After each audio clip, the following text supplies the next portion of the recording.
And we are live for the very first time! What's going on, everybody? Alrighty, today we're going to keep going with Trigger Happy Havoc. If you don't know what this is, or don't know my content, you can always go into and find the Trigger Happy Havoc Danganronpa playlist. There should be 6 episodes so far. I will probably end up adding more later on. But as of right now, we just have 6 episodes. This will be 7 or cut down to however many I end up deciding to do. So, let's get started. Load this bad boy back up.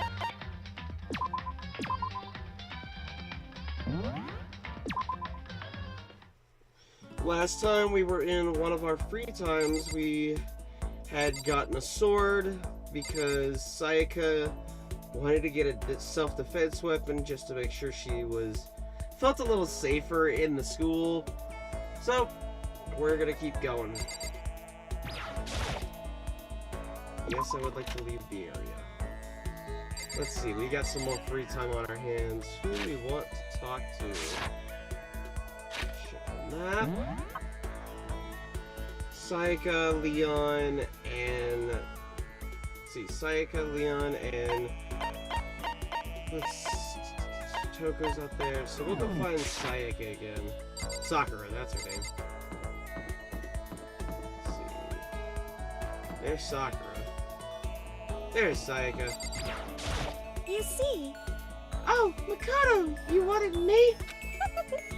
Just kidding! Should I talk to Sayaka for a while? Yes, spend some time with Sayaka.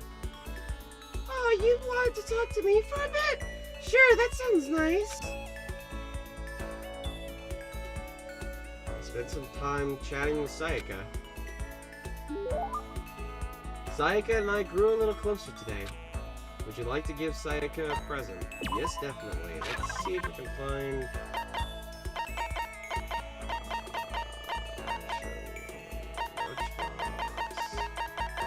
Glasses... I think the G's... Hang on, let me pull up something.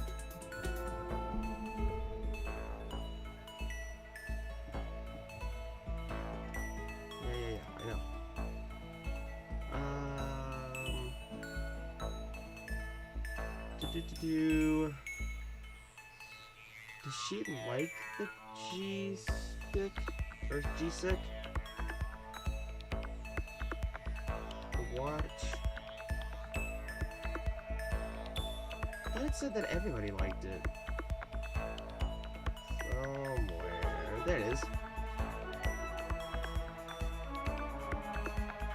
Oh, nobody, or different people like that. Okay.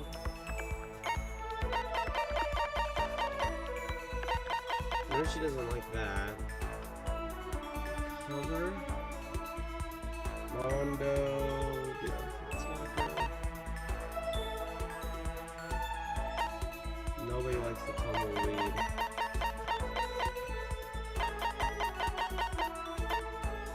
Golden airplane.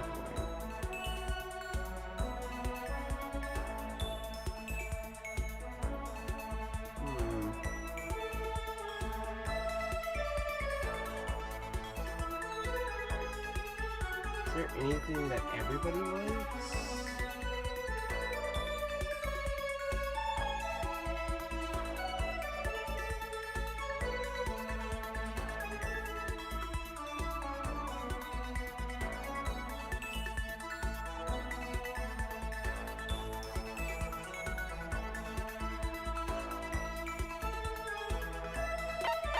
I don't think I have.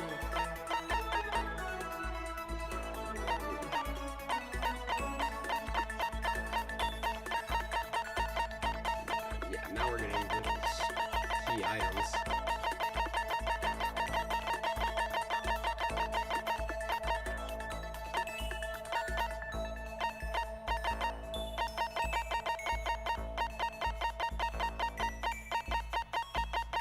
Does she like the tea? No, Kyoko does. Man, what is Sayaka like? Thin hair, Love ring. I don't have any of that.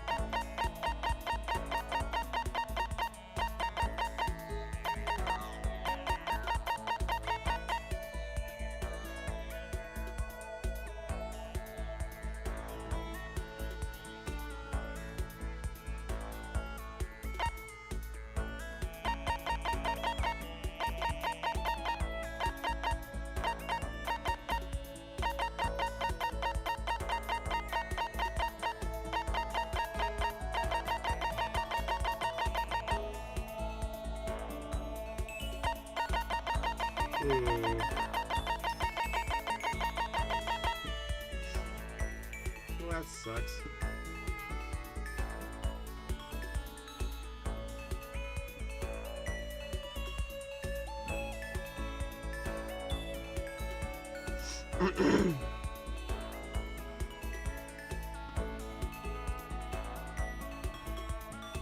Hang on, let me edit this then.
Hmm.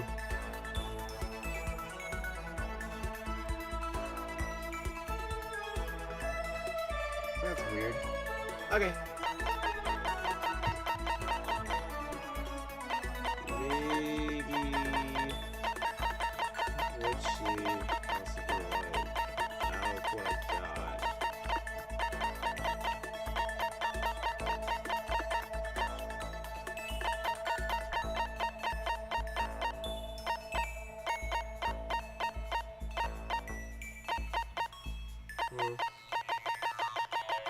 Let's give her the handbag. Maybe she'll like that.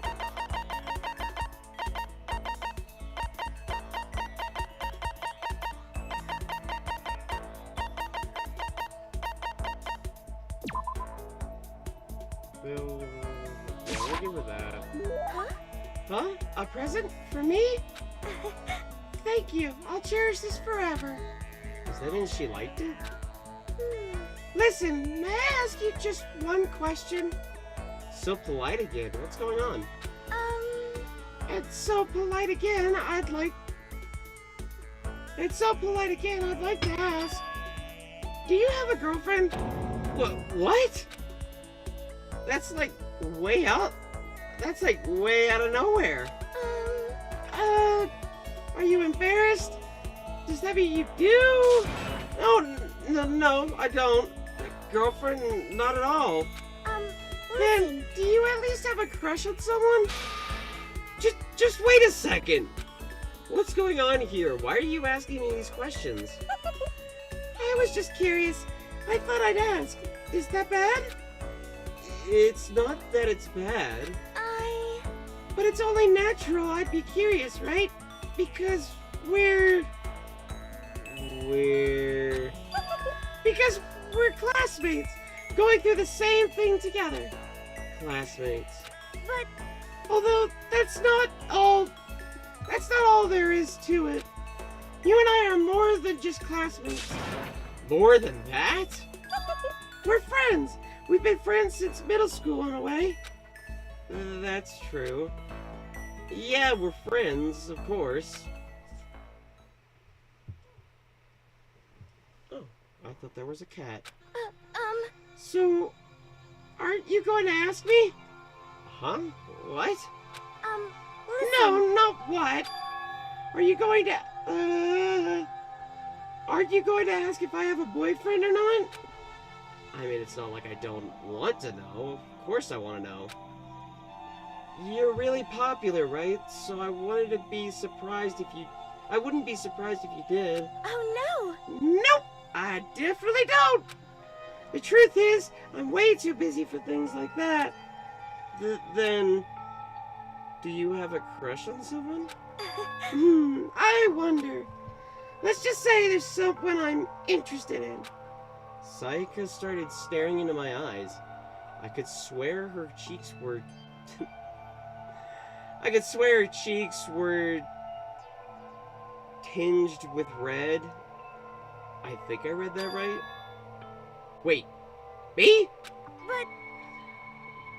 But I need to put those feelings aside for now. Getting out of here is all that matters. Yeah, you're right. Hey, Let's get out of here together, Makoto. No matter what. Please don't turn your back on me, okay? Of course, I would never turn my back on you. I want to know something. I want to know something, Makoto. And I want you to know that I mean it. I can't fake my feelings. that's good. Oh my god. There we go. I'm really glad you're here. When she smiled at me like that, I could feel my entire body filling with power. It was like her smile was a source of pure energy. My friendship with her is my one source of courage. My bond with her makes me stronger. So I have to do my best in here. For myself, and for Sayaka! I'm so happy you're going to do your best for me. What? You heard me? Like I said, I'm psychic. Like I said, I'm psychic. Okay. Kidding. I just have really good intuition. But is that really what you were thinking? Well... Anyway, let's help each other out and get out of here, no matter what it takes. I'm gonna do my best for sure. Okay. Yeah, you're right. We need to work together and do our best. Hehehe. Gonna do my best. I carved those words into the walls of my soul. Sayaka's report card has been updated based on your experience with her. Your maximum number of skill points has increased. Hey, look at you go. After vowing to Sayaka to give it my all, I went back to my room.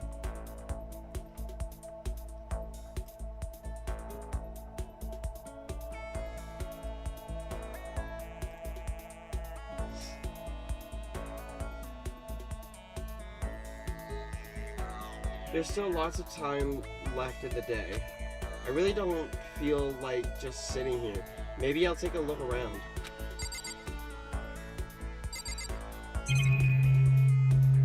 Did I already get all of the...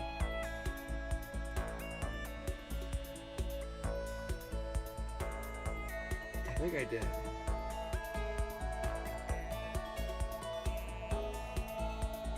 Yep. I got all the ones that I could get right now.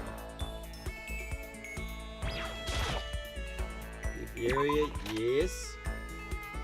Let's talk to Sayaka one more time, because I still have plenty of time. Out for a walk, Makoto?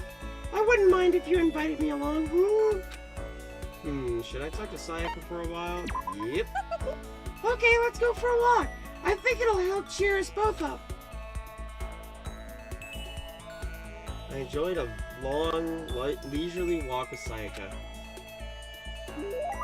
Sayaka and I grew a little closer today.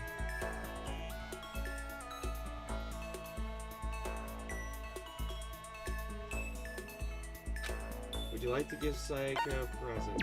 Yes. You know what? I'm gonna give her the clairvoyant tea. Huh? Ah, a present for me? Thank you, I'll cherish this forever. Does that mean she liked it? Oh, that's it? Alright. Well, that was a waste. That sucks. Ding dong bing bong.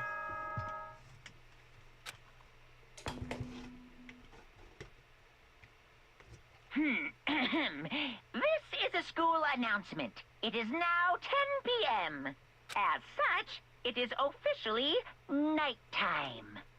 Soon the doors to the dining hall will be locked, and entry at that point is strictly prohibited. Okay then. Sweet dreams, everyone. Good night. Sleep tight. Don't let the bed bugs bite. The third day here has already come to an end. When are we gonna get out of here? I laid on my bed and stared blankly at the ceiling, and before I knew it, I'd fallen into an uneasy sleep. Monokuma Theater.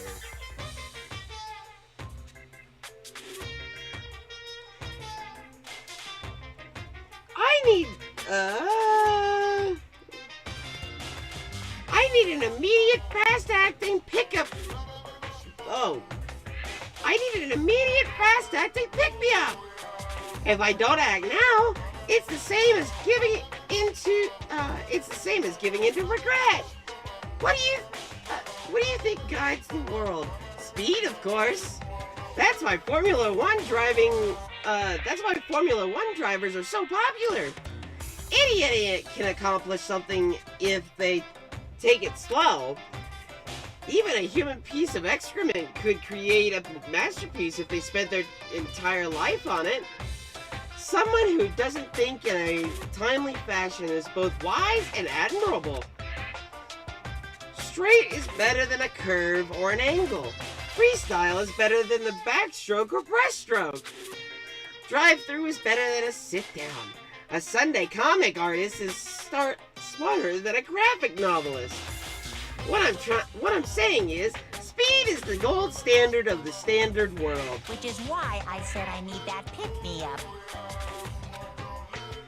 Meanwhile, 0.00002 seconds later...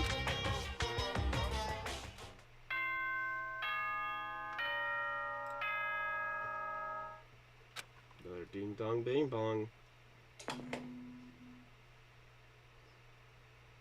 Good morning, everyone! It is now 7 a.m. and nighttime is officially over. Time to rise and shine! Get ready to greet another beautiful day! I woke up to the irritating sound of Monokuma's voice. I slowly pulled myself out of bed. Gah. Another day of restless sleep. Day after day. Can I figure out... Let's see. Can I feel the fatigue piling up? Excuse me. As soon as the thought had crossed my mind... Ding bong. The sound of the doorbell forced its way into my room. Hey! Ah, fantastic morning, isn't it? Taka? Now then, if you'll pardon the interruption, without waiting for a reply, Taka barged into my room. What's up, Taka? No matter how intensely the stormy seas may batter me, I will not fall as long as my feet are firmly planted. You agree, right? I'm not sure I understand. Without a doubt. And if you can't do it alone, just find someone to support you, and you can support them back. You hear me?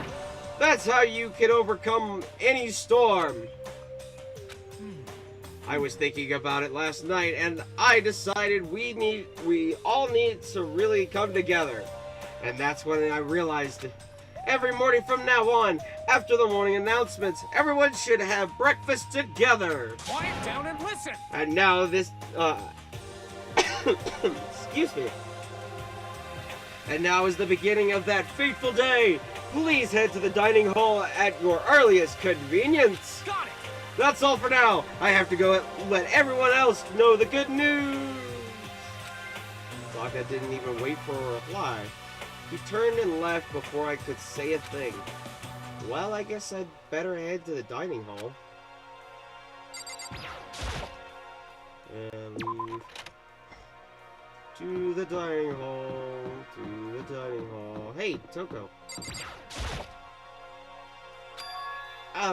Toko? What's your problem? What?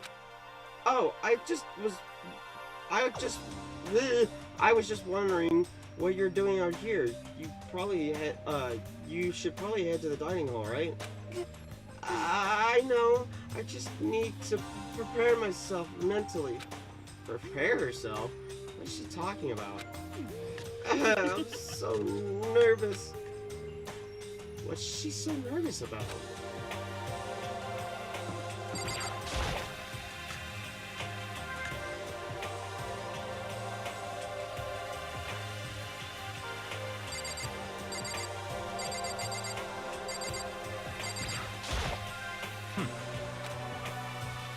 He allowed a heavy, annoyed sigh.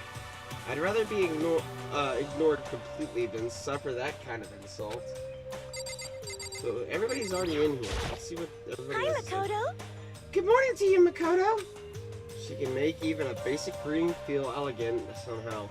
That's the power of a celebrity, I guess. Hey, Is everything okay? Oh, yeah. Good morning, Sayaka. Yo. Yo. Good morning. Let's just hurry up and get this over with. Taka's getting angsty. Not angsty. Good morning. Good morning. To bring everyone together for a breakfast meeting is a very Taka-esque suggestion. Yo. Morning. Man, waking up to the sound of Taka squawking is not a fun way to start the day. hey, Taka looks pretty impatient. We'd better get this started already. Good morning. Fumi, you don't seem too energetic. how very How sad. can I be? I just woke up by that annoying, obnoxious, nightmarish guy. This is why I hate 3D so much. Hey, Makoto. Good. Let's see. Good morning, Makoto. Morning. Breakfast time. Breakfast time. Gotta eat a big breakfast at breakfast time. Good morning. Good morning, Chihiro. It's nice to get to eat with everyone. With so many people, it's actually kind of fun. What? What are you looking at me for, Mr. Goody Two Shoes? Mr. Goody Two Shoes is running the show for now.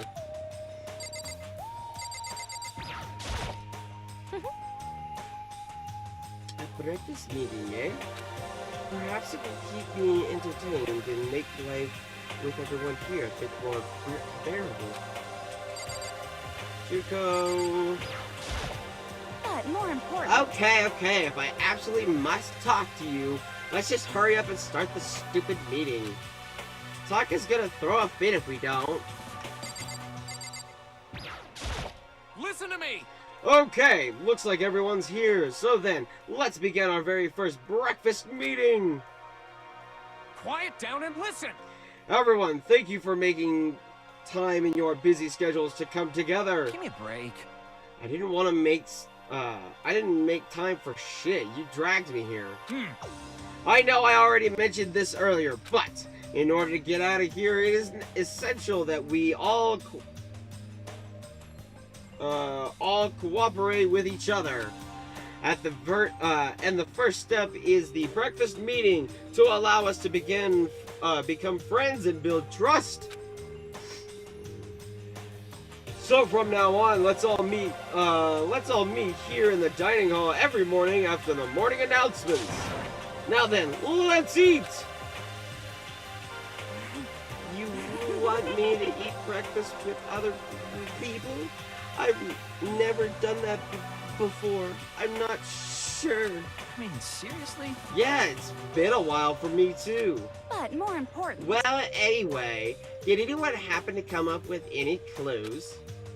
Silence echoed throughout the dining hall. Seriously? Seriously? Not at all? Hey! Anything. It could be about how to get out of here, or who's doing this, or who's doing this. Nobody has anything? Are you okay with this? You are going to die. Huh? Huh? Do you understand? If you cannot stop yourself from showing weakness in front of others, you will die. Stop it! What the hell? Don't even freaking joke about that. I'm not joking. Adaptability is survivability. Did I not say so? So you'd better hurry up and adapt to your new life, yeah. What the hell is this? Have you gone completely insane? Adapt to my new life here? Do you even have an idea what you're saying? What? Yeah, What? sounds like the girl wants to live here. And hell, more power to her. But shit. Piece of shit! No way in hell am I living here. I'm getting out of here. I don't give a shit. Sure, feel free. Okay, so nobody has any clues. What the heck? One thing I can say is who's behind all this? Someone who's totally weird and messed up? Why else would we be trapped in here in the first place? Hey, listen. Well, sure, it could be something like that. But for right now, actual clues are... Huh? What's up? If you think in terms of people who are really abnormal or bizarre, do you think maybe the person responsible for all of this could be a certain murderous fiend? A murderous fiend? Chihiro, do you have some idea who might be behind all this? Well, maybe. I mean, I can't be certain, but... Got it! Certainty is not as certain right now. I'll allow whatever remarks you have. You know? You may have. Excuse me. Okay. Well, have you guys heard of Genocide Jack? You mean that serial killer that's been in the news and all over the internet? The monstrous villain whose murders scores of victims in a brutal, bizarre fashion. The word bloodlust was left at each murder scene, written in the victim's own blood. Who is it? Whoever it is, he's like a ghost. He strikes without warning and disappears without a trace. And on the internet, they started calling him Genocide Jack. That about covers it, I think. They say he claimed over 1,000 victims. That's just an urban legend though, right? I mean, even like 10 people would be totally insane. Anyway, whoever Genocide Jack really is, he's obviously some kind of super crazy killer. Huh? And if he's really... and if he really is this ultimate psycho, it wouldn't be surprising if he put together something like this. But like I said, I can't be certain. I don't have any evidence or anything. It's just a thought. Hey, hold on. But if they're the killer, isn't that like a killer of a problem for us? Yeah! It's okay. Everything's absolutely, positively, 100% without a doubt gonna be okay. Because help's gonna be here soon. I'm sure of it. Huh? Help! Cause, I mean, We've been stuck here a few days already, right? Nobody's been able to contact us, so I'm sure they're getting worried. I bet they called the police already.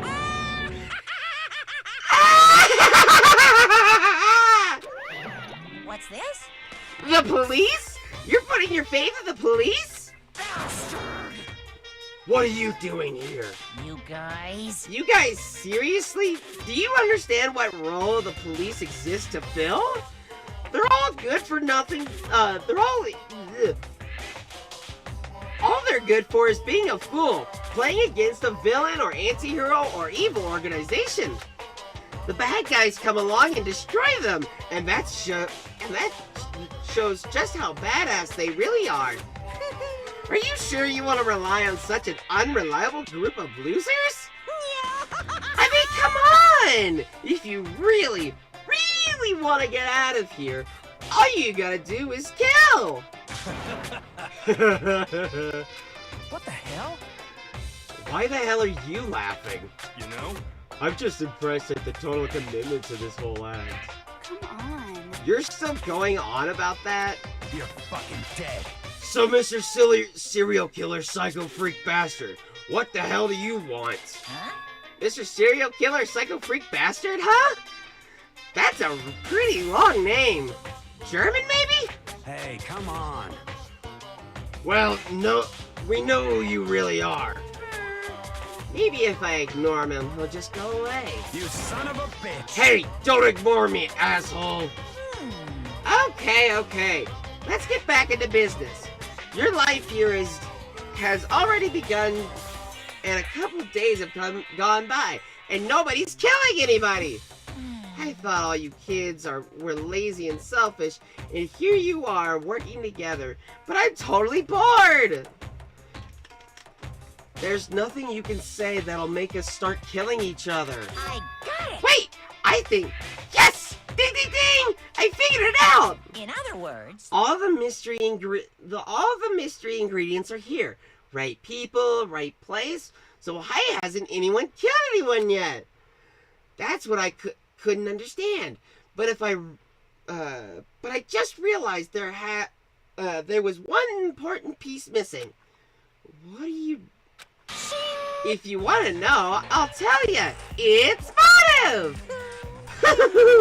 It's so simple. I just have to give everyone a motive. Stop fucking around. Motive? What the fuck are you talking about? Hey, Oh, by the way, there's something I want to show you guys. You son of a Stop bitch. changing the goddamn subject.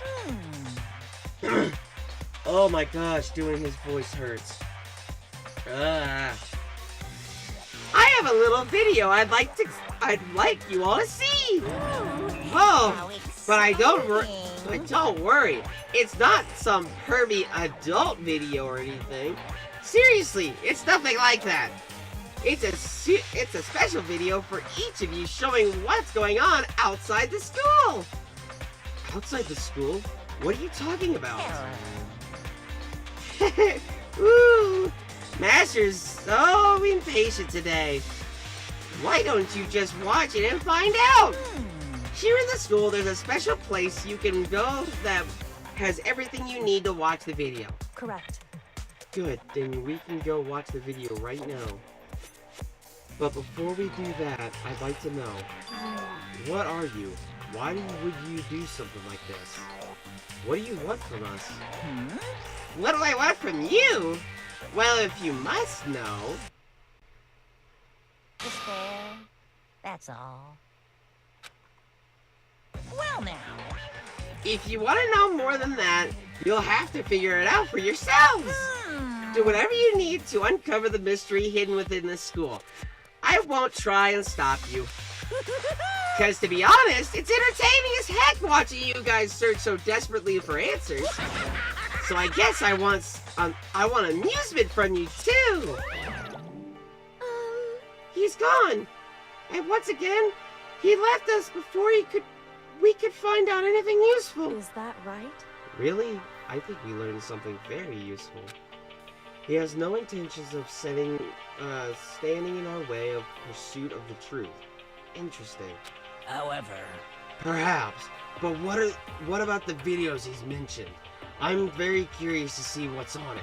That's true. Same here. Okay, so Mondo started glancing around the dining hall. But when his glance landed on me, he stopped. Hell yeah. Hey, Makoto, check this out for us, would ya? Huh? Why me? Yo.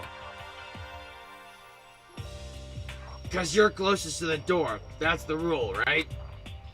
Rule? Jesus Christ. Hey, hey. Hey. Piece of shit. Hey! Stop fucking around. You see how... Oh my god. Oh, excuse me. You see how passionately I'm begging you? What's the big deal? Just check it out real quick. Okay.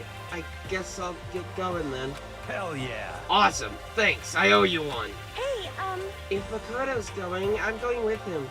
Excuse me. That's not her voice. If Makoto's going, I'm going with him. It's not safe to walk around this place alone. Yo. Yeah, sure thing. We're counting on the both of you. If anything happens, just yell and I'll come running. I can't decide if Mondo's is totally dependable or completely terrible. Yeah, I'd have to say he's kind of both. He's not exactly a bad person, but I definitely can't say he's a good person either. So then, where's this specific place Monokuma mentioned? It must be somewhere we can watch DVDs, but if it's a place set up to watch DVDs, then... Alright, give me one sec.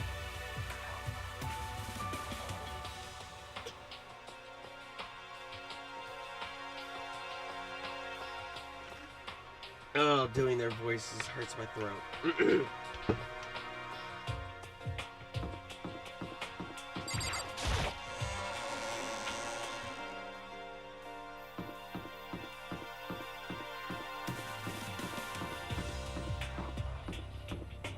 Oh, did I pass it? Hang on, where's the media room? I did pass it, it's right here.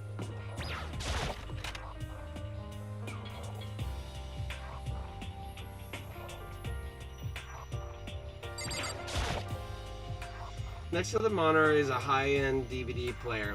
It should be able to play DVDs, but I don't see any unusual discs nearby. A DVD player, it's useful, but it's useless by itself.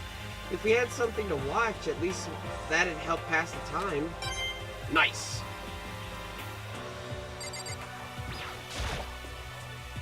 Huh? There's something inside this cardboard box.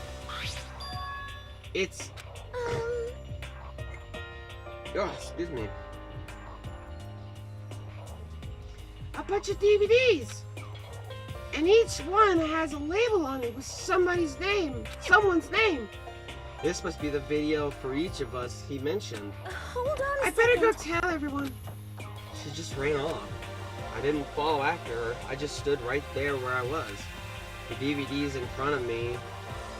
Yeah, the DVDs in front of me had robbed me of all awareness. I was rooted in place. I think I see something.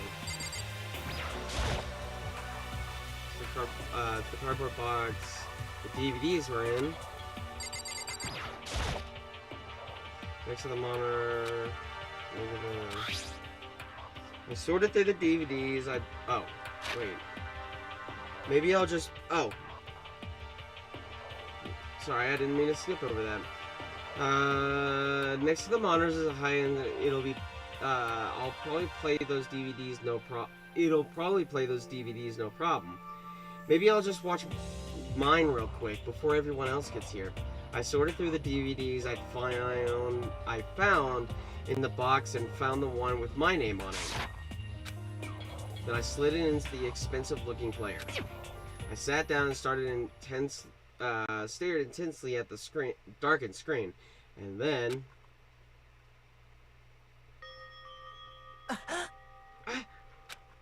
I yelled out without realizing it, and my heart started racing.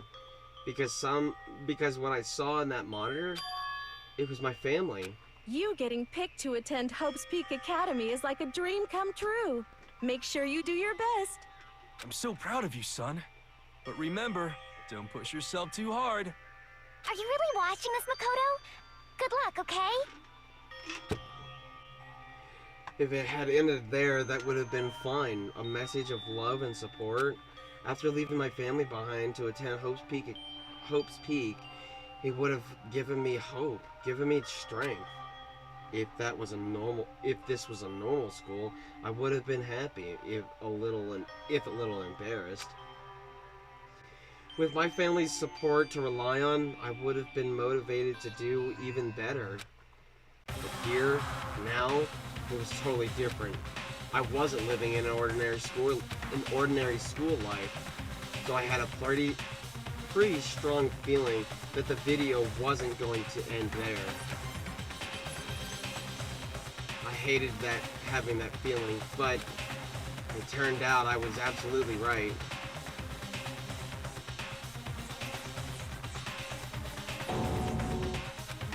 This time I couldn't even make a sound. My voice just died. Where did everybody go? It looked like a war zone or something. As if in reply a voice came floating out of the speakers. I recognized the voice. Of course, it was him. Makoto Naebi accepted into Hope Peak Academy, and his family, who supported such a lucky boy.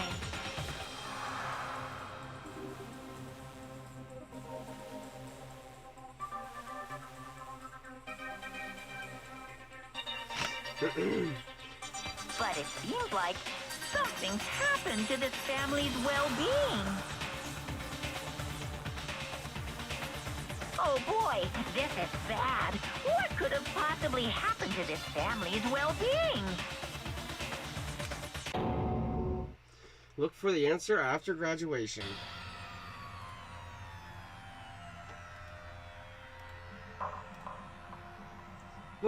What is this? What happened to everyone? I started trembling. I could feel the fear and anger building up inside me, like hot magma. God damn it! I slammed my fist against the desk over and over again. A single thought was racing through my mind. What else? How could I think about anything else? I have to get out of here. I have to get out right now. I need to make sure everyone's safe. Makoto? What happened? Make sure who's safe. I noticed everyone standing around the entrance to the AV room. They stared at me, faces full of confusion. What's going on? Without a word, I pointed to the cardboard box. Is it, like... Is that what Monokuma was talking about? What does this mean? What's on them? They all gathered around the box, and each of them grabbed the DVD with their name on it. One by one, they each rushed to a monitor. It didn't take long for them to react. What the... What the fuck? Huh? These can't be real, right? This can't be real, right? It has to be a fake, right? Hey, hold on. Yeah, no way it's real. No way. I can't take it. I can't take it anymore. I can't take this anymore. Let me out of here. As soon as I saw their reactions, I knew they'd all seen something like what I'd seen. Nobody even bothered trying to hide their fear and confusion, except for her. Even now, she was totally calm. I see. I see. So that's what he meant by motive. He wanted to fuel our despair to leave, desire to leave. So that's where we're more likely to start killing each other. Yes, indeed. It is the classic prisoner's dilemma. Huh? Let me use an example. Imagine two countries are on the brink of war, but both countries want peace, and each commits to scaling back their forces as a sign of good faith. But there's a chance that one country may betray the other, so each country fears lowering their guard.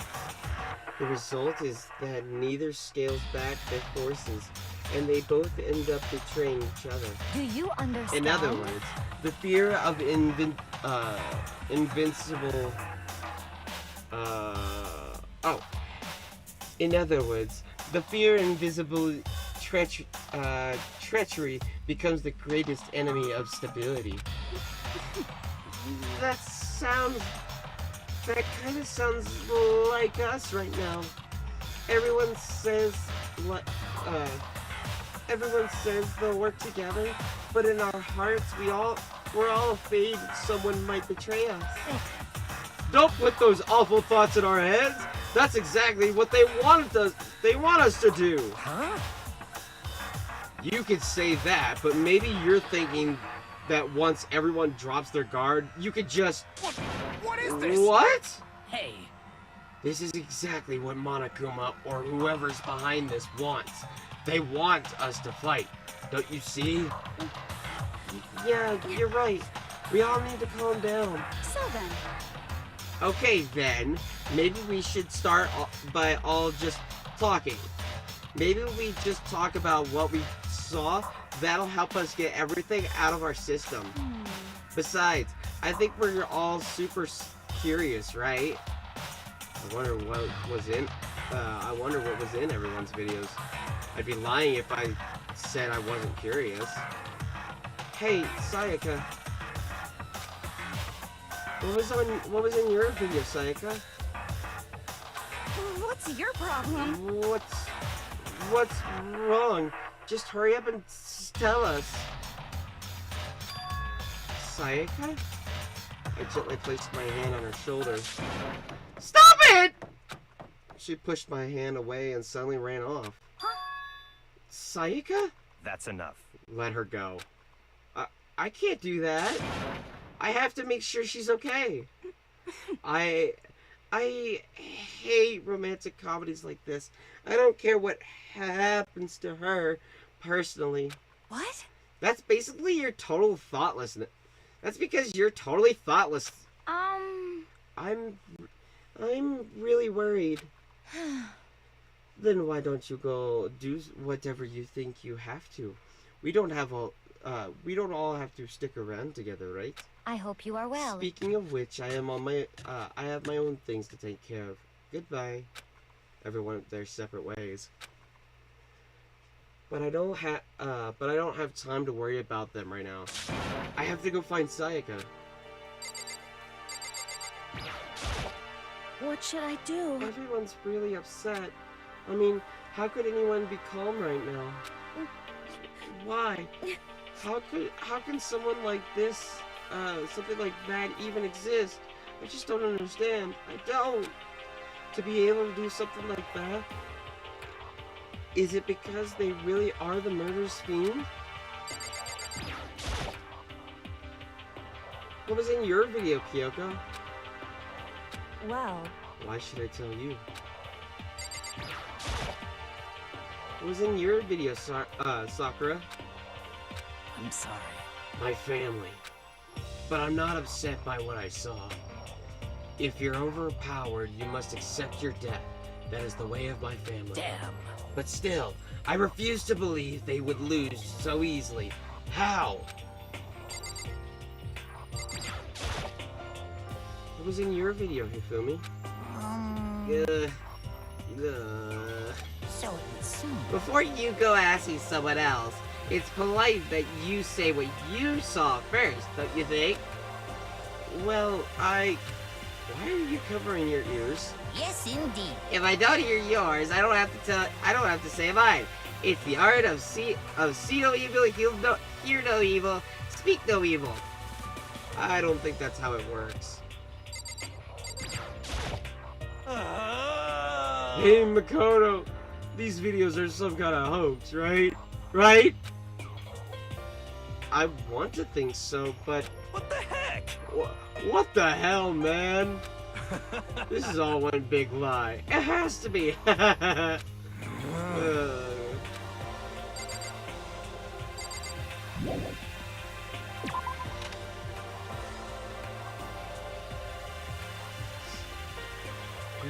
Where could she have gone? She couldn't have gone far. I should check around the school.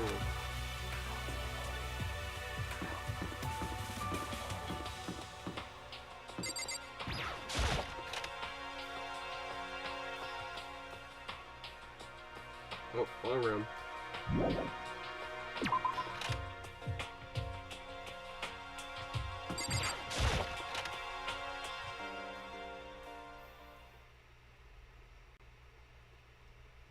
There she is. I found her in one corner of an empty classroom. She was sitting in a chair and she was sitting in a chair, hands on her knees, staring absently at the floor. She looked like maybe she was upset or angry, or no. She didn't have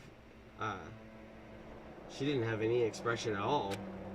There was nothing on her face that you could call emotion. It was all if her original mask had been stripped away. Sayaka, are you okay? Yeah, I'm fine. Actually, no. How could I possibly be fine? What did we do to end up like this? Why are they doing such terrible things to us? I want out! Let me out of here right now! Sayaka, calm down. As she thrusted around, I grabbed her by their shoulders. I understand. I know how you feel right now. When I think of, what might have happened to my family. But now more than ever, we have to stay calm. This is exactly what they want. They want us to lose our composure and stop thinking rationally. Think about it. Those videos have to be fake. Because if those things really did happen, people out there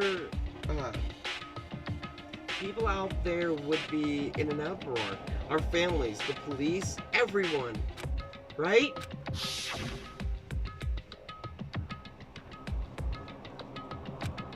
So let's just calm down, okay?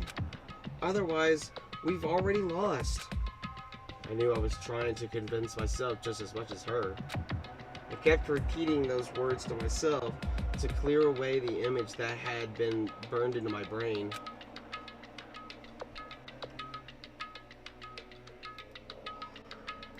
Excuse me. Be calm, okay? Just be calm. As long as we work together, I'm sure we can find some way out of here. And help might even come before that. But what if there isn't a way out? What if help never comes? If that happens, then I'll get you out of here myself, no matter what it takes. When I said that, I paused. I had no idea what had come over me. Sayaka? Please, help me. Her voice was small and shaky. Why? Why is this happening to me? To kill or be killed? I just can't take this anymore. Sayaka. Finally, she raised her head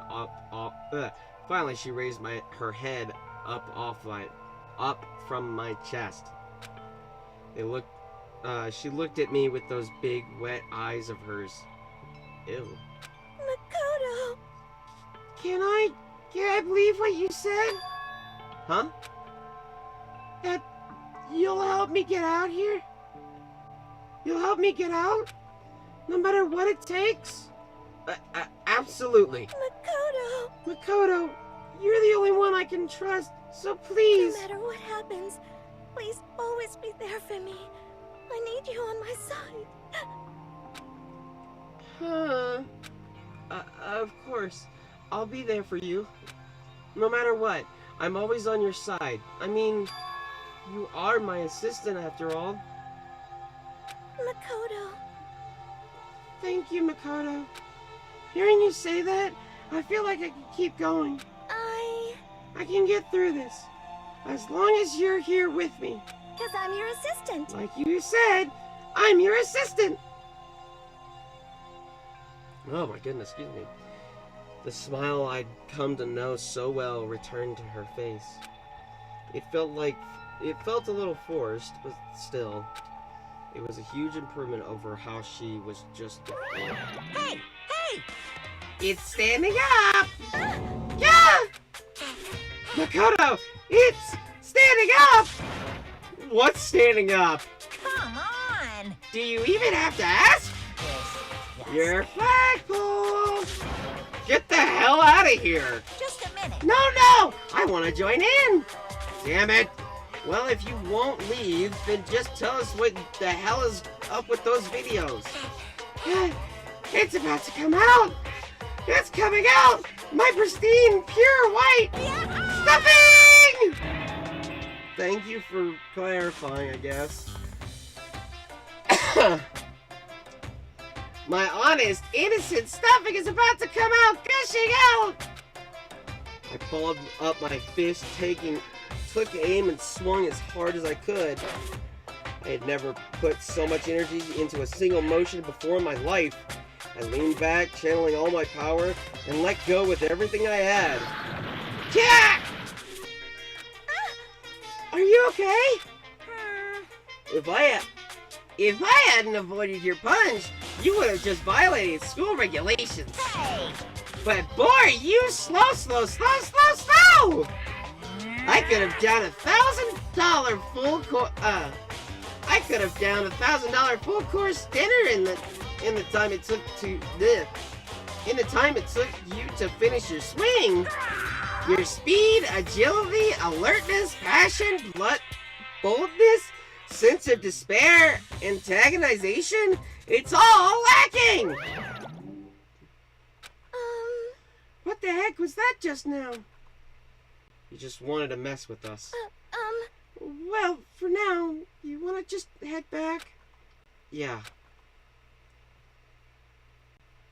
Monokuma had just come along and swiftly destroyed the good mood we just created. Sayaka and I headed back to the dorms. You should get some rest, Sayaka. You still look pretty shaken. Sorry. I'm sorry for making you worry about me. You're right. I'm going to lay down for a bit. With a nod and a small bow, she disappeared into her room.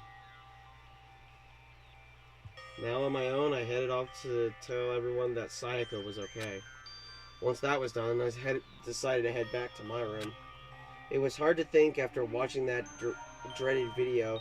I needed some rest of my own.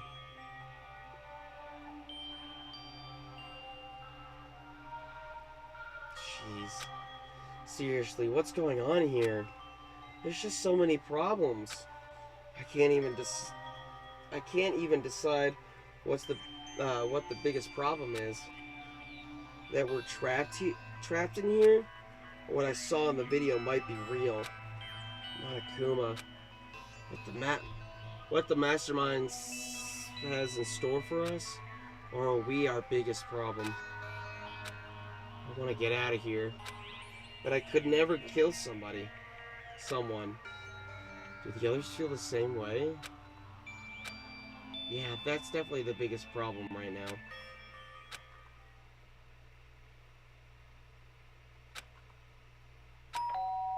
Ding dong. Huh?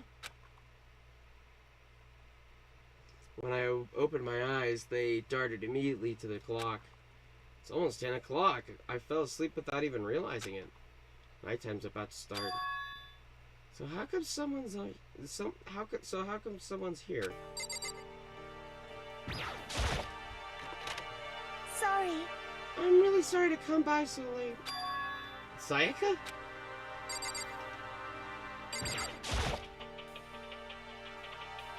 Sayaka, what are you doing out so late? That's when I noticed my body was trembling. Is everything okay? It was so strange. Sorry to bother you. Sorry to bother you, but something really weird just happened. Something weird? Makoto. Just a little... They never fixed it. Just a little while ago, I was laying down in my room, and all of a sudden, my door started rattling and shaking. Her voice sounded like all the air had been squeezed out of her lungs. Just hearing her talk made me tense up. I was so scared. It was like someone was trying to force the door open. My door was locked, so they couldn't get in, of course. But they started shaking the door harder and harder. I was so scared I couldn't even move. So what happened? After a while, it just stopped. I let some time go by. Then I got up and opened the door and checked outside. Makoto.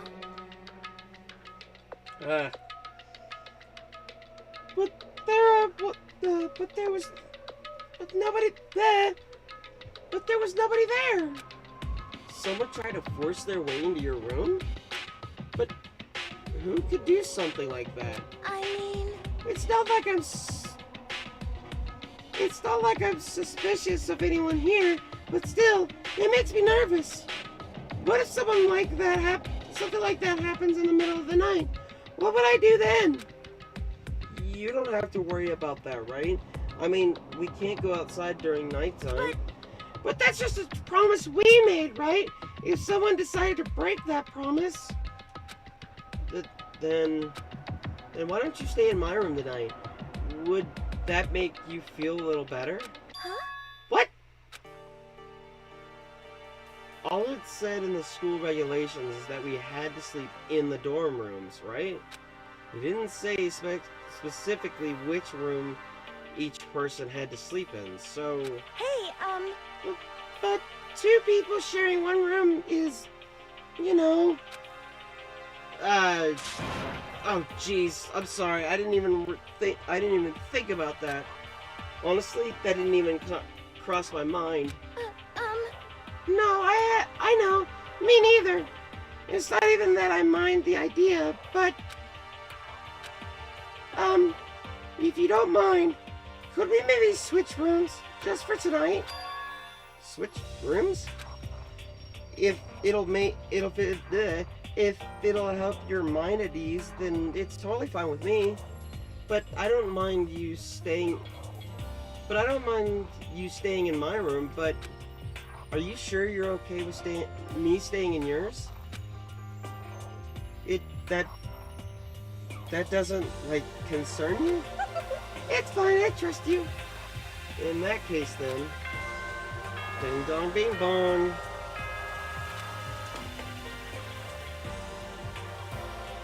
This is a school announcement.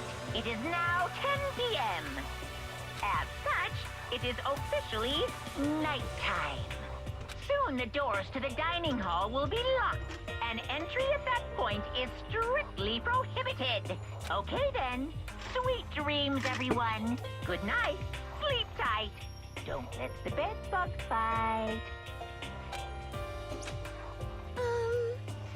Oh man, it's already nighttime. Okay, so it's settled. I'll head to your room right now.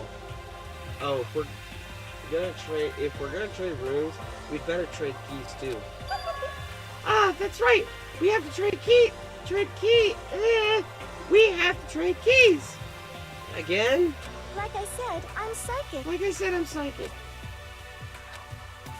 Huh. Hey, are you gonna say you were just kidding? What if I wasn't just kidding? Something resembling a smile had made its way to her face. Thank goodness. It looks like she's already started to come back to normal. Okay, we better trade keys then. Okay.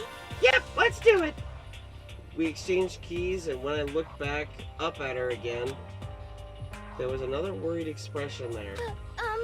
Makoto, please be careful. If someone comes to the door, don't open it for no matter what. I won't.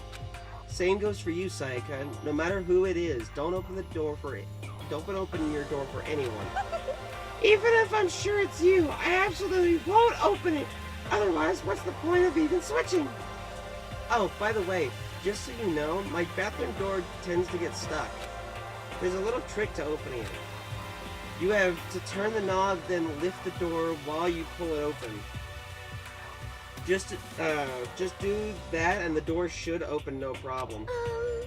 Okay, but the showers won't... Excuse me.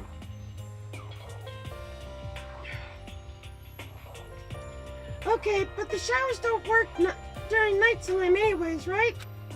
Oh, right. Oh, that's right, I totally forgot. But I guess I might use it when I get up in the morning, so thank you. Okay, well, I'd better get going.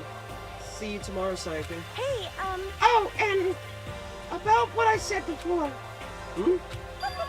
When I said I was psychic, it really was a joke. Honestly, I'm just very perceptive. Yeah, I know. Good night, then. See you in the morning. Sayaka gives me one last parting smile, and I headed off to my room. I look around as soon as I got out into the hall. Everyone else's doors were closed. There's no sign of life. Good. There's nobody here. Making sure nobody was around to spot me, I rushed to Sayaka's room.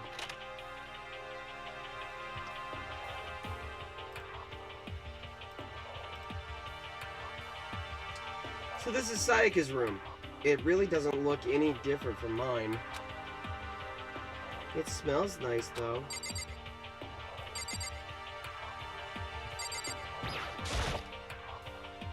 It's kind of weird to dig through other people's trash, but I couldn't help but taking a quick peek. There wasn't any doubt about it. It was the DVD that, with her name on it, that we'd found in the AV room. That reminds me, I never did get a chance to find out what was in her video. Maybe it's probably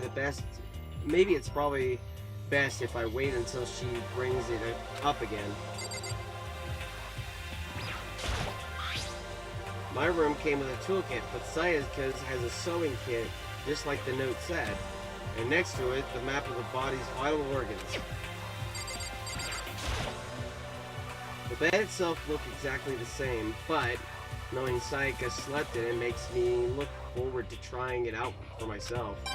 Nice!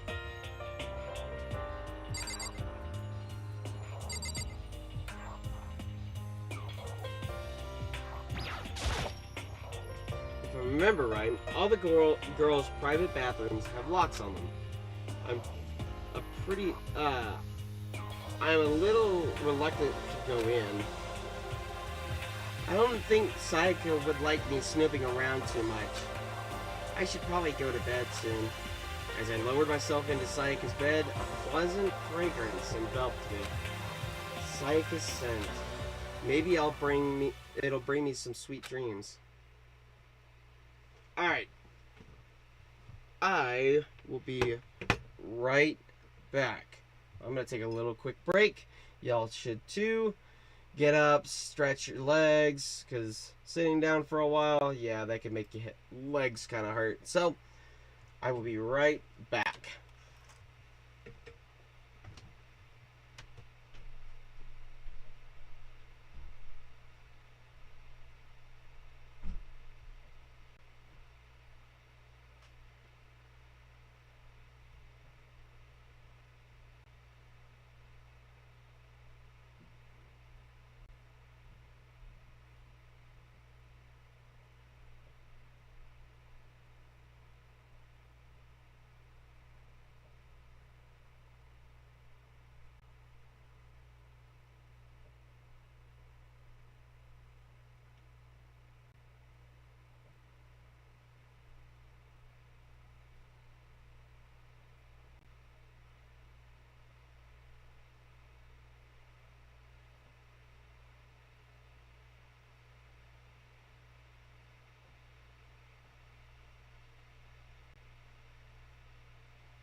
Feeling a little better than before I fell asleep.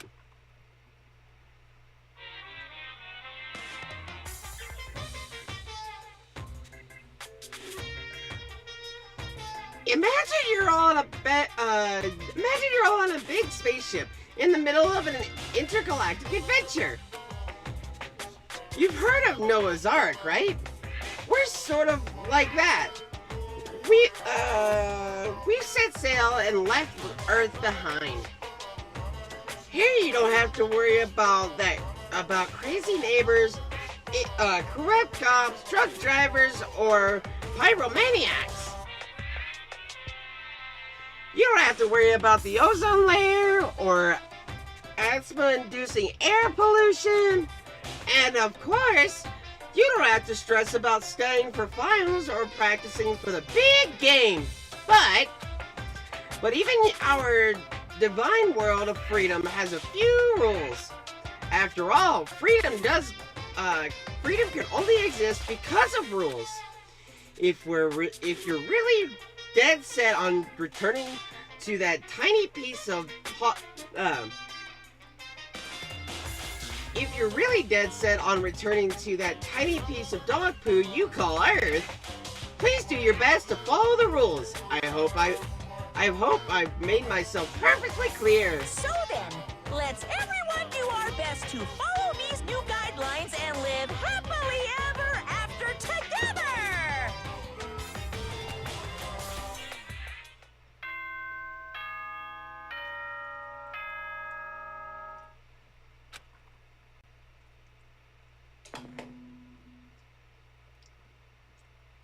Good morning, everyone!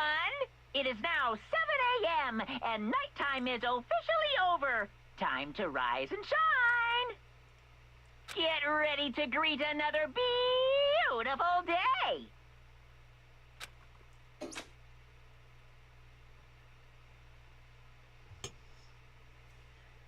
Ugh, excuse me.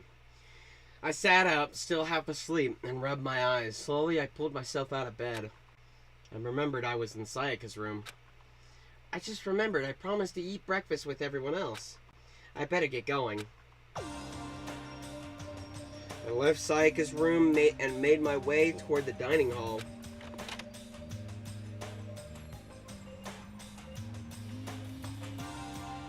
A few people had already gathered in the dining hall by the time I got there.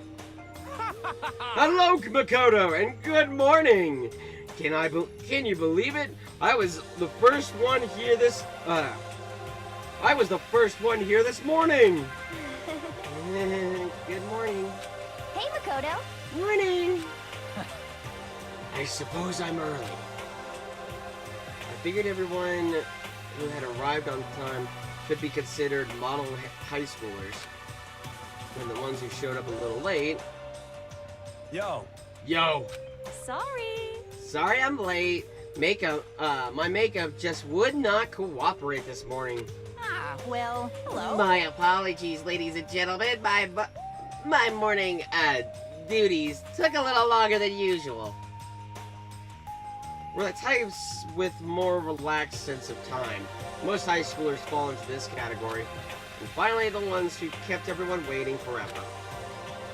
Indeed. I suppose I'm late. Good morning, everyone. My bad. My bad, guys. Slept right through my alarm. What's your problem? What? Is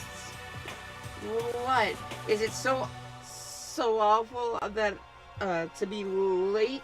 Yo. I didn't know we're asleep. I didn't know we're asleep. Just so you know. Nope, got lost. I played in the Bermuda Triangle. Don't care about time or other people in general. They're the kind of move at their own pace. But regardless, everyone had arrived. At least that's how it was supposed to go. Wait, are we still missing some people? Yeah, Sayaka and Byakuya aren't here yet. I don't know about Byakuya, but I would definitely put Sayaka in the model high schooler category. So for her to be so late... What? What's going on? Something happened. Yo. Hey man, have you seen Sayaka? Why would I? Why would I have? I just came straight here from my room. I just came straight from my room to here. Did she forget about our breakfast promise? However, I got the sense she always has her stuff together. Listening to everyone talk about that, a small, dark speck of unease rose up inside of me. And that speck started to grow quickly. I need to go. I have to go check on her. The words had barely left my lips before I flew out into the dining hall. Where I headed first was my room, where I'd let Sayaka stay for a single night, where she was supposed to be safe. Oh shit. But over the course of that one night, the room had been completely transformed. What the hell? There are slashes and gouges on the walls and the floor. More importantly, where's Sayaka? I better check the bathroom. Let's take a look inside. No! Sayaka, no!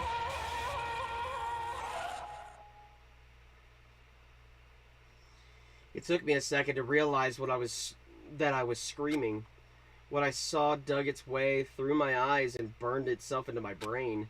And then everything went black.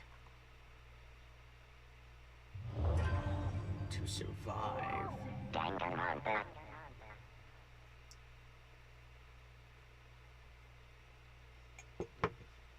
When I opened my eyes, I found myself staring at a huge ceiling. It was a ceiling I remembered seeing before, and when I sat up, I saw everyone looking at me. Again, it was someone I'd seen before.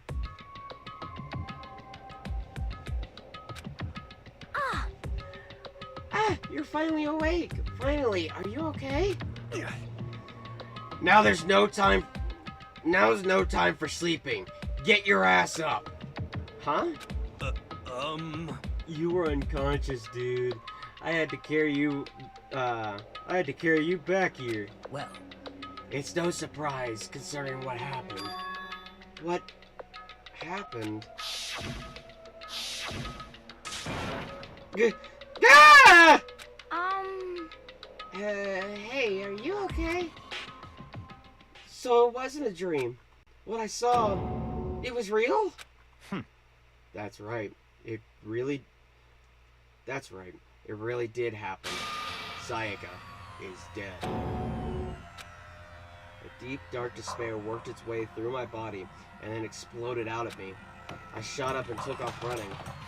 Hey, where do you think you're going? I have to go see for myself. I have to see if Sayaka is... just give up. You can check twice. You can check once, twice, 1,000 times. Sayaka is completely and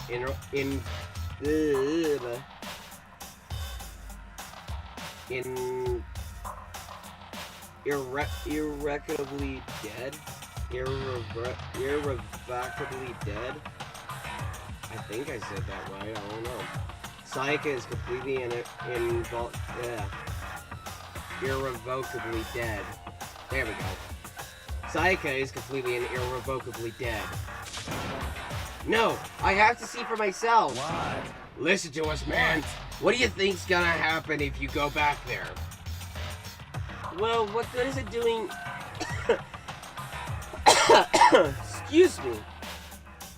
Well, what good is it gonna do just sitting around here?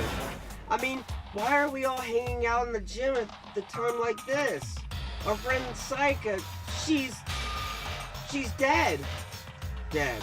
When I said that, it finally hit me. I realized she really was gone.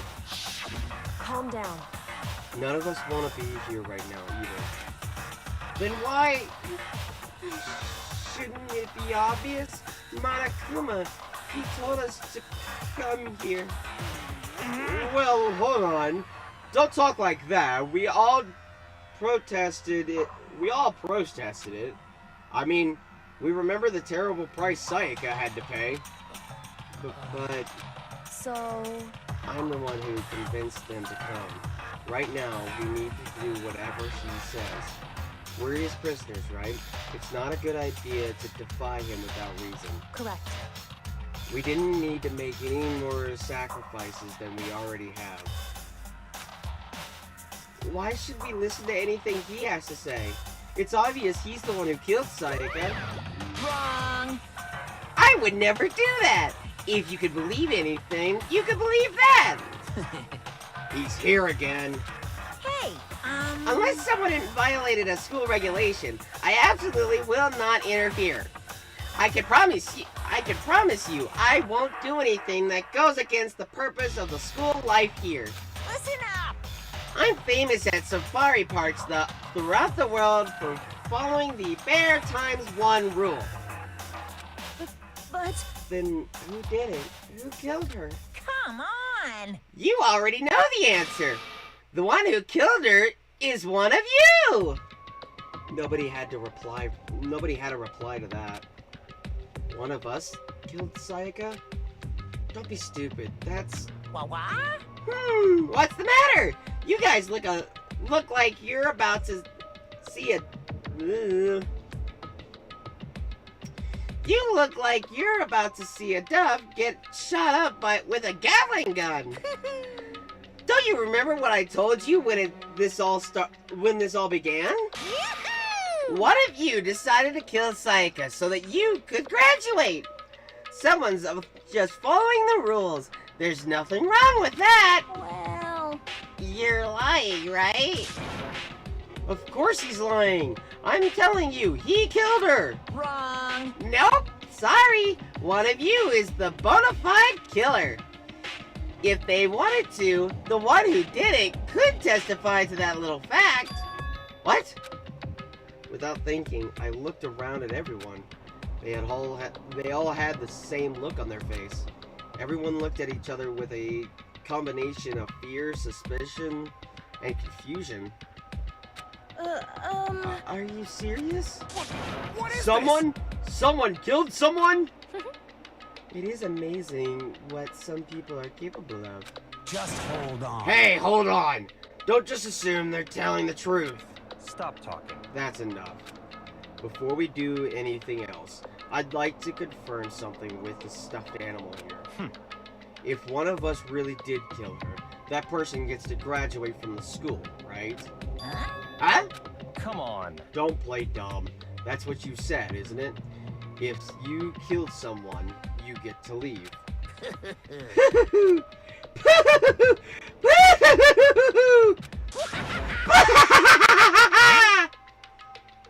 Why are you laughing? It's 'cause naive! You're all just so naive! You think it's really that easy? You could just kill someone and waltz on out of here? Hey.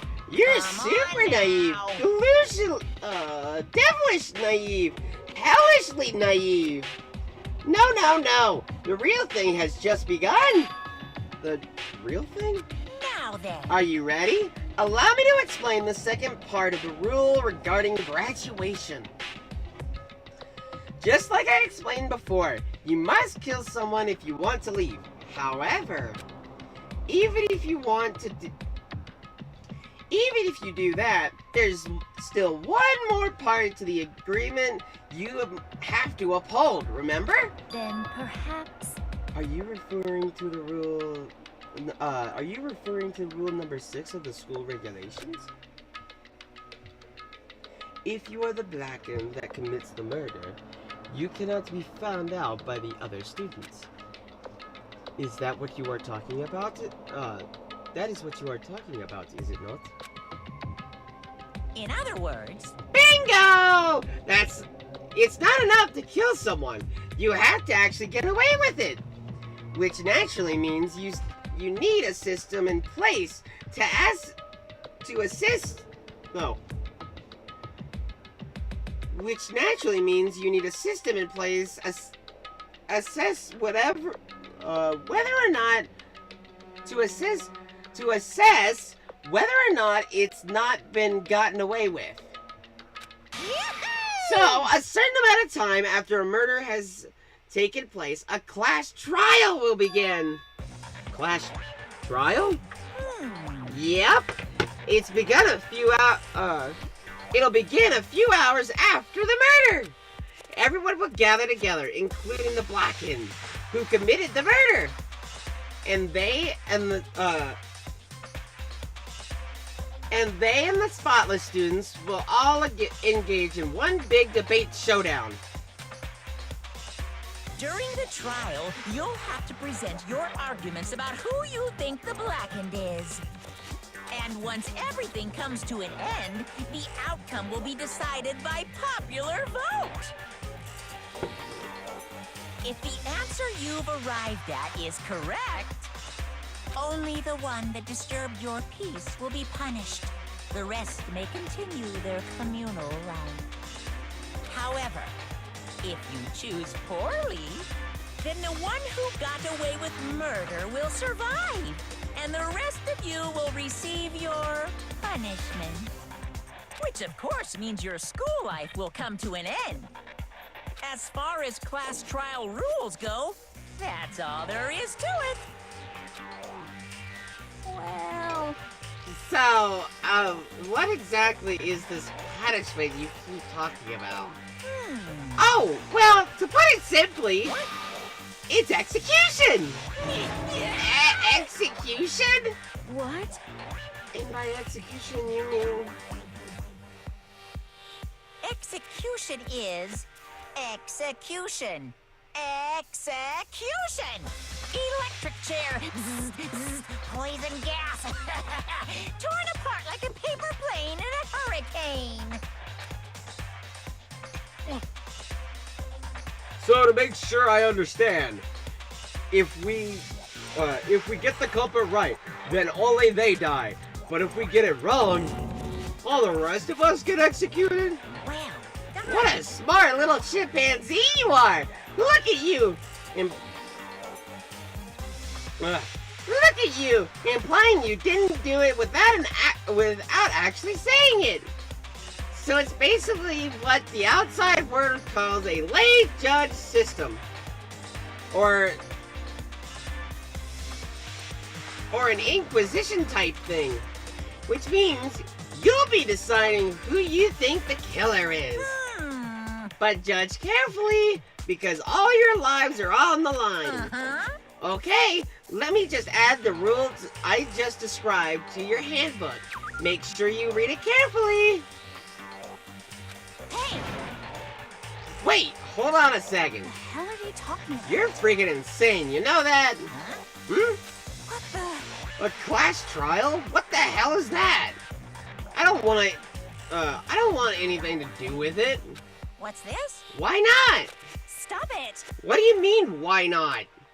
Why do I have to waste my time trying to figure out who murdered someone? What? Are you saying you're not gonna participate in the trial? Only punishment awaits such blasphemy. The hell are you talking What? about? Punishment? I don't know, throw you in a deep, dark, silly prison or something. Shut the hell up! Shut the hell up! Say whatever you want. I'm not gonna be part of this. I Don't be selfish! Stop it! You're the one being selfish. Kill whoever you want. It's got nothing to do with me. The evil is standing before me. I'm trembling with fear. But I won't give in to such evil. It's my style to stick it out and resist till the very end.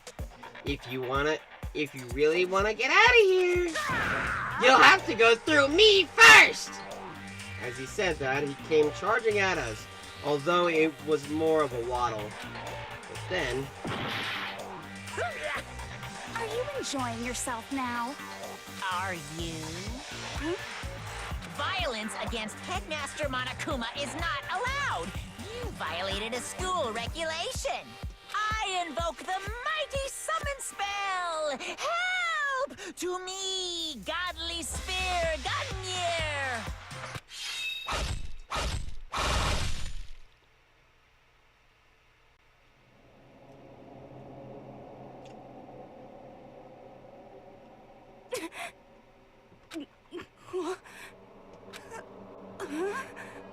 This wasn't supposed to...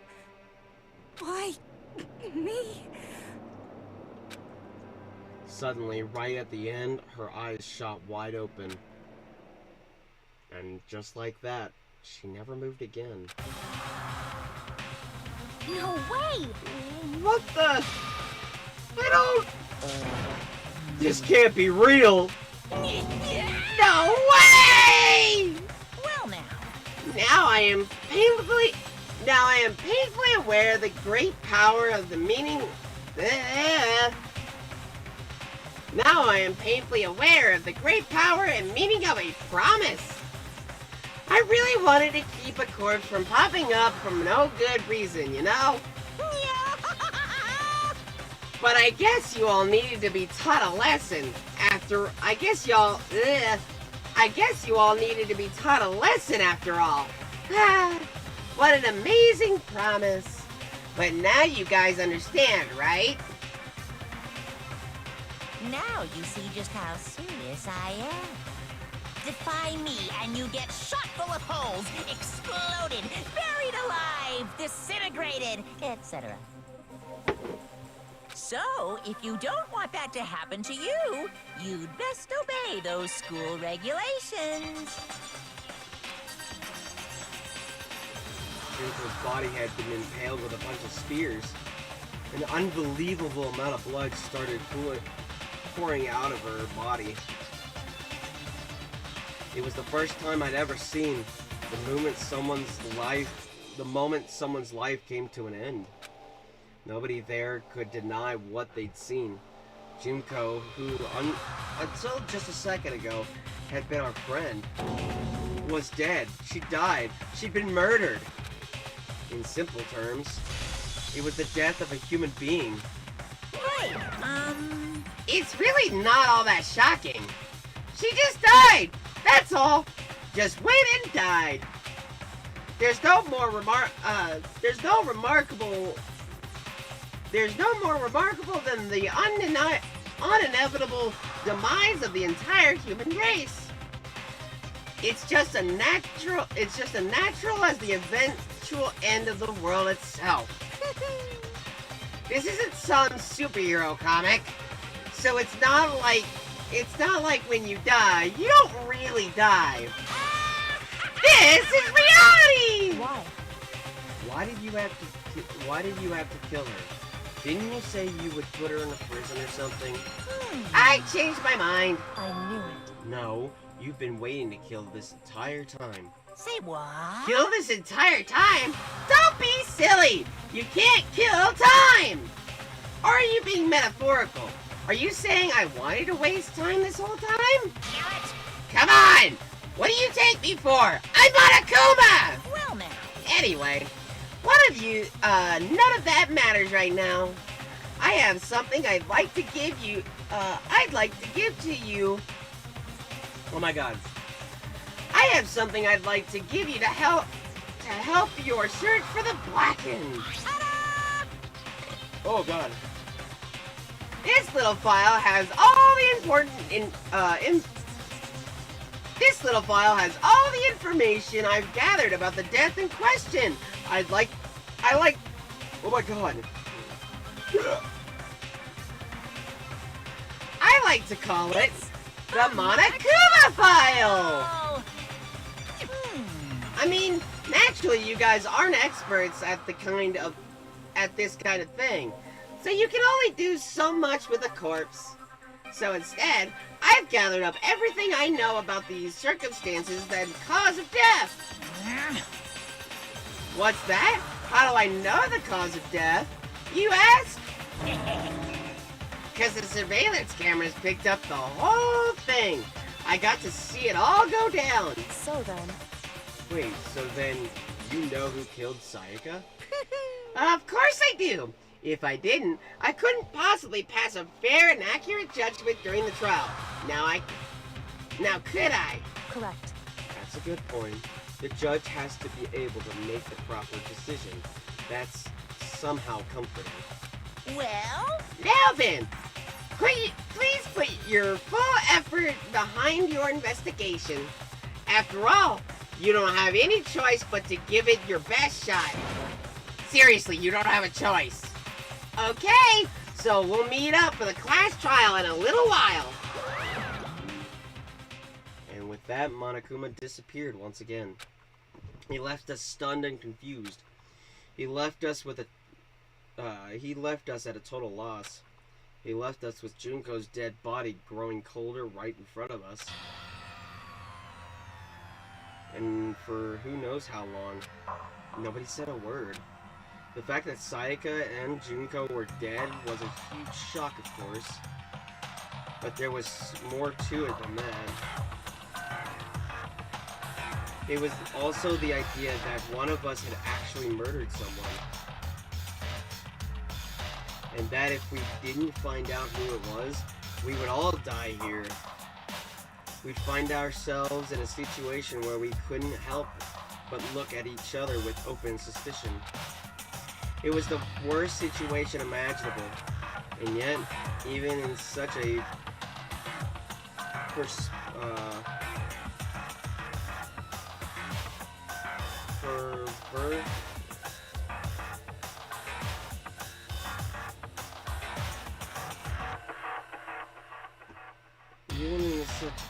perversely terrible situation, she didn't know the slightest hint that it had gotten to her. Hey. Now's no time to wallow in your depression. The worst thing we can do right now is lose all faith in each other.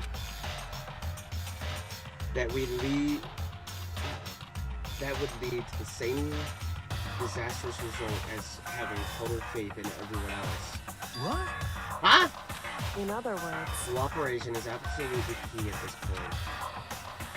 Who you decide to trust or not trust is of course up to you. Continuing to think about it and talk about deceased certainly isn't going to help anything. What the heck? Saying stuff like that is just... How many times have I told you? Anyone who can't adapt will die. Death is only the thing awaiting those who are unable or unwilling to adapt. If that happens, you'll only have yourself to blame. That's terrible! What an awful thing to say, especially after what's happened. Just a second. Right now, exposing the killer is the most important thing. Because if we don't, we're all going to die here. She's right. We need to begin our search right away. Of course. Either way, we can't run away from the situation, so we have no choice but to move forward. What the heck? We just have to do it, I guess. What other choice do we have? No way in hell am I letting someone kill me. Alright, damn it, let's do this. We just have to do it. Everyone kept repeating that sentiment. They were using it like a mantra to give themselves strength. But they're right, we just have to do this. No matter how much we don't want to, we have no choice. If that's what it takes to survive, then that's what we have to do. On top of that, there was something I needed to find out. I had to know why Sayaka had to die. Why she had to be the one. I'm terrified to find out, but still, I have to know. Otherwise, I know I'd never be able to accept her death. which is why I don't have any choice. I have to do this.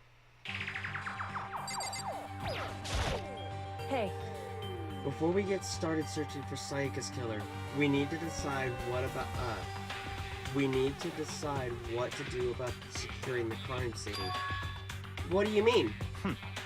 You're thinking of putting someone on guard duty so nobody can disturb the area, aren't you? After all, if the culprit decides to destroy the evidence, we're pretty much screwed.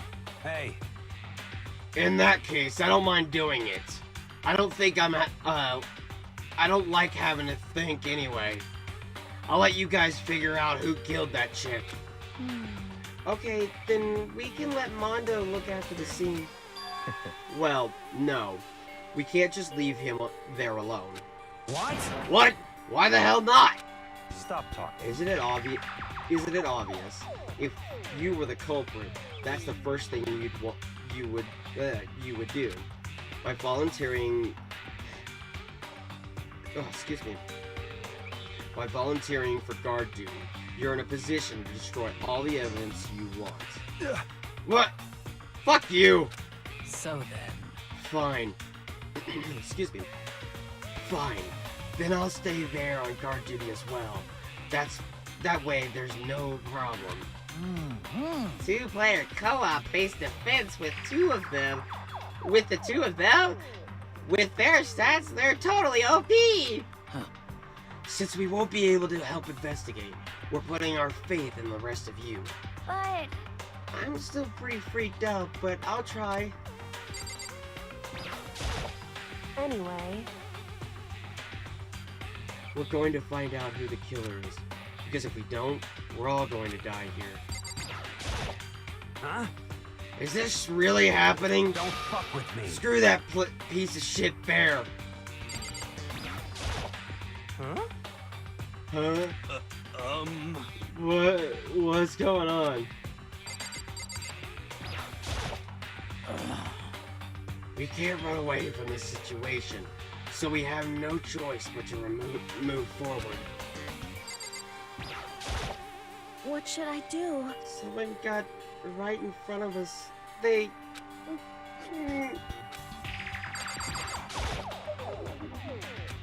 Hifumi?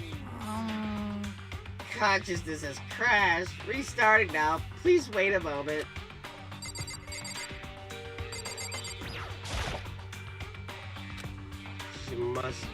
She must be in shock. She can't even open her mouth to talk. what the heck? I hate this, but still, we don't have a choice. We have to figure out who did it, or else we're all dead. Oh, So you finally noticed. What the crap? Huh? Noticed what? I was looking through the Monokuma file we received, and I noticed something very obvious and very unusual. Huh? Huh? What are you talking about? Go ahead, take a look.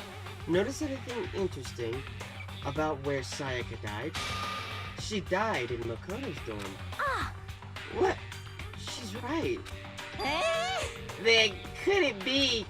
All at once, everyone's gaze turned to me. Hold on a second. You've got it all wrong. For just one night, I traded rooms with her. I did it because she was afraid. What the heck? You expect us to believe that? Just tell us the truth. They looked in the look in everyone's eyes had done a complete 180 just from a few minutes earlier. The feeling of suspicion and fear had returned. In other words, you think I did it? We need to hurry up and figure out who the culprit is. If we find out who did it, then only that person dies. But if we get it wrong, then the rest of us face execution. That's what oh my god. That's what that ridiculous school regulation said, right? So stupid. Are you serious? So you're gonna try and find out who did it?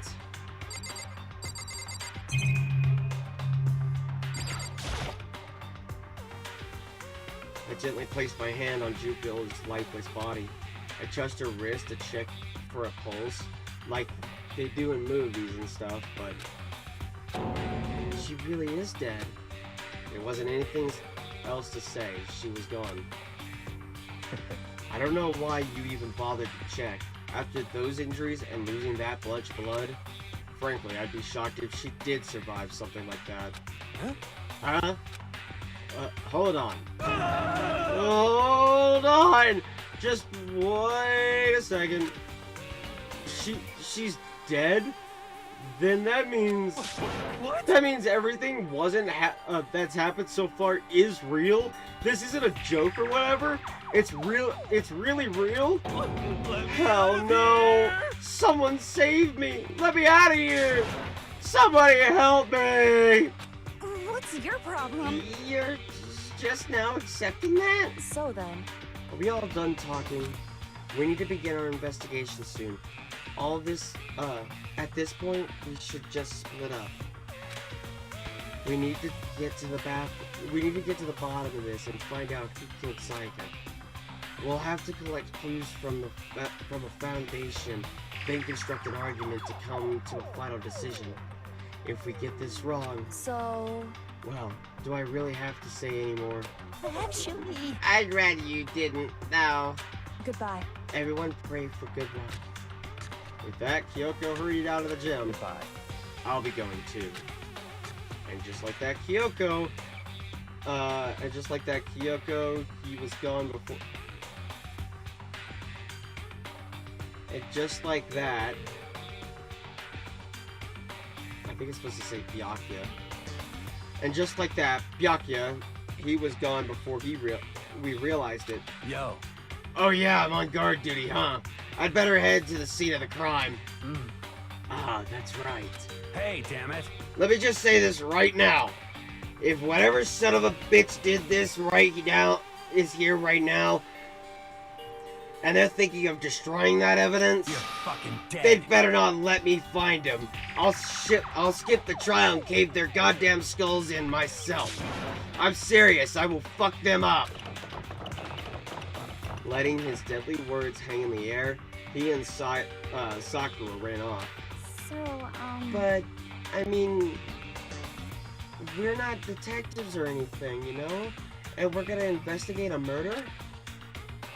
How do we even do something like that? Anyway, We don't really have to do anything in particular. We already know who killed Sayaka. What are you implying? this is It very was suspicious. you. I'm telling you, it wasn't me. Don't come any closer. Are you gonna kill me next? So, Well, I guess it wouldn't hurt to give it a shot. It's not for sure that Makoto's guilty yet. That's true. We may as well at least check it out. Check just to check. Even if I wanted to, I couldn't help but investigate. Huh? Wait, why not? I'm not good with blood. All it takes is one glimpse and I black out. Oh yeah? Well, whatever. I don't think anyone was expecting much from you anyway. Anyway, I guess I better get going. Wait, don't go yet. You have to hear me out. But it was pointless. Everyone had already left, and their parting looks at me had. Execution is execution. Electric chair, zzz, zzz, poison gas, torn apart like a paper plane in a hurricane.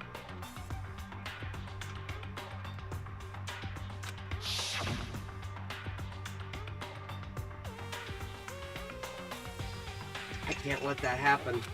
I can't let things turn out the way Monokuma wants. All I have to do is find out who really did it. Who really killed Sayaka. Investigate.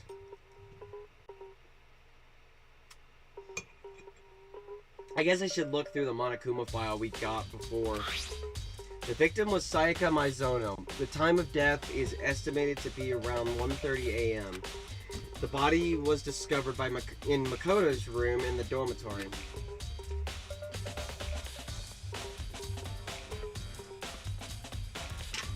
Excuse me. All evidence suggests that the death took place in the bathroom. The cause of death was a stab wound to the abdomen. There was also an injury to her right wrist. Specifically, the wrist appears to have suffered a fracture. We have no choice but to push forward if we want to find out what happened. Somehow, I have to find out the truth so that we can all survive. And for Sayaka, I have to find out who she was killed. Oh, I have to find out how she was killed. Monokuma file number 1 has been added to the truth bullets section of your handbook. Alright, so we need to leave the gym and head to my room.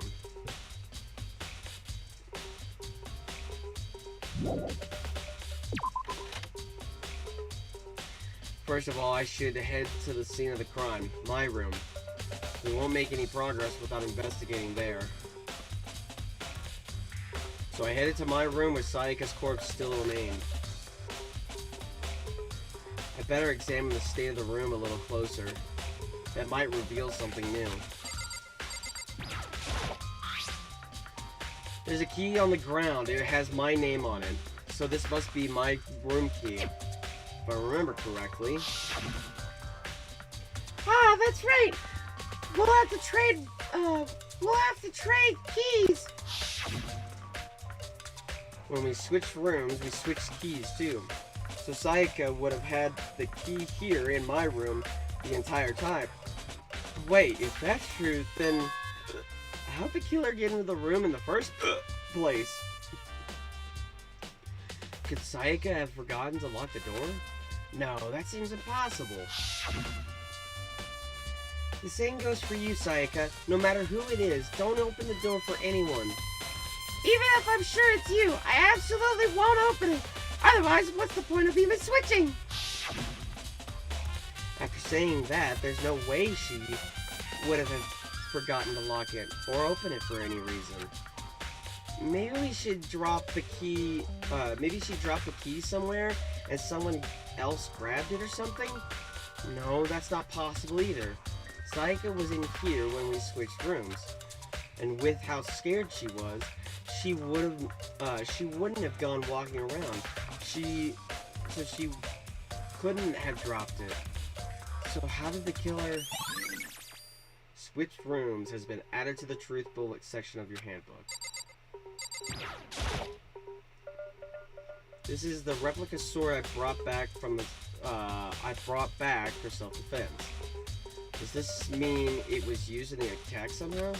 And plus, to take it out of its sheath. And I hadn't actually looked at the blade itself until now. It shouldn't be surprised. I shouldn't be surprised it's coated in gold too. On top of that, some of the gold coating has come off parts of the blade and the handle. Yeah, the handle especially is missing a lot of its coating. Now remember, the coating sticks to you even if you just touch it a little bit. Replica sword. This is the replica sword I brought back for self-defense, but this means it was used in the attack somehow, and plus the sword's been has been taken out, and so it's just the sheath. But, huh? There's some scratches on the sheath. They must have been made with something sharp. But how'd the sheath get scratched up in the first place? Even if someone used the sword during the struggle, it doesn't make sense for the sheath to be damaged.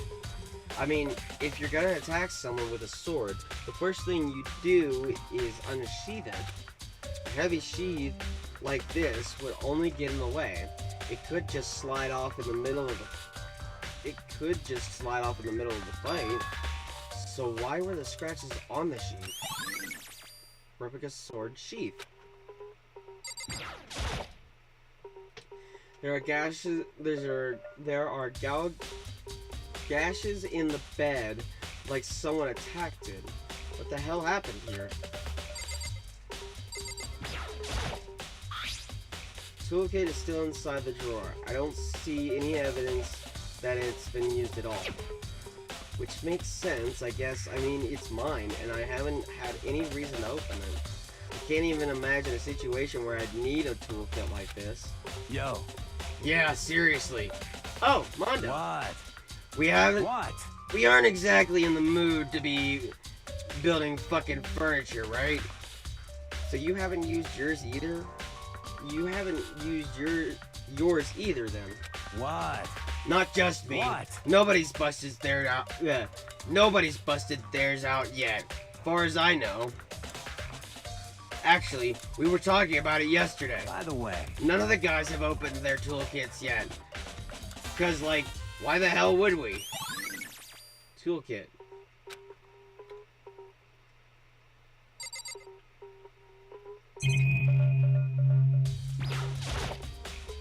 This is the display stand. The sword was on. There are scratches and gashes on the wall and bed. Is that evidence of a struggle? It looks like there must have been some kind of fight in my room. Damn it! I was right there in the other room. If only I'd heard something. Wait. That would not have been possible. Huh? Don't you remember? All our rooms are completely soundproof. So something could happen in this room right now next to you, and there's no way you could know. Well, Perhaps perhaps this was another of Monokuma's suggestions, created, strategies. Perhaps this was another of Monokuma's strategies, creating an ideal setting for murder. Evidence of a struggle. There are scratches and gouges on the wall and bed. This is evidence of a struggle. Looks like there's a fight in my room. well, I can hear it. Yeah. Ah, damn it.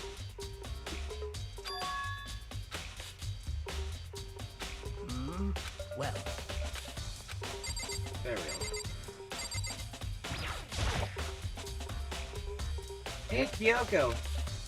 I quietly called her name while she was investigating the area, but What are you doing? Isn't it obvious? No, not really. I'm searching. Searching? she was down on her knees, carefully inspecting every inch of my room. Did you lose a contact or something? I don't know what she's doing exactly, but she seems to be concentrating pretty hard.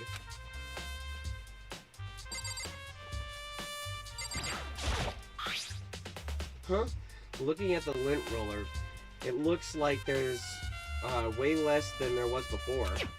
Did Sayaka see how dirty my room was and decide to clean up a little bit? Hey, Kyoko.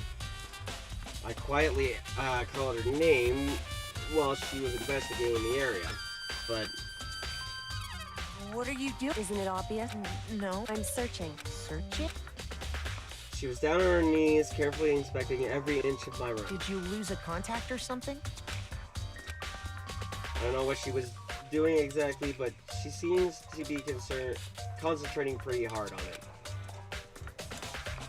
But a few seconds later, she suddenly stood up straight and said, Listen, "Are you a clean freak?" Huh? No, I don't think so. But why? Nodding, she glanced around my room one more time. I see. Interesting. What's interesting? Hey, Just as I suspected, there's something very unusual about your room. Unusual? What do you mean? so... I've searched your room. I've searched your floor from one corner to another. I didn't find a single strand of hair. Really? Indeed. Not one hair from the victim, not one hair from you, even though you've been living in here. Oh, excuse me. You know, now that you mention it, I noticed something while I was looking around before. It looked like the lint roller in my room had been used, but I never touched it. Could someone have used it? I see. Could somebody have used it to... Very interesting. Your room didn't have a single hair in it, and someone used your lint roller without your knowledge. In other words, someone other than you came in and scrubbed your room clean. Was it Sayaka or the killer? Well, That's the question, isn't it? Monokuma's room Makoto's room cleanliness.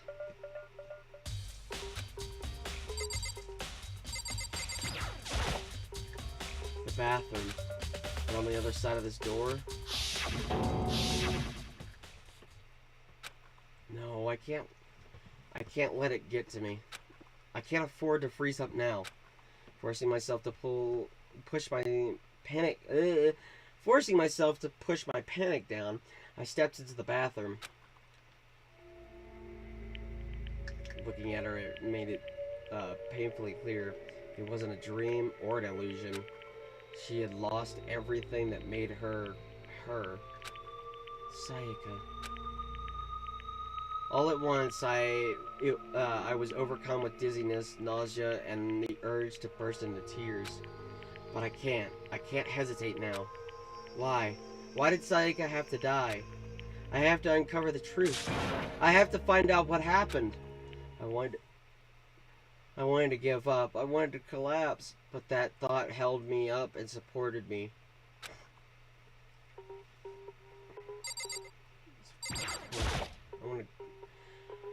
I told myself I simply couldn't face what I saw, but now's no time to think like that.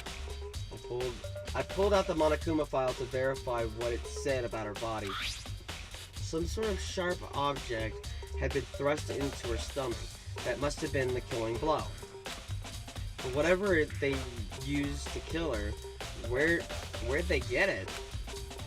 It's definitely something I should look into later. Also, according to the Monokuma file, Sayaka's right wrist is broken. Her wrist doesn't look swollen. Her wrist does look swollen and bloody, that's for sure. But there's something sort of glittering there on her wrist too. Right there, where her wrist is all swollen, there's something glittery. That definitely concerns me. Another thing that concerns me is, there's some blood on her left index finger, but that's it. The palms of her hands are totally spotless. So how come only her left finger? Sayaka's wrist. The stab wound on her stomach was what killed her. So then, what broke her wrist? That must have happened earlier on. I mean, how could her wrist get broken after she had already been killed? So it's very possible she broke her wrist during the struggle. The killer attacked Sayaka in the main room, which is when her wrist got broken. After that, the killer cornered her in the bathroom, where they inflicted the deadly wound. I looked past Sayaka to the wall behind her, and there I saw... What? Written in blood were the numbers 11037. Did Sayaka do this? Some sort of sharp object has been thrust into her stomach. That must have been the killing blow. But whatever the killer they used to kill her, where'd they get it? It's definitely something I could look into later. Also, according to the Monokuma file, her right wrist is broken, swollen. Oh, okay. So this is just everything I already figured out.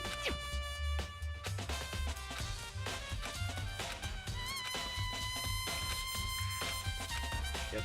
Okay. it would seem... It looks like you found it, right, Makoto? The bloody numbers That must have been Sayaka's dying message.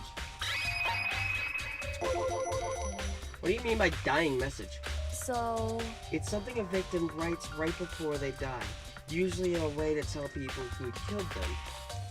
Now, generally, whoever writes it doesn't make it totally obvious.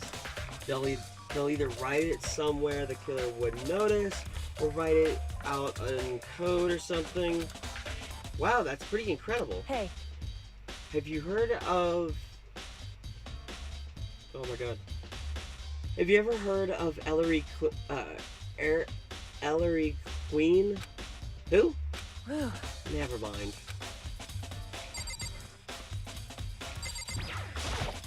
It would seem... Saw the bloody numbers. I've never seen something written in blood before. It really was her final message. It was as if she wrote it, it was as if she wrote it with life itself. Right. Do you often talk like an inspiring poet? But the numbers she wrote, what do they mean? 11037. I have no idea what that could possibly mean. So... The way she wrote the numbers makes me think she wanted to use her body to block them. If she wrote them in that location while she was sitting the way we found her, it means that she must have wrote them by turning only her hand toward the wall. If you were to write something in that position, you know what the result would be. The result? Well? Think about it. You're not gonna tell me? Makoto. You need to uncover the mystery of this case yourself. Otherwise, the case will end and you'll remain unconvinced. I have no idea what you're trying to say, but it's obvious you're not going to tell me. Dying message. Sounds like Kyoko knows what Sayaka's dying message means. But honestly, I have no idea. Oh, I know who I should talk to. When it comes to numbers, who better to ask than the ultimate programmer? Makoto. There's one other thing I wanted to ask you about. Do you know how the doors of the bathroom got broken? Broken? Oh, you mean how it gets stuck? What? Gets stuck? Yeah, I guess I'm the only one but the door doesn't fit in the frame quite right. When I first tried to use it, I thought it was locked. But once I learned the trick, it opens no problem. Bathroom door frame. Correct. So the door doesn't quite fit the frame, huh? But actually, I'm referring to the broken doorknob. Huh? The doorknob? That's right. You didn't notice? Well, just try closing the bathroom door. I'm sure you'll see it right away what I'm talking about.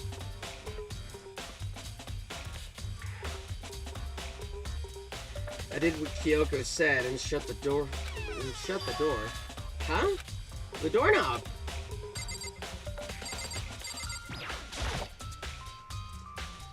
What the heck? The doorknob's practically about to fall off. Why is it like this? It would seem... Someone must have used a screwdriver or something similar to unscrew it. Whatever it was, it's obvious this was intentional. What? It was intentional? Why would someone want to do that? So... I guess maybe they were trying to get the door unlocked and ended up breaking the whole thing. But my bathroom doesn't have a lock on it. Only the girls' bathrooms can lock, right? Excuse me. But my bathroom doesn't have a lock on it. Only the girls' bathrooms have locks, right? She stood there for a while, lost in thought. Then apparently struck me with a sudden realization. She shot a question at me. Just a second. I have just one more question for you. You mentioned earlier that your bathroom door would get stuck, right? Did you tell anyone about that?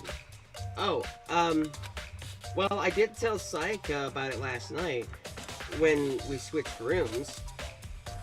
So what you're saying is only you and Sayaka knew about it. Interesting. She had the slightest hint of a smirk on her face. I got the sense that she was really starting to get into all this. I see. Then that clears that up. Huh? What clears what up? I'm so lost. Goodbye. Well, see you later.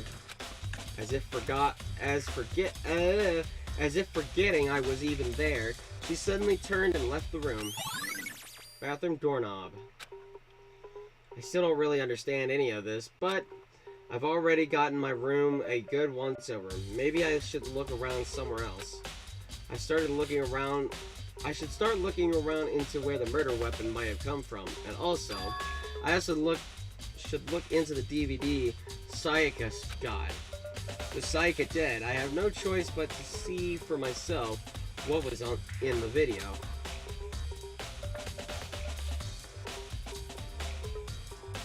Excuse me. And on top of that, I'm sure there are some other areas worth checking out too.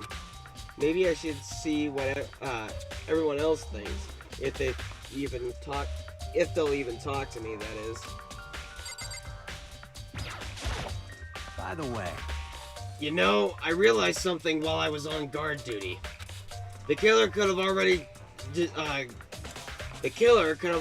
destroyed some evidence right before. Right? Before anyone found the body, I mean. There's a trash room here in the dorms, right? They could have tossed some stuff in there. Yeah, that's definitely possible. you son of a bitch! That dirty bastard! Anyone who raises their hand to a woman is scum that deserves death. That's what my brother taught me. You're fucking dead. So if I find the son of a bitch that did this, I'm gonna pound their goddamn face in. But what if it was a girl that did it? Yo, That'll all get sorted out when when the time comes. Sakura, do you think I'm guilty too? Hey, I'm trying not to make assumptions like that. I simply don't know. I simply don't know whether or not you did this. Whatever decision the rest of you come up with, I will follow your lead. I see. Well, I'll talk to them.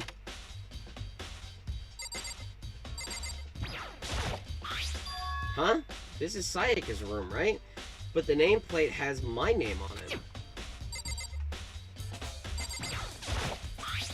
Huh? This is definitely my room. But the nameplate has Sayaka's name on it. The nameplates to my room and Sayaka's room were switched? So all that effort I put into switching rooms without anyone knowing was totally pointless. But why would anyone do that? Dorm nameplates. Oh, hi, Byakuya. very strange. So why was Sayaka in your room when she was killed? Could it be because you were the culprit? No, you got it all wrong. Sayaka and I switched rooms last night. He didn't even try to hide the suspicion on his face. Even if what you say is the absolute truth, you're still responsible for her death, wouldn't you say? Huh? After all, she wouldn't have died if she hadn't switched rooms with you, right? The reason Sayaka was killed is because I suggested we switch rooms? She's dead because of me? Then it should have been me that died. Well, all we can say right now is that it's a possibility. But if that's really true, then Leon. seems like... Something didn't seem right. The Monokuma file said Sayaka was killed in your room. I just can't stop thinking about it. Could it be the nameplate? Oh, he's telling me to check the nameplates. Very strange. Mr. Naegi, what was Miss Maisona doing in your room? Let me just say this. Most. I absolutely will not allow you to dispose of any evidence in the trash room. You really think I'm guilty?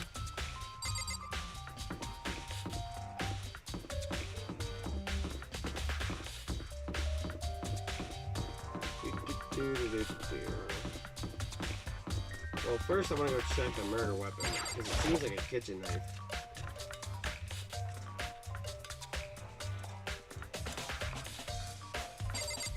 Hi, Allie. Hina, are you investigating the dining hall? Oh, no, I'm just taking a break, actually. Oh, no, I'm just taking a break. Actually, I've been taking a break since we started. This is all a first for me, you know? I don't have the first clue what I should be doing. I know what you mean. And I don't know why, but being in the dining hall helps me calm down. So I know I shouldn't, but I've been kind of hanging around here. To tell the truth, I was doing the same thing last night when Sayaka was killed.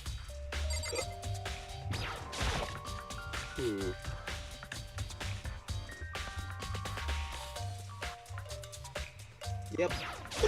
A knife is missing. There are all kinds of kitchen knives here, big to small, but it looks like one of them is missing. Was it something from the very beginning? Was it missing from the very beginning, or I better see if anyone here knows more about it. Kitchen knife set. Cool.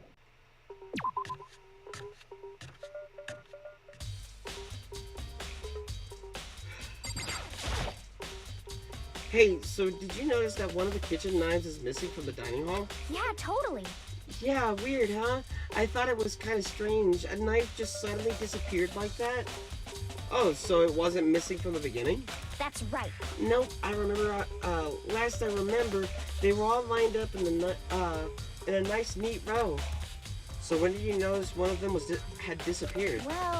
Well, when I went to go get some tea from the kitchen last night, and all the knives were...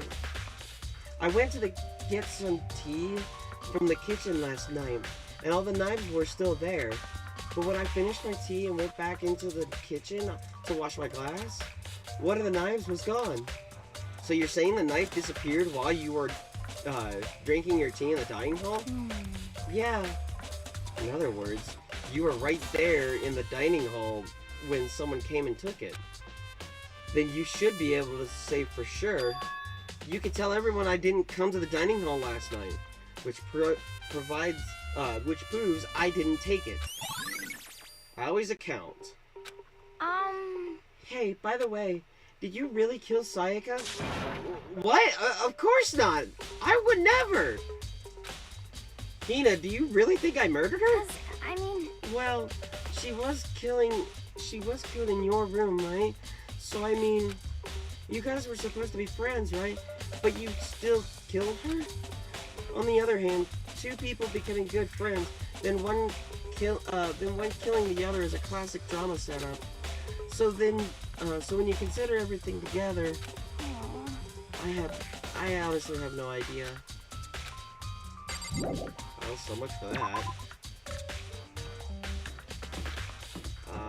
I'm gonna go to the trash room.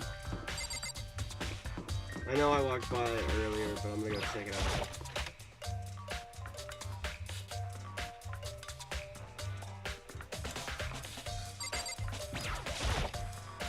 There's a hatch to the floor. Rattle, rattle. The door won't budge. It must be locked. Oh, cool.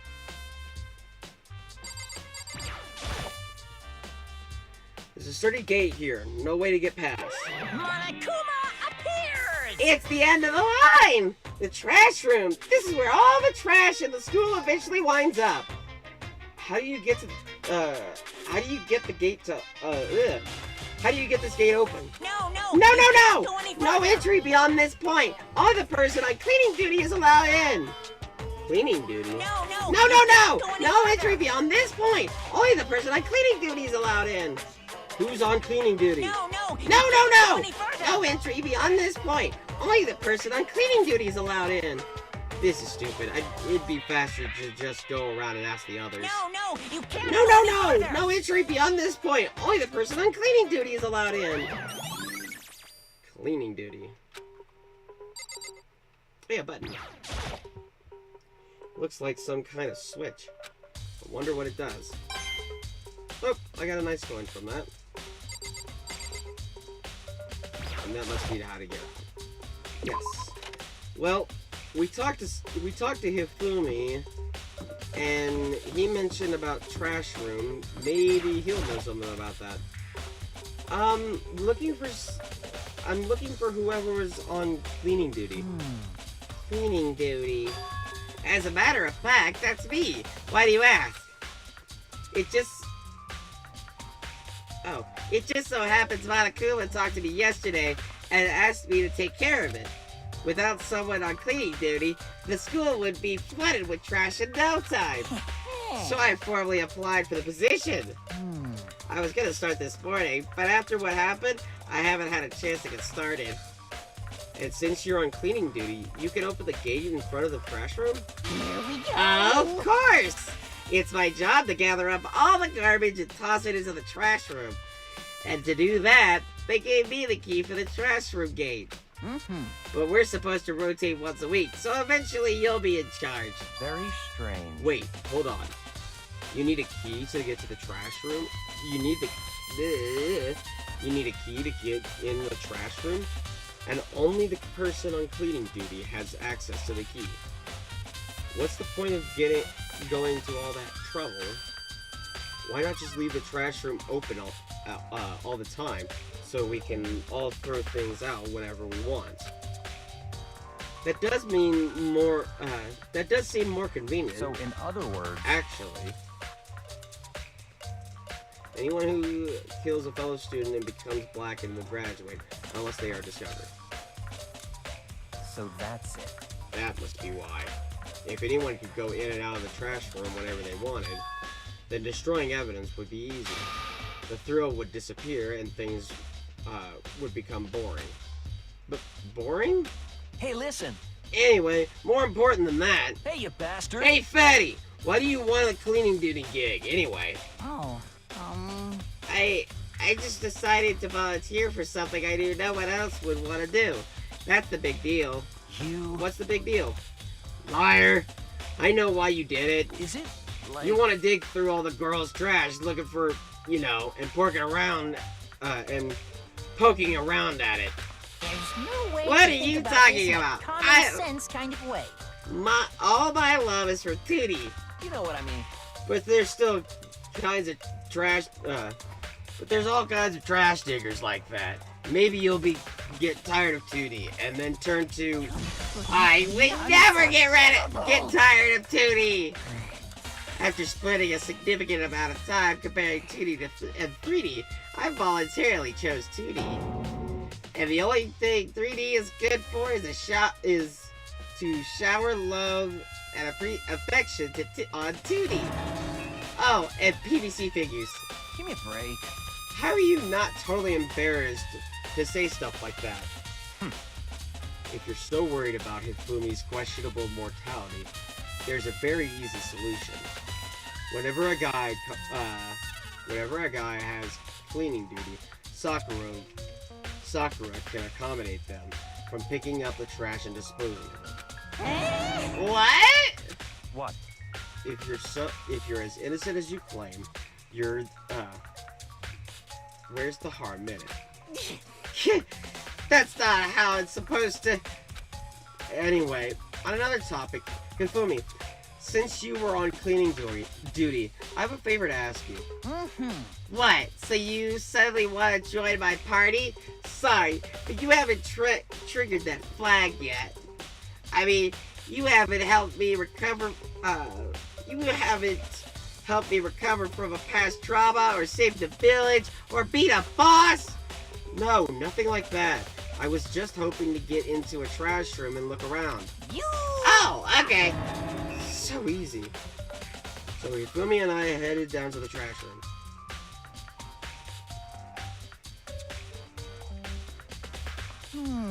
You'd like me to open the gate, wouldn't you? You know, when I look at it, it makes me think.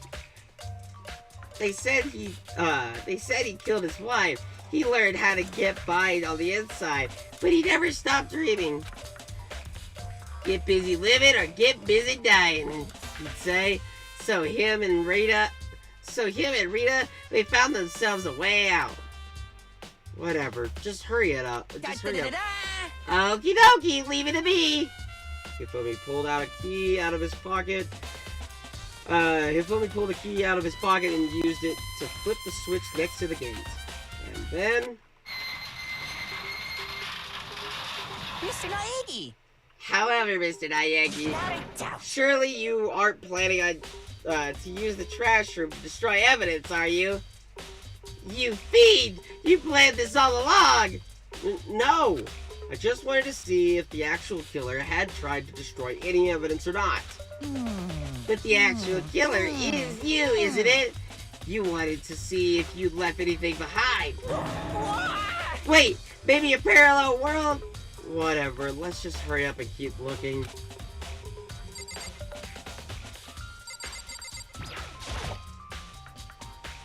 That's a huge trash can.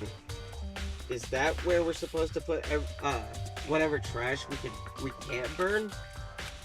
Well, whatever it's for. Doesn't look it doesn't look it's hiding any clues.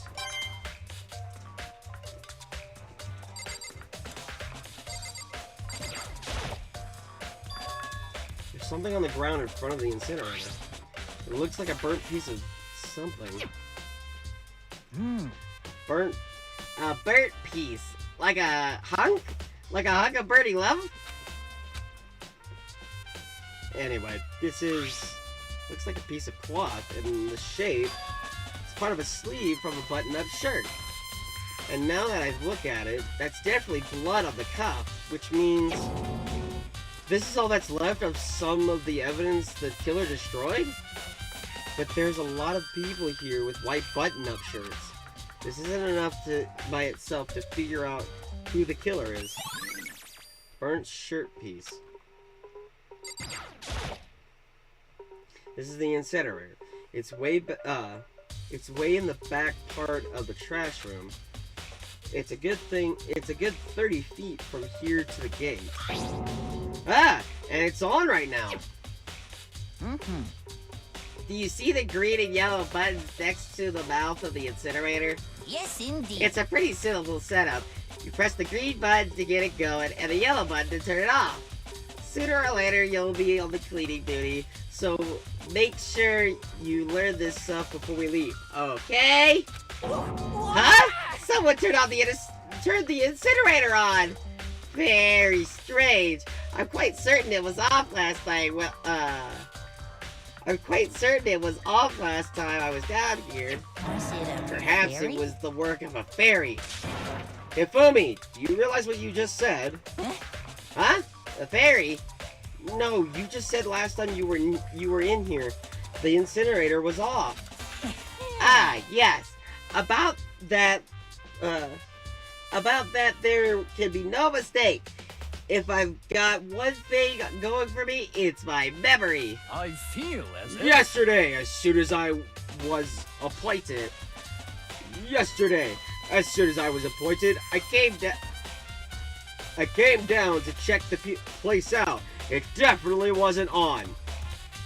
I haven't been back to the trash room since then. And since I'm the only one who has a key to open the gate, Most suspicious. it should be impossible for the incinerator to be on, and yet... So that means someone was able to switch on the incinerator without opening the gate. But how is that possible?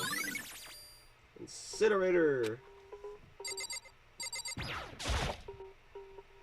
There are shards of broken glass shattered around in front of the incinerator.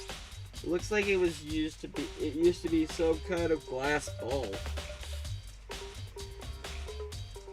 Excuse me, my goodness.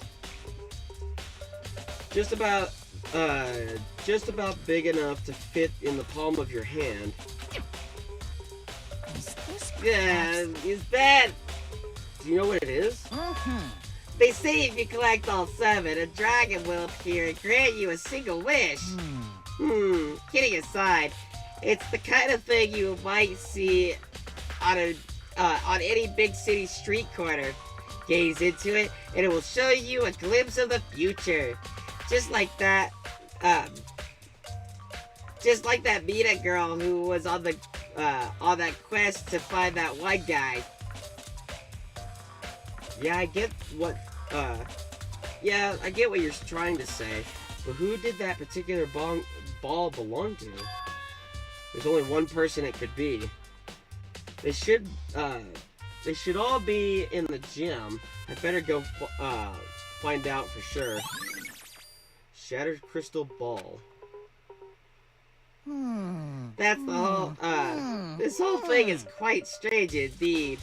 When I was here last, the incinerator was off, and those glass shards had, and burnt clothes were... What does it all mean, Mr. Nayagi? Will you be confessing soon? Why me? That's it. Everyone already knows you did it. All the mysteries are being solved one by one. Sounds like he's living out one of his comic book fantasies. The green button turns it on, the yellow button turns it off. Or so it seems, anyway. Alright, let's go to the gym, since I have 2 things to talk to people about.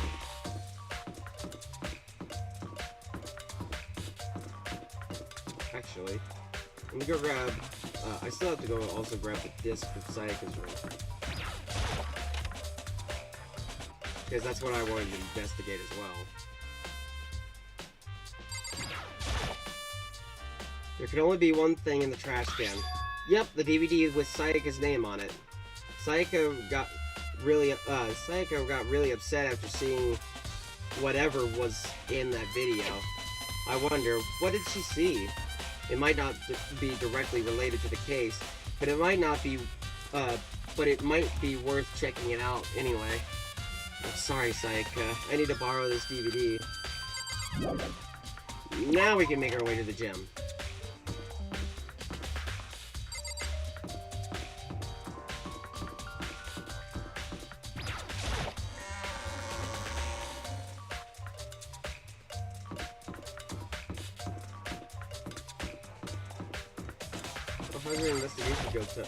Listen to me! Do you have a second, Makoto? I've uncovered something most unusual. The door to everyone's dorms has a nameplate on it to show whose dorm room it is, right? You hear me? Well, it just so happens. Wait, no. You might be the killer yourself. I can't tell you anything. Got it! Forget everything. Forget everything I just said. Forget it. Forget me. Sorry, just a little joke. Even I do jokes sometimes. Okay. That was weird. So he was just telling me about the nameplates that I've already figured out.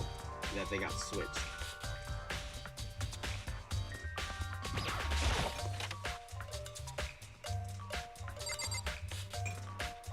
Alright, first Chihiro.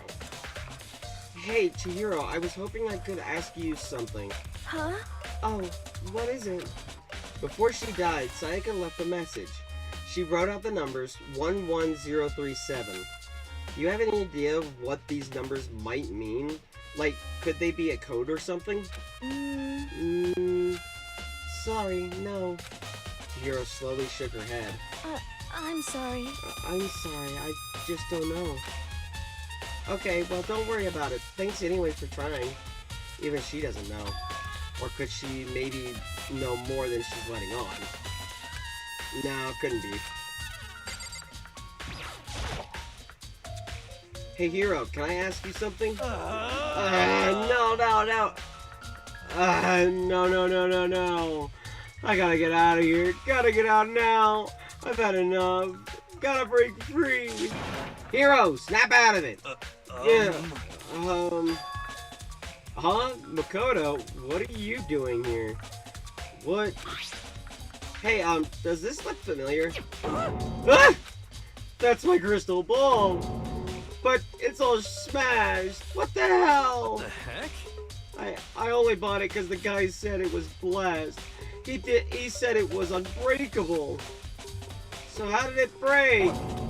Was it actually just made of glass and not crystal? Did that guy totally dupe me? He said it belonged to the pillars of history. Genghis Khan, George Washington, Napoleon.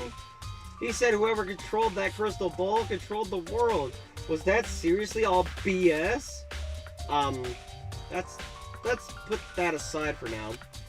So you can say without a doubt that this belongs to you. Yeah, that's mine for sure. I probably forgot it in the laundry room last night. Someone must have come by and snatched it. You left it in the laundry room?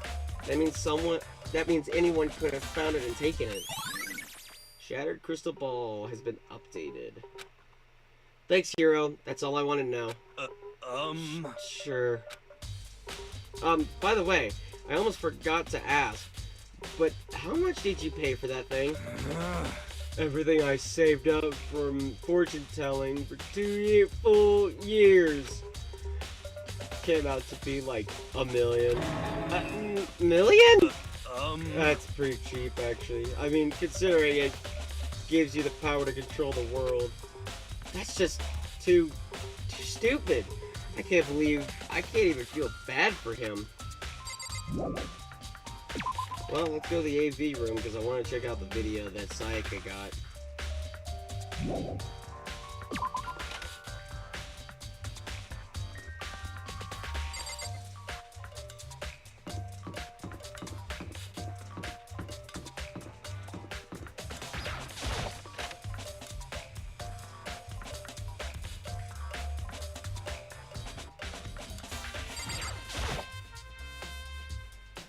I should be able to use this to see what's on the DVD. The DVD that Sayaka threw in the garbage. I sat down in front of the screen and put it in, I put in the DVD in the player. Pushed play and the screen was dark for a few seconds, but then an image slowly appeared. It looked like some kind of concert. And sitting on stage front and center was a face I recognized all too well. Sayaka. She was there along with friends. She said she was there along with the friends she said had been so important to her. She was positively glowing up there in front of the crowd, so full of life. Seeing that image made it even harder to accept that she was dead. My vision started to blur and darken, and then that voice that voice I'd come to despise so much began to float out of the speakers. Sayaka Maizono, the ultimate pop sensation, lead singer for a world-famous all-girl pop band. For these girls, the glowing spotlight only made them that much more beautiful. But then...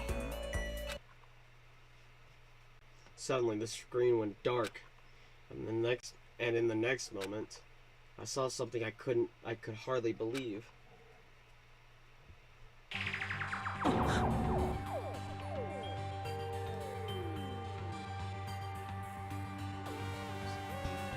What the? Sayaka had disappeared from the stage, which was now in ruins. But what I noticed even more than that was the figures on the of the other girls, who had all simply collapsed. This ultra-successful team suddenly fell apart.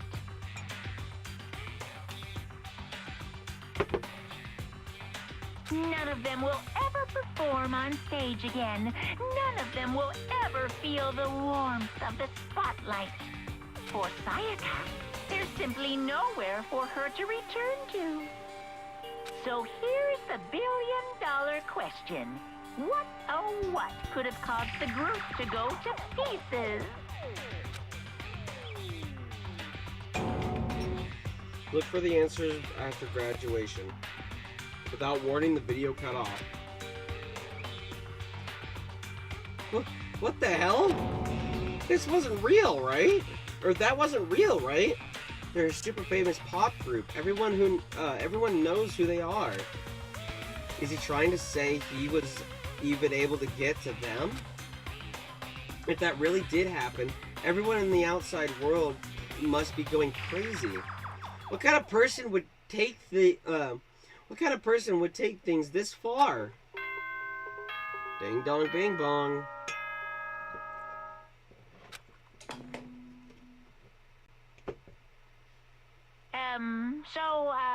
I'm getting tired of waiting. What say we just get started, It's time for the long-awaited class trial! Now then, allow me to appoint a proper location for the proceedings. Please go through the red door on the first floor of the school.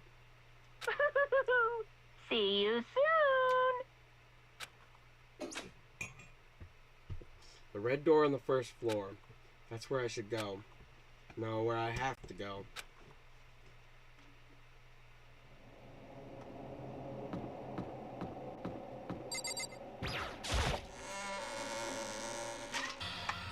Alright. You're late, Makoto! We've all been waiting for you! I bet you were afraid of what you would be discovered. I bet you were afraid you would be discovered and the murderer you are. Listen to me! Let's not jump to conclusions just yet. Save that for the class trial. There, we can all reveal the details of Makoto's crime. So they really are convinced I did it, but I didn't do it. Me and Sayaka both know that. Me and Sayaka both know that all too well. But then, who is the killer? The one who murdered Sayaka. Is it really one of us?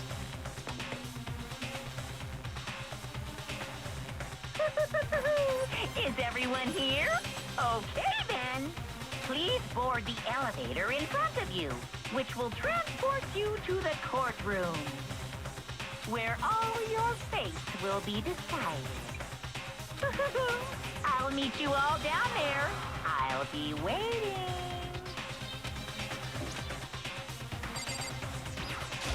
Got it! Relax. I haven't decided 100% that you're the culprit just yet. Maybe, but you're obviously leaning that way. Let's get started. Hey! There's no point. Excuse me. There's no point in standing around here. Settle your resolve and step into the future. Impossible.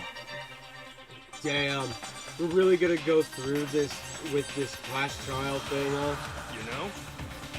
If you want to confess, I guess now's the time to do it.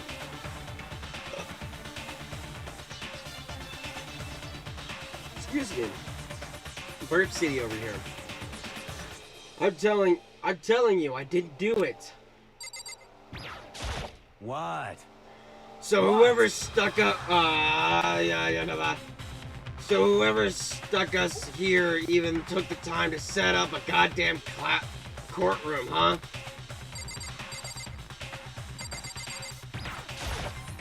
I'm sorry. Sorry, in the end I wasn't able to do any, sorry, in the end I wasn't able to do any looking around or anything. Is this really how Sayaka would want us to find out who killed her? What the heck? I can't help but wonder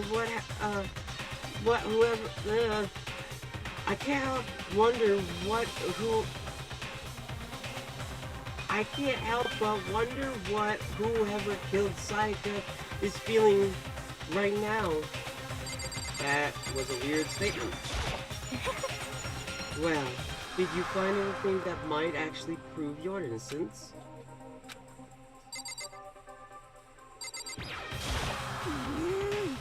being so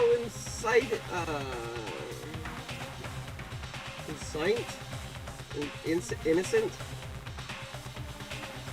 yeah, being so innocent, even though you obviously killed her. I'm impressed. You know what I mean. Well, I did my job. I'm counting on the rest of you from here on out. So, the school basement has become the darkened stage. We're all here to bear witness to Mr. Miyagi's final curtain call. Well then, the time has finally come. Are you ready?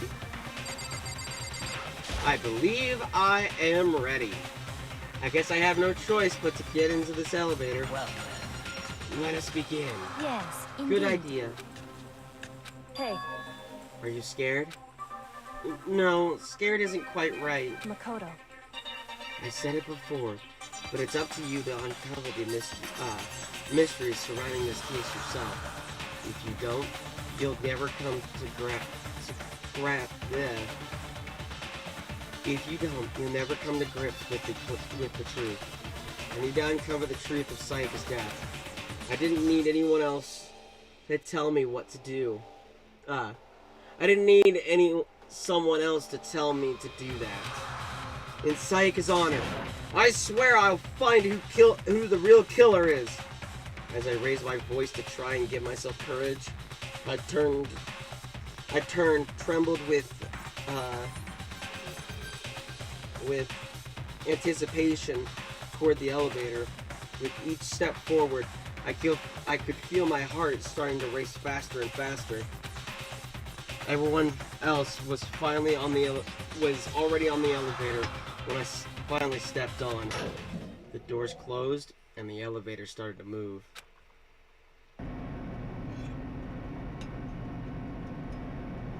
The steel box descended with heavy clunking sounds towards the school's basement.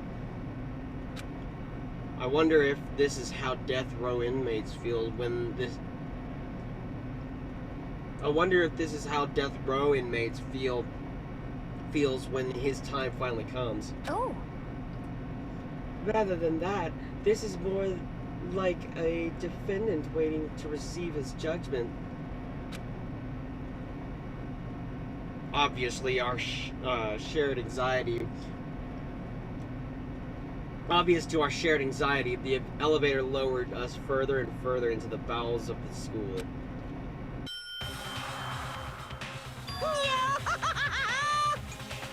No! You finally arrived! What do you think?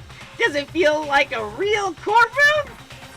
It's like a Hollywood movie set, right? Not even close. It's total shit. Well now. Okay. Everyone find your assigned seats and sit down. Hurry up now, hurry up! We did what he said and found our seats. The seats were arranged in a giant circle.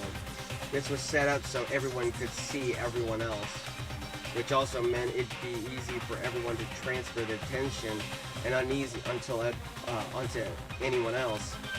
The air seemed to grow heavy as we sat there. And so the curtain on our first case opened. A deadly judgment, a deadly deception, a deadly betrayal,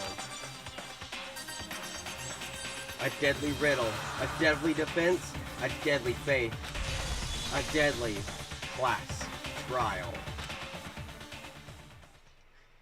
Yep. Okay. With the court preparations up, we are going to go ahead and take another break so that I can refill my water, I can take a quick snack break, and we will come back here in a few to set everything up and get on with this court case. I will be right back.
Alright.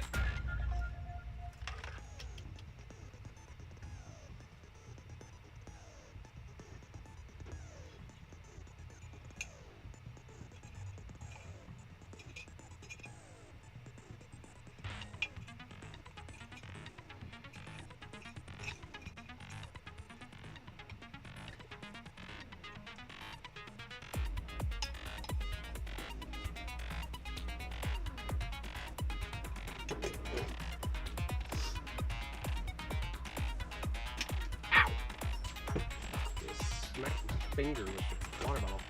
Alright, let's go over the evidence that I've got. So, Monokuma file number 1. The victim was Sayaka Mizono. Time of death is estimated to be around 1:30 a.m. The body was discovered in Makoto's room in the dormitory. The death took place in the bathroom. The cause of death was a stab wound to the abdomen, and her right wrist appears to have been fractured. There are a number of scratches and gouges on the bed and the walls in Makoto's room. Oh, evidence of a struggle. That's what that one was. Replica sword. Makoto took this from the gym's entryway and put this in his room. The sword was found out of its sheath and on the floor in the middle of the room. The sword handle was missing some gold. The sword handle was missing some of the gold coating, as was part of the blade. Replica sword sheath. Makoto took this from the gym entryway and put this in his room. The sheath was found some distance from the sword itself, and it shows evidence of being scratched with a sharp object. Switching rooms. On the night of the murder, Makoto and Sayaka traded room and room keys. When the victim was discovered, Makoto's room key was found in Makoto's room. Sayaka had originally asked Makoto to switch with her when someone attempted to force their way into her room, and she became frightened. Excuse me. Toolkit. This had been placed in Makoto's room before he arrived. It remained unopened, and there's no evidence of it having ever been used. All the other male students claim that they haven't used theirs either, but still. Makoto's room's cleanliness. Not a single hair was found on the floor at the scene of the crime. In addition, the lint roller showed evidence of being used. Sayaka's wrist. Sayaka's right wrist had been fractured, and her wrist was glittering at the injury's location. In addition, her hand appeared to be completely clean except for the index finger on her left hand, which had some blood on it. Dying message. A series of numbers had been written in blood on Makoto's bathroom wall, 11037. It is assumed that Sayaka wrote these numbers while leaning up against the wall as she lay dying. Bathroom door frame. Makoto's bathroom door was difficult to open due to it not quite fitting in the door frame properly. The only two people who knew the trick to opening it were Makoto, the room's owner, and Sayaka, the victim. Bathroom doorknob, excuse me. Makoto's bathroom doorknob had been broken. The screws holding it in place had all been partly or completely removed. Dorm nameplates. The nameplates of the dorms...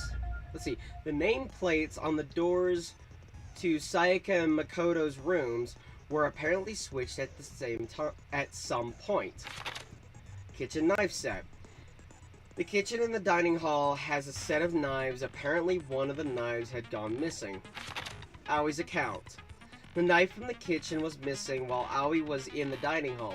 Aoi swears that Makoto did not come into the dining hall. Aoi swears that Makoto did not come to the dining hall at any point while she was there. Trash duty. There's apparently a trash room within the school. It's blocked off by a sturdy gate, that can only be opened with the trash room key. Incinerator.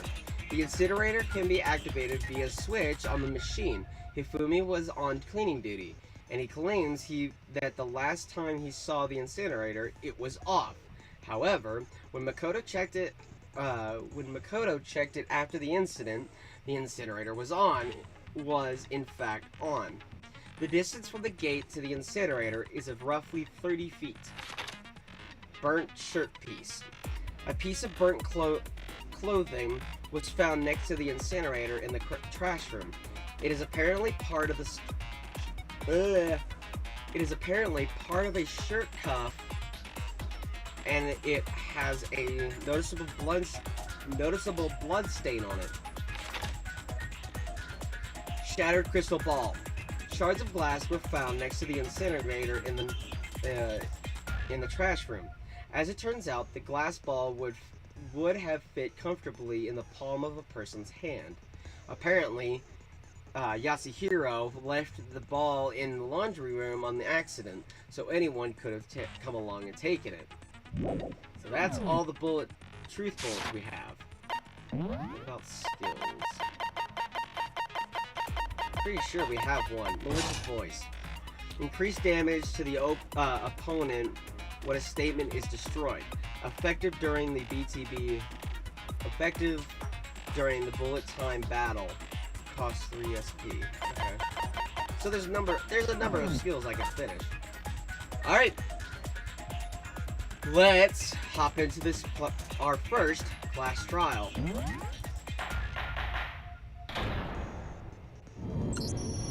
Let's begin with a basic explanation of the class trial. So, your votes will determine the results. If you can figure out who done it, then only they will receive punishment. But if you pick the wrong one, then I'll punish everyone besides the blackened, and the one that deceived everyone else will graduate. And the killer really is one of us, right? Of course. Okay then. Everyone, close your eyes. And whoever did it, raise your hand. Don't be a goddamn idiot.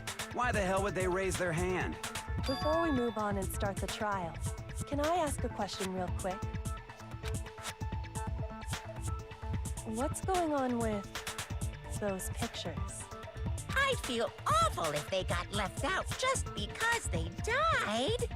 Friendship penetrates. Ew, Hifumi. Okay, but what about that other empty seat? There were only 15 of us to begin with, so why are there 16 seats? Oh, no reason. It's just that our little courtroom here can technically fit up to 16 people. Okay, that about does it for the preamble. Get ready to get started. First up is the case summary. Now, let the class trial begin. It's about to begin. The debate to decide who we think the killer is. Anything I found, anything I noticed, I have to be ready to speak up about it. About anything. Because this isn't just about me. Everyone's lives are on the line. Our first non-stop debate is about to begin. Would you like to hear more? Absolutely. As things progress during each class trial, you will engage in a number of non-stop debates. During these discussions, characters will speak one after another, without pause. It's up to you to unearth any lies or contradictions buried within their statements. What that means is that you'll have to use truth bullets to refute what they say.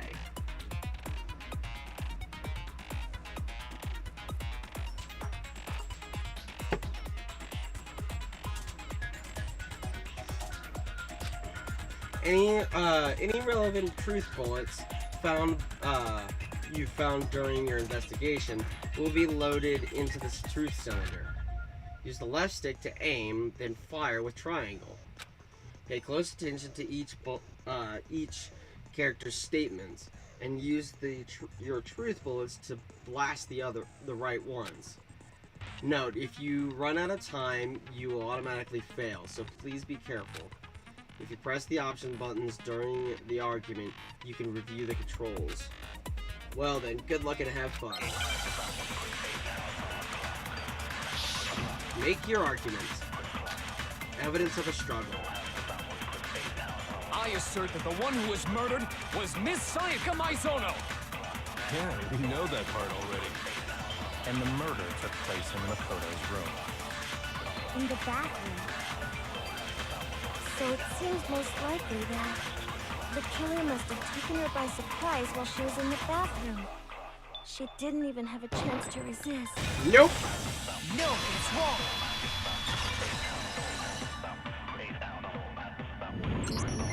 Just a second, Chihiro. Try to remember how my room looked. With the way things had been damaged, I think we can definitely assume there was a struggle. A struggle? Between who and who?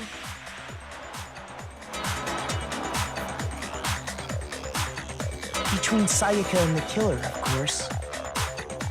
So you're saying Sayaka wasn't caught by surprise in the bathroom?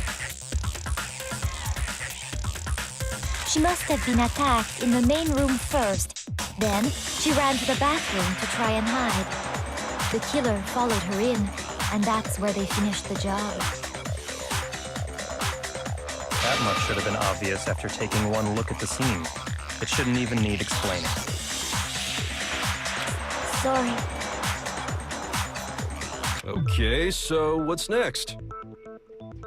Next is the subject of the murder weapon. Wow, this is starting to sound like a real trial. We need to determine what was used to kill Sayaka.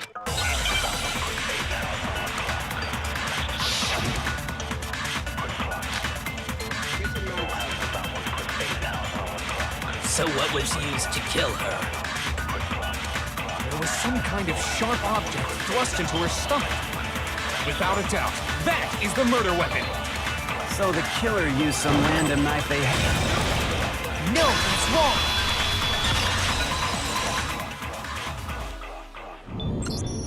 No. I do think it was a knife, but not just any knife. Hey, I got I'm almost positive it was a kitchen knife. Huh? A kitchen knife? After the murder, we discovered that one of the knives from the kitchen was missing. Which means that knife must be the murder weapon.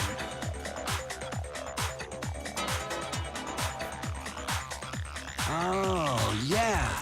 I guess that makes sense. You could sort of see the weapon sticking out of her stomach. And if you look real close, I could totally see that being a kitchen knife. Okay, so the murder weapon was a kitchen knife, but where does that get us? I mean, we all know Makoto killed her, right? That's right.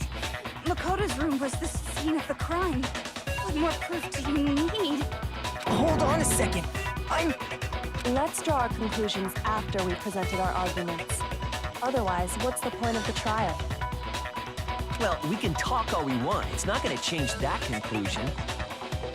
I don't think that's true at all. I'm sure if we keep at it, something new will reveal itself. You really believe that?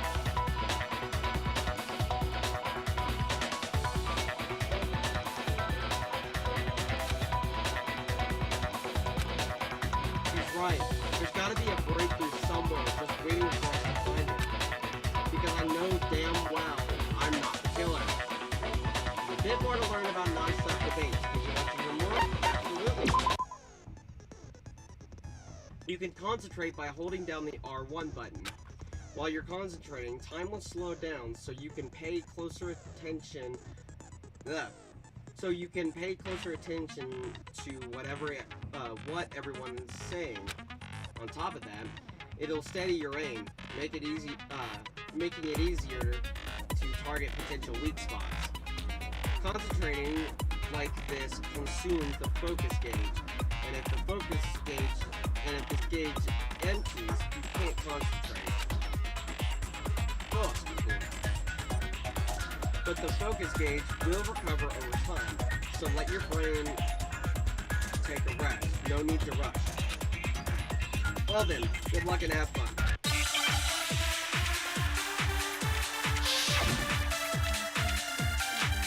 Hours to count.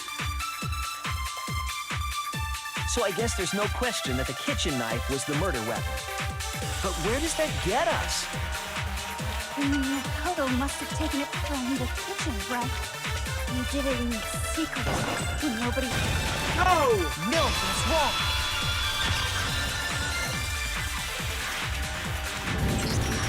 Okay, wait. Hold on. I didn't take the knife from the kitchen. Next you're gonna say you're not the killer, right? Go ahead and say it all you want. Well, what if I have a witness? What do you think, Hina? Huh? Remember what you were telling me earlier? Well, excuse me, that's not her voice. Well, I went to get some, tea. Well, I went to get some tea from the kitchen last night, and all the knives were still there. But when I finished my tea and went back into the kitchen to wash my glass, one of the knives was gone. So you're saying the knife disappeared while you were drinking your tea in the dining hall? Yeah. Just to be perfectly clear, the knife disappeared while you were in the dining hall, correct? Yeah, that's right. And at any point while you were there, did you ever see me come into the dining hall? No, I don't think so. You don't think so? No, he definitely wasn't there. The knife disappeared while Hina was in the dining hall. But I wasn't there the entire time. In other words, there's no way I could have taken the knife. Okay, then what about this? What if the idiot swimmer girl and Makoto are in on it together, and lying to protect each other? Idiot swimmer girl? Oh, and more importantly, why would I get involved in something like that? Speaking of which, I'd like to ask the bear, if there is an accomplice, do they also become blackened? So you ask, and so I shall answer. Each murder is allowed to have an accomplice, but only the one who does the killing will get to graduate. So in other words, two people can work together, but one of them has no chance of profiting from it. Then there's no way anyone would work together, right? But what if they did work together, and they just didn't know about the rule? Good grief! Enough already! No, okay? There are no accomplices in this case! Oops! Did I say that out loud? Anyway, I didn't go to the dining hall, and I didn't take the knife. So I'm not the killer. Okay, so then, who did take the knife? Hina seems the obvious candidate. After all, she just said she was in the dining hall. No way! I swear it wasn't me! Sure, but can you or anyone else prove that? I can. That's right. Sakura was with me the entire time I was drinking my tea. I hate to have to ask, but just to be sure, Sakura's... Me. Right. But then, couldn't either one of them have grabbed the knife? Actually, no. Because, well... Just spit it out already. I stayed in Hina's room last night. I got so scared thanks to those creepy videos. I wasn't really thinking, I just asked her to stay over. Which means we have airtight alibis. You stayed over? Doesn't that violate one of the school regulations? We're not allowed to sleep anywhere but the dorms. But it doesn't say we have to stay in our assigned room. So, I don't think that's a problem.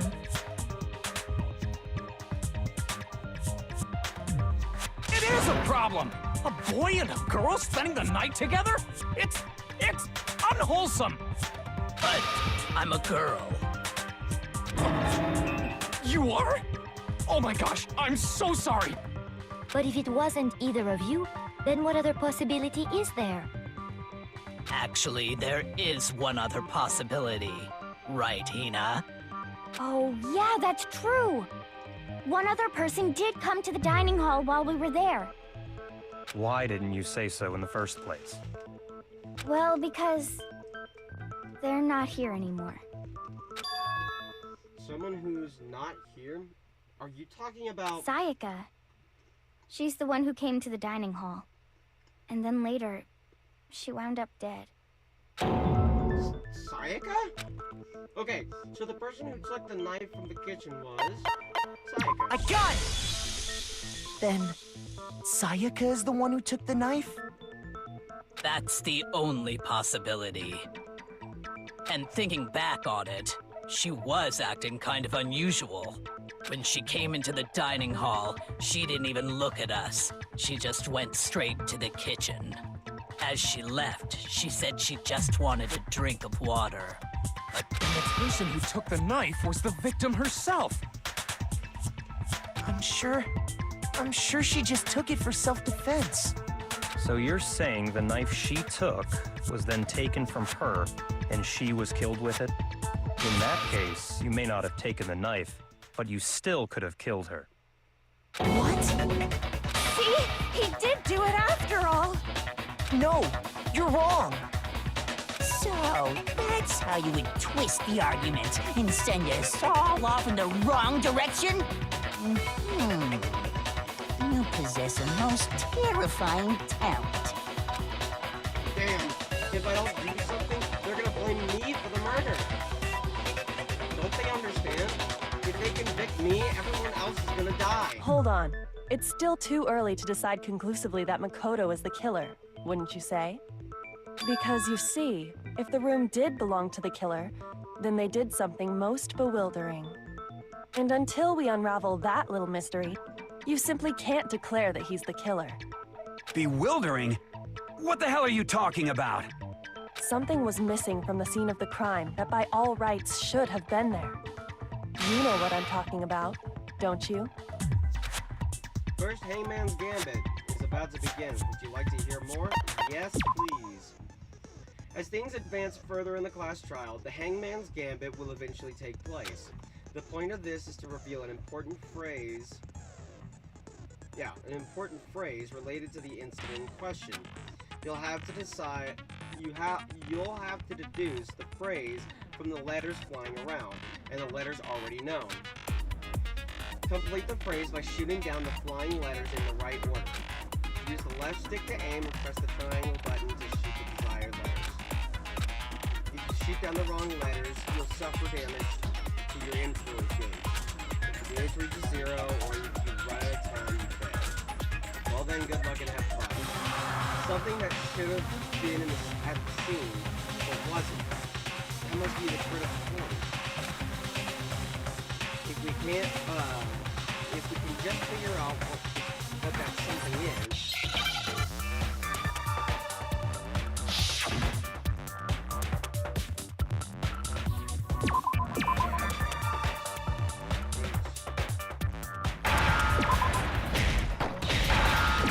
There we go. Now I understand. That's right. There wasn't a single hair on the floor. So, the culprit removed some evidence? Yes, and if I were the culprit, why would I need to get rid of all the hair in my own room? It wouldn't be unusual at all to find my hair at the crime scene if the crime scene is in my room. The reason all the hair was gone was to remove any trace that Sayaka had ever been there. That makes sense, does it not? No. If that were the case, they would have had to do something about the body itself, not just her hair. Yes, very true, very true. Okay, then why wasn't there any hair on the ground? The killer got rid of it all, of course, to remove any trace that they had ever been there. Wait, then that means... Precisely. It's simply beyond reason to believe that the room's owner and the killer are one and the same. Then, Makoto isn't the culprit? Are you sure we can decide something so important based solely on the absence of some hair? No. There are other reasons that prove why Makoto couldn't have done it. I would like to hear these reasons. Do you remember anything remarkable about the bathroom at the scene? Sayaka was attacked in the main room first, then fled into the bathroom, right? Yeah, then they ran after her, got into the bathroom, and stabbed her. And how did the killer get into the bathroom? Did they have any trouble with it? What do you mean? It's fairly certain that the killer had some trouble getting into the bathroom. There was clear evidence left behind. Do you remember, Makoto? The killer struggled getting into the bathroom, and the evidence that proves that is the object the killer broke. The bathroom doorknob. I got it! Evidence that the killer had trouble getting into the bathroom. You're talking about the doorknob, right? Huh? The doorknob? What doorknob? The doorknob for my bathroom. It was completely broken. See how the top part was unscrewed? And the doorknob's about ready to fall off?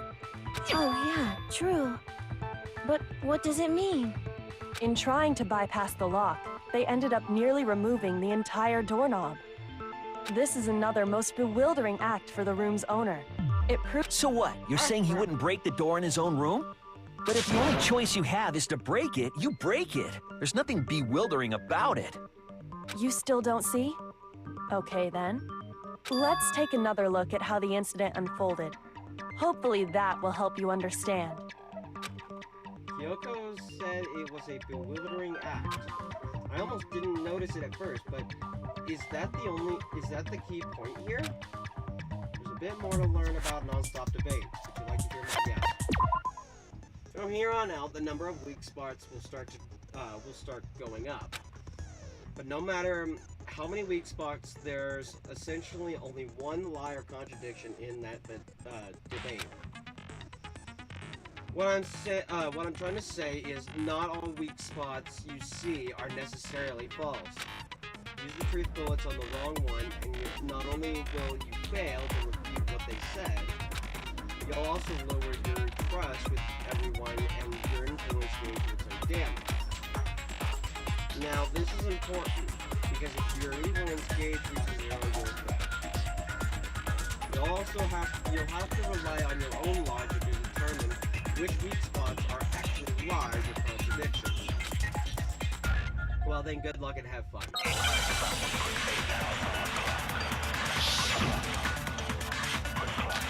Bathroom door frame. The incident took place in Makoto's room. Sayaka was first attacked in the main room. She then fled into the bathroom. Then the killer ran after her. And they got into the bathroom. At that point, the killer had to try and bust down the door. Because Sayaka had locked it. No, it's wrong!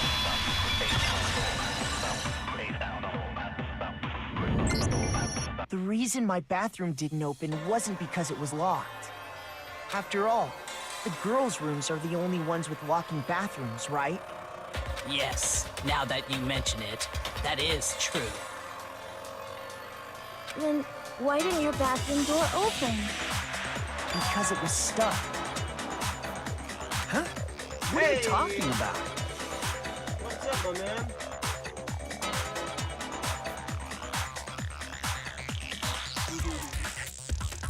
My bathroom door doesn't fit in the frame quite right. Monokuma over there can testify to that.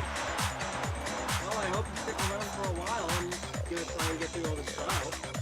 Yup, true as true can be. But you know, you're supposed to be the ultimate lucky student, right? But to have such a cruddy door... That's not lucky at all!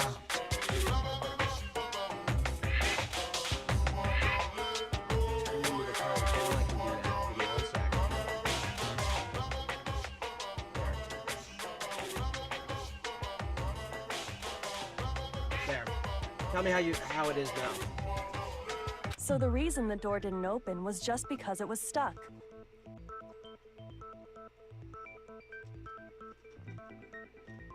But the killer didn't know that and assumed it was locked. So they tore apart the doorknob to get in.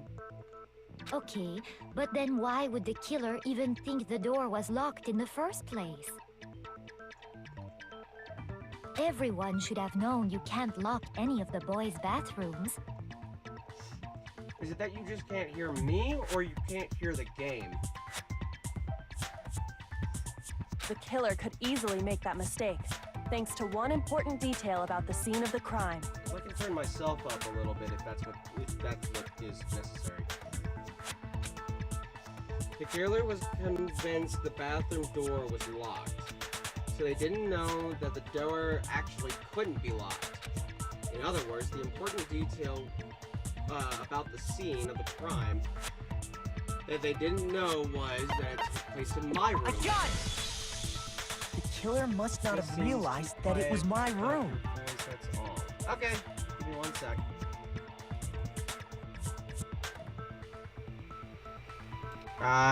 There. That should... My voice should be louder. I just don't like having myself louder because of how loud I can get, especially doing some of these voices, which I know can blow out people's ears or whatever. What? Are you saying the culprit didn't even know where he was? Plus, I also don't want you hearing that I'm eating pretzels right now. And yet, he's absolutely right. Say what? Well, to be more specific, what the killer didn't know was that Makoto and Sayaka had switched rooms, which is what led to the misunderstanding about the bathroom. If Sayaka had been in her own room, then there would have been a lock on the door, and they would have had to break through. So they had no idea how unnecessary their actions were. Alright. Well, thanks for letting me know. Ultimately, we can't know if it came open by force or simply by accident. But the killer must have been considerably confused, with no idea how they actually got the door opened. Regardless, it was a pointless act. Wasting time trying to break down a door that wasn't locked is... Definitely something I wouldn't do, since I would have known exactly why it wasn't opening, right? That is a definite possibility. So the killer would have to be someone who didn't know they'd switched rooms? Then Makoto couldn't have done it. Mm-hmm. That's what I've been trying to tell you. Okay, then who did do it? I'm sorry, but I give up. Quit without saving. Nice try, Hifumi. But what happens if we can't decide on who we think did it? Well, why don't we just vote right now? Majority rules. Majority rules? You really think that's a good idea? Yeah, our necks are on the line here. Someone seriously Oh, needs to do something. Does no one have any other thoughts or questions? I keep It does accidentally not matter skipping how ahead. trivial they may seem. Oh, as a matter of fact, I do have one question. Oh, you... You don't gotta sound so disappointed. It's fine, it's fine. Just ask your question. Oh yeah. Okay, so, well, I was just wondering, how did the culprit get into Makoto's room in the first place? Yes. How did the killer get inside? Maybe Sayaka just dropped the key somewhere and the culprit picked it up. That's possible, right? I don't think so. That seems way too convenient. Yeah, just so you know, Cola, this is also my first stream. That's why the sound, I'm trying to kind of figure out what all to do and stuff like that. So I'm excited that this is my first stream. Then And with the subject maybe matter, it's someone picked the hopefully lock? people stick around. Negative! If you remember, Monokuma made it quite clear that the locks are all unpickable. Fine. How about this? The killer got in the easy way. They could have knocked and said they wanted to talk or something, and Miss Maizono just let him in. Thanks, I appreciate it. No, that can't be it either. Oh, trying to argue against me? Sounds like someone doesn't know his place. Hello? Why exactly can't that be it? Because she asked me to do something in particular, because of how frightened she was. That's the answer right there. There's no way Sayaka let someone in because...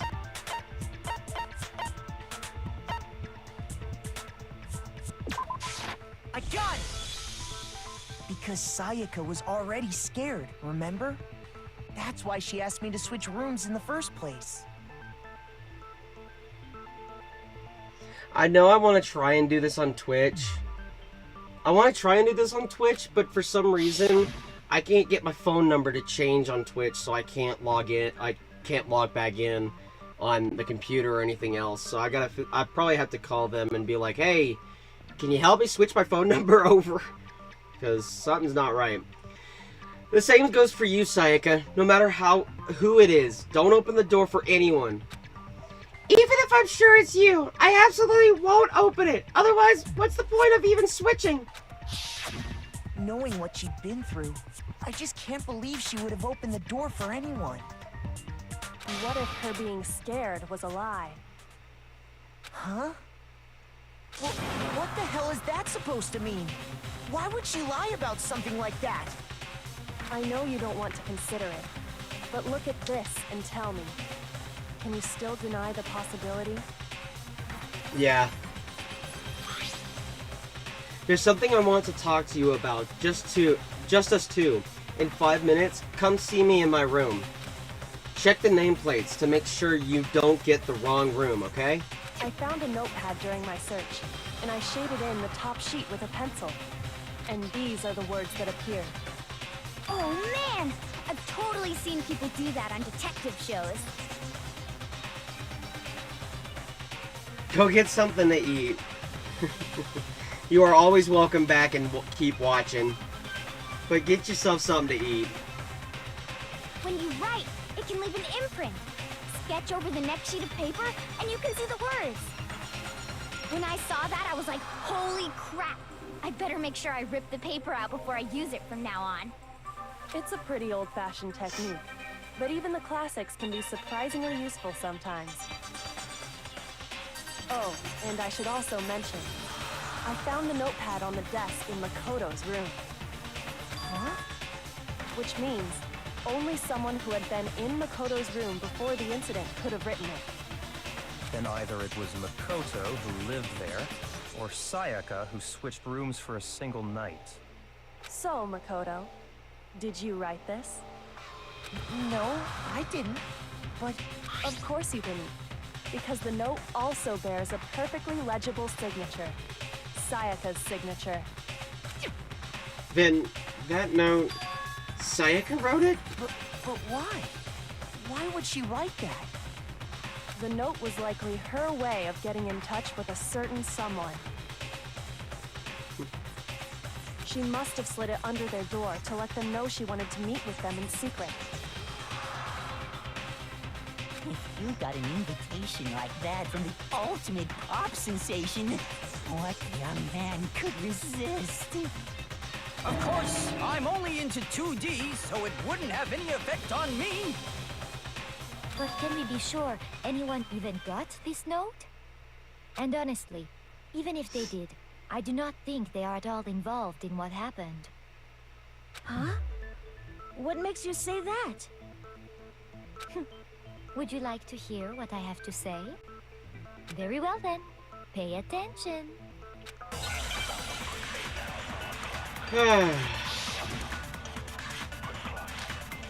Dorm nameplates.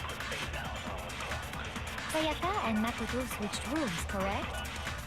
But in the note, the place they were asked to come to, it specifically says, my room. I see.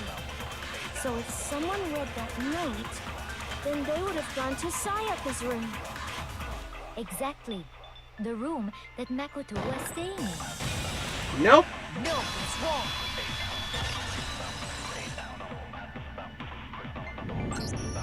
The nameplates on Mai and Sayaka's rooms got switched. They got switched? That's right. The nameplates got switched, just like the rooms themselves. As a result, the nameplate on Sayaka's room actually had Makoto's name. And the nameplate on Makoto's room had Sayaka's. So what you're saying is, the room Sayaka was staying in was actually marked as her room. Then, if someone did do what the note said, they would end up at Makoto's room where Sayaka was. Plus, their rooms are right next to each other, so switching the nameplates would be no problem. And the one who switched the names was... Well, of course it wasn't you, right, Makoto? Right? Okay, then who did it? There's only one person who could have switched the nameplates. The other person who knew we had switched rooms. I got it! Me and Sayaka were the only ones who ever knew about us switching rooms. So the only other person besides me who would even know to switch the nameplates was Sayaka. You can also infer as much from her note.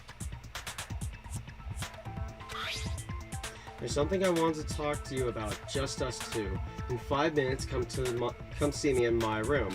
Check the nameplates to make sure you don't get the wrong room, okay? She specifically tells the reader to check the nameplate. She would only have written that if she knew the nameplates had been switched.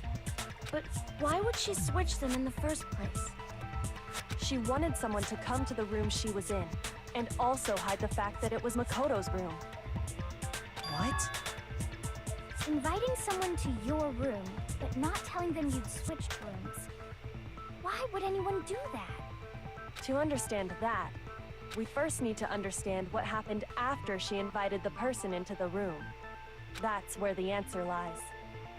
What happened then was probably whoever she invited over came in and attacked her. We figured it out!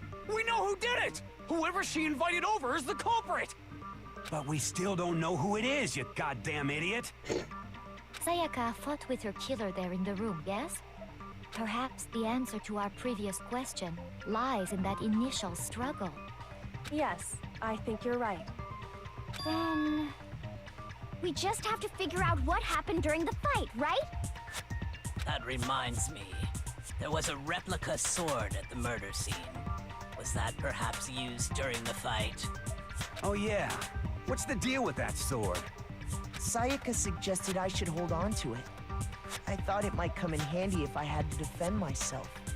It seems pretty likely that the killer used it to break Sayaka's right wrist. How the hell could you possibly know that's what broke her wrist? The reason I know Sayaka's wrist was broken with the fake sword is because when you look at her wrist, there's no doubt. I got it! All you have to do is take a good look at her broken wrist, and it should become pretty clear. Right there where her wrist is all swollen, there's something glittery there. See?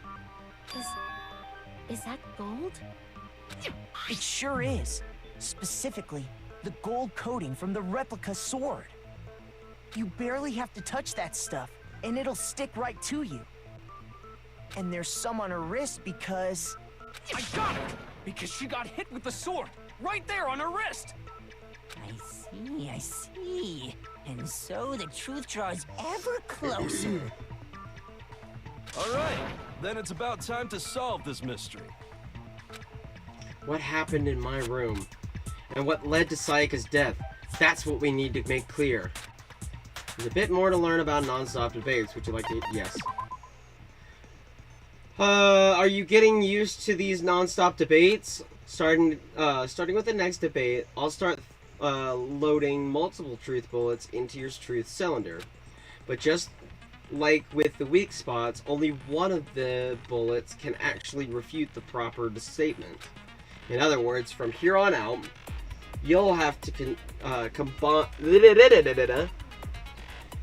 combine the right truth bullets with the right weak spots to refute each statement. If you come up with the wrong combination, you'll take damage in your influence gauge. You can press L1 to rotate the cylinder and choose which bullet to fire. Press and release L1 to cycle through each bullet. Or you can hold down L1, then use the left stick to select a specific bullet. By the way, if the logic difficulty is set to kind, fewer bullets will be loaded into the cylinder. For our purposes, this time the logic difficulty will be set to mean. Well then, good luck and have fun.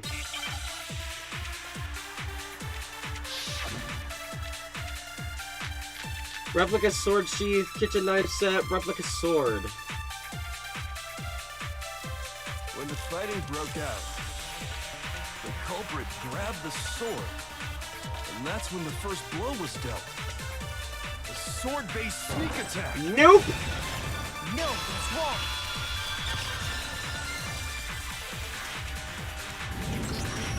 Actually, no. I don't think the fight started with the sword. Why not? Because the sword sheath had been scratched. See? There's a gash in it. Like someone cut into it with something sharp. Something sharp? You mean like the kitchen knife? That was the only sharp thing found at the scene. Stop jumping ahead. Slow down and explain it so I get what the hell's going on. If the sword was used first, there wouldn't be any explanation for the scratch on the sheath. If you were going to attack with the sword, you'd take it out of the sheath first, right? That's true. With the sheath on, it'd be heavy and bulky and useless as shit. Okay, so how did the sheath get damaged? If they got attacked with the kitchen knife, maybe they grabbed the sword as a defensive impulse. In that situation, there wouldn't be any time to actually unsheath the sword. So you're saying the sword was initially used to defend against an attack from the knife? Which means whoever had the kitchen knife was the one who attacked first. I think I get it. So here's how it all played out. The culprit came in, found the kitchen knife hidden there somewhere. Then they took the knife and attacked Sayaka before she knew what was happening. So she grabbed the sword to defend herself, but then the culprit took that from her too. Then, after they broke her wrist with the sword, they took the knife and finished it. Sorry, but I don't think Sayaka used the sword to defend herself. What? How the hell can you not think that? Because she never held the sword at all. There's a certain part of her body that makes this clear. Part of her body that shows she never used the sword. If you wanted to use the sword, which part of your body would have to touch it? Her palms! You're talking about her palms, right? The palms of her hands were perfectly clean, so I don't think she ever picked up the sword. How can you know that just by looking at her palms? Like I said before, the gold coating on that sword comes right off. All you have to do is touch it. In fact, if you look, you'll notice that a lot of the gold has already come off the handle. It's safe to assume that's because whoever used the sword got some of it on their hands. There's really no way she could have picked it up and come away completely clean. Maybe she washed her hands after she escaped into the bathroom. Sorry, but I don't think so. Why do you say that? Is it because you think I'm ugly? No, that's not it at all. There's no way Sayaka washed the gold coating off her hands because there's a certain regulation that talks about what happens to the bathrooms at night. The water was off. I got it! According to the Monokuma file, Sayaka's time of death was around 1:30 a.m. In other words, at nighttime. And the water in the bathroom shuts off at nighttime, right? Oh, I didn't know that. Actually, I haven't taken a shower today yet. Oh my. You're no different. You smell like a big fat ugly donkey. I'm not sure whether to take that as an insult or a compliment. Insult, obviously. So anyway, if Sayaka never touched the sword, then that means the killer is the only one who used the sword. But hold on. If that's right, then the one who damaged the sheath with the kitchen knife was... The one who damaged the sheath would have to be the one without the sword, which was Sayaka. Sayaka? She had the kitchen knife? But we already said that the attack started with... The person with the knife attacked first, and the sword was used as an impromptu defense. And the one who attacked first was... Sayaka? Now do you understand? She wasn't a blameless victim in this. No, far from it. It's almost as if she'd been planning to commit a murder of her own. What? She took the knife from the kitchen, then invited the culprit to the room she was staying in. And if it's true that she had the kitchen knife and attacked without provocation... Indeed. These are all the actions of an assailant. Which brings up another point.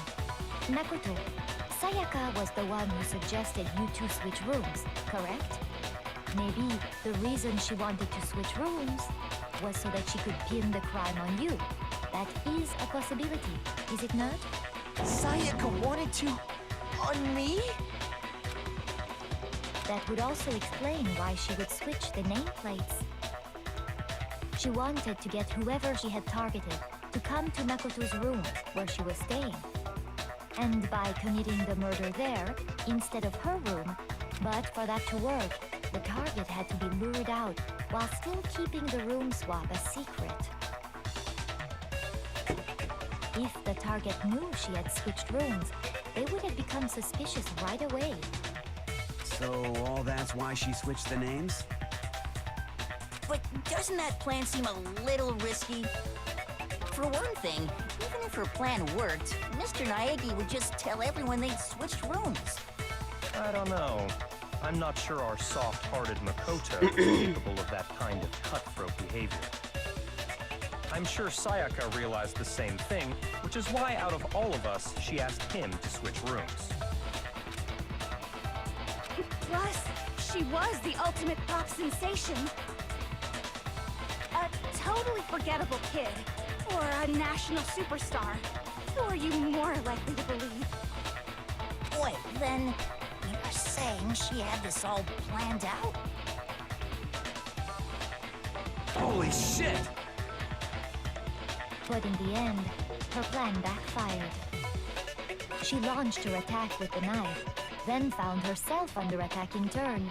That must be when her wrist got broken, and she was forced to drop the knife. The tables were suddenly turned on her, and she died at the hands of the one she'd planned to murder. Just hold on! That can't be true! Because... Hey! Hey! You guys have totally derailed the argument! Come here. Ah, sorry, I've got an orange alert right now. 'Cause cat. I love my kitty, but cat in the way of the screen. You're being super boring right now. Come on, hurry up and decide who did it.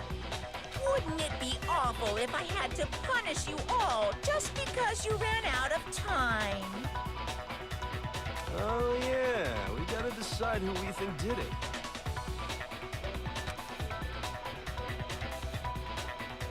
Makoto, right now you just need to concentrate on figuring out the answer to this mystery. Yes. Yes, Wolf. If we can't uncover who murdered Sayaka, it's over for all of us. Is it really all over? Obviously, I'm committed to finding out who killed her, but what can I do? I mean, as far as clues go, there's nothing left.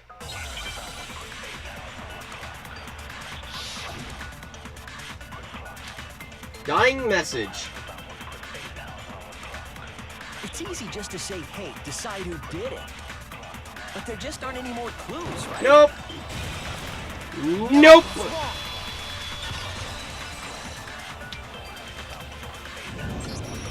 There still might be one clue left. Sayaka's dying message.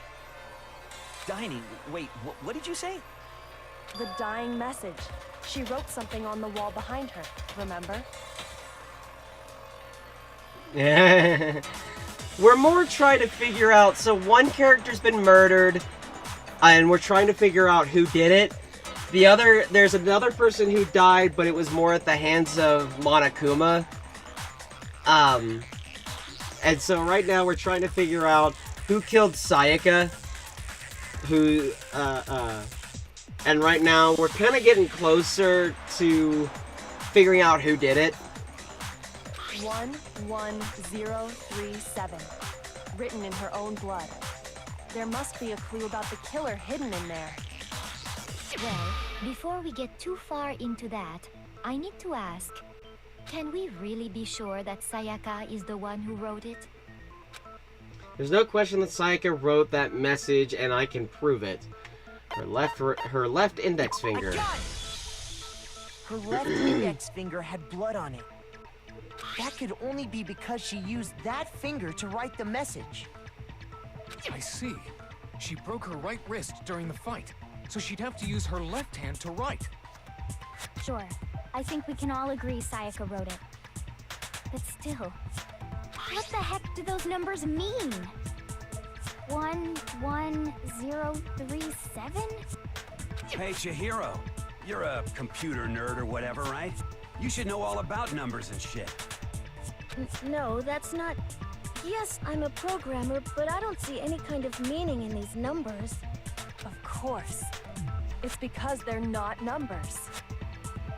Oh, yeah, it looks like... Huh? What? What? No, it's just... look at the numbers, assuming they're not numbers. Don't these first two, 1-1, look less like two numbers and more like one letter? Ah, you're right. The connecting line is barely there, so I assumed it was 1-1, but looking at it now, you could also read it as an N. Whoa, you might have finally just said something worth a shit. Our little gray cells are really getting excited now. But even if that really is an N037, doesn't make any more sense than before. Damn it, it's no use. I just don't know. Rotate the image 180 degrees. Huh? Rotate it? I think maybe I see something. Oh my god. Now I see. She wrote down the killer's name. Huh? You just shot past the clue part and right onto who did it. So, whose name did she write? Sayaka's dying message reveals the killer's name. The real killer's name. If you turn the image 180 degrees, it should become crystal clear. Whoop, too far. Here's my answer. The key to solving this mystery was simply to rotate the writing 180 degrees. If you turn the message around, it becomes the letters L-E-O-N. L-E-O-N, or more accurately, Leon. What the hell are you talking about? It's just a coincidence. It's just a bunch of random squiggles that happen to look like my name. No, it's not random at all. She wrote that message on the wall behind her as she was leaning up against it. In that position, she couldn't move to write normally, and had to write upside down, as it were. And as a result, when you look at it standing in front of her, it ends up getting flipped. Try it for yourself if you want. Write something sitting like her, and the letters will be inverted. That sounds like one hell of a stretch to me. I'm the killer? You can't just go and say shit like that. If you're not the killer, then why did you try to destroy the evidence? Huh? You know what I'm talking about, right, Makoto? The evidence Leon tried to get rid of? The evidence that Leon tried to get rid of. It's the thing I found on the ground in front of the incinerator, right? That would be the bird shirt piece. I got it! You mean the burnt shirt piece I found laying on the ground by the incinerator, right? As the killer stabbed Sayaka, they must have gotten some of her blood on them. And to dispose of the shirt covered in the victim's blood, they threw it into the incinerator. But one piece burned off and got left behind. And the killer didn't notice.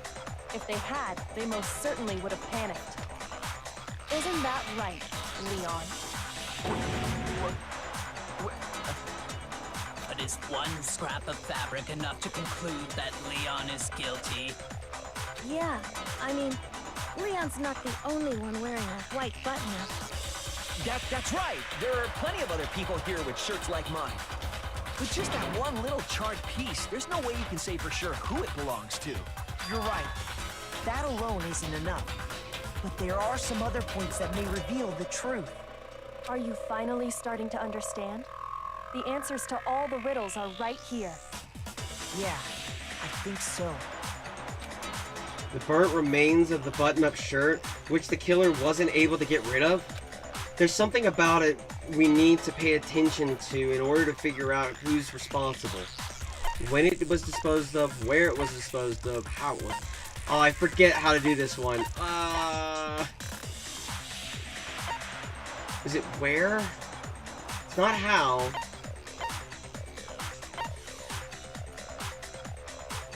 Is it where? Damn it! Where the shirt was destroyed. If we focus on that, the killer will become clear. Where it was destroyed? You're talking about the trash room incinerator, right? How the fuck that's supposed to make anything clear? Looks like I just embarrassed myself in front of everyone. The burnt remains of the button-up shirt, which the killer wasn't able to get rid of. Is it when? No, it's not when.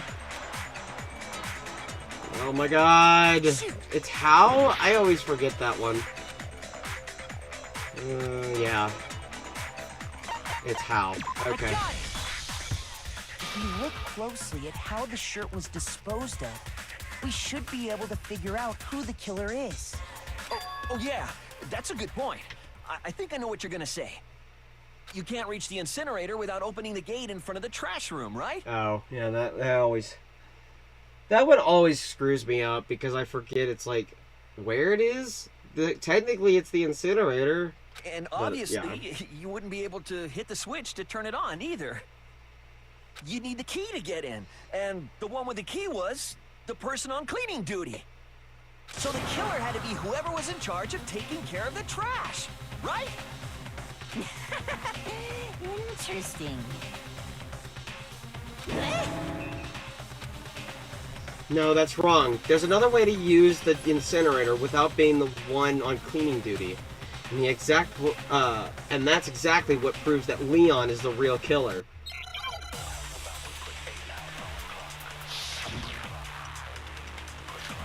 Shattered crystal ball. The key to the trash room. Whoever was on cleaning duty must have had it, right? So the only one who could get to the incinerator was the person in charge Nope. of the trash? Wait, what? Well, wait. Obviously, only the person with the trash room key could get close to the incinerator. What part of that is wrong? Shoot. I need to think about it one more time. There must be a contradiction in there somewhere.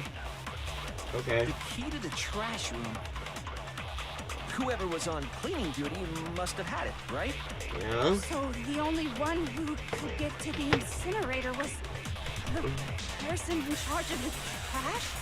And you'd have to get close to the incinerator in order to destroy There it. we go. There's my contradiction I was looking for.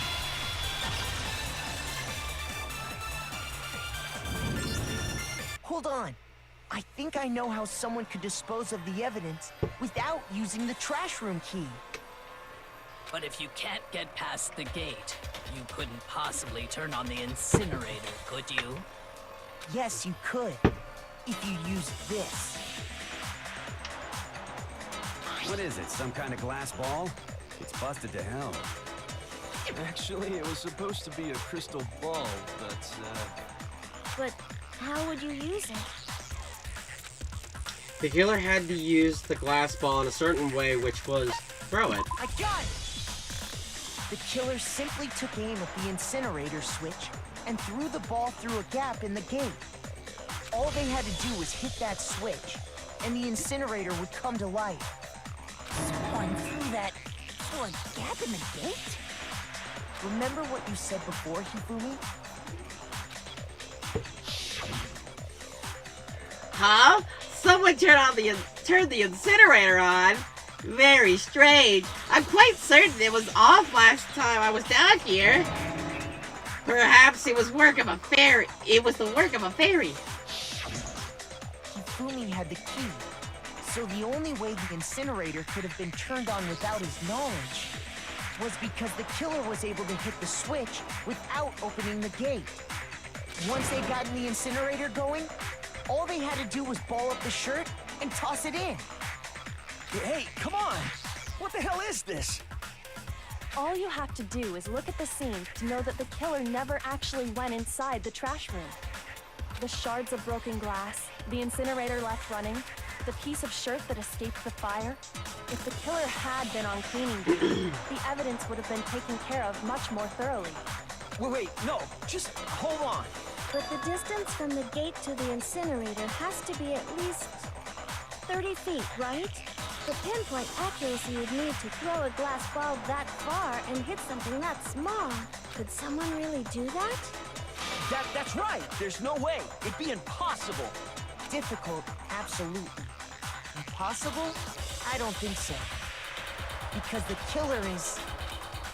It wouldn't have been much of a challenge at all for the killer because ultimate baseball star. Because the killer is the ultimate baseball star. Isn't that right, Leon? Do you have any idea how stupid you sound right now? A target 30 feet away would surely be little challenge for the ultimate baseball star.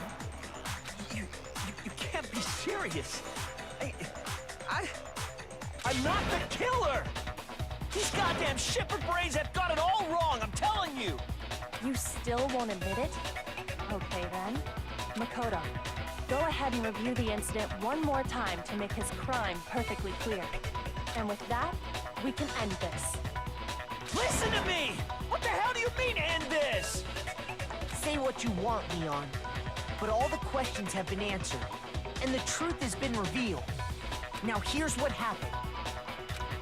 The closing argument is about to begin. Would you like to hear more about it?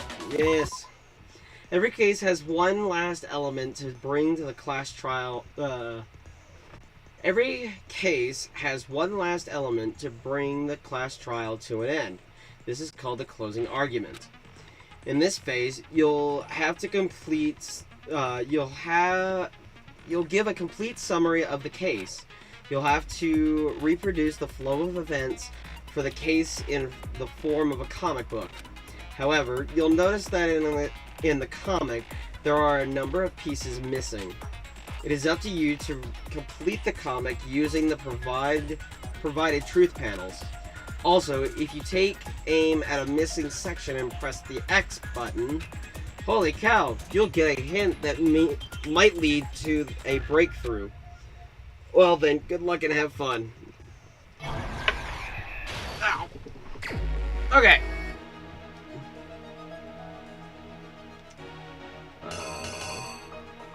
Oh, that's it? That's all I get right now? Okay. Oh, there we go. Okay. So...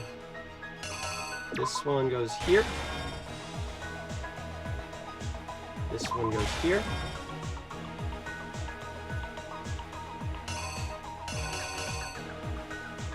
Here. Right? Yeah.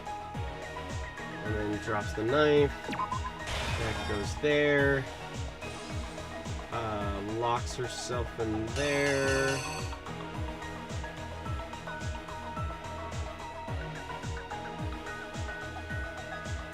That's where the message goes.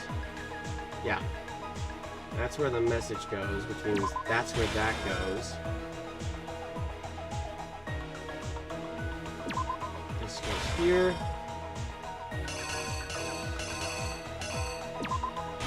go. Goes there. That goes there. Yep, that's it. Killer is you! I think I'd better take one more look back at the case from the beginning.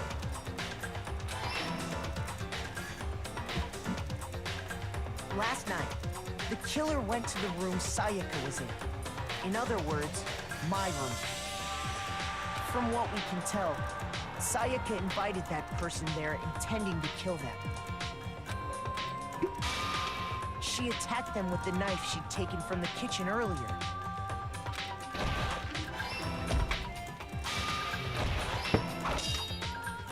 But then something happened that she wasn't prepared for. They grabbed the fake sword I put in my room and fought back.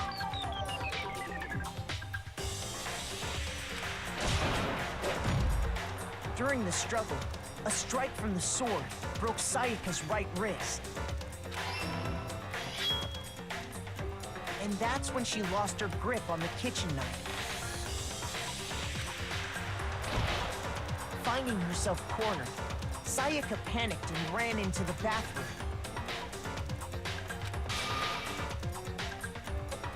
The killer went after her, but couldn't get the bathroom door open.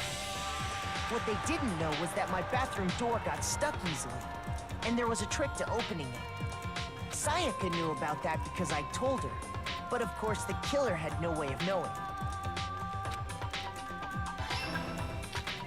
So instead, the killer forced the door open, took the kitchen knife, and stabbed Sayaka.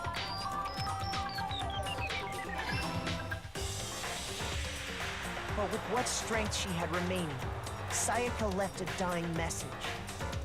To keep the killer from noticing, she wrote it on the wall behind her.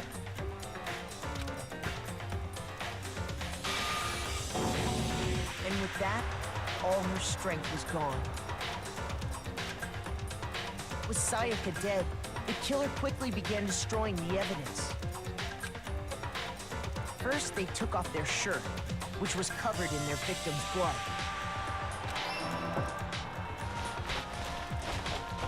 Then they took the lint roller in my room and cleaned up the entire area. They wanted to make sure they got rid of any trace they'd ever been there.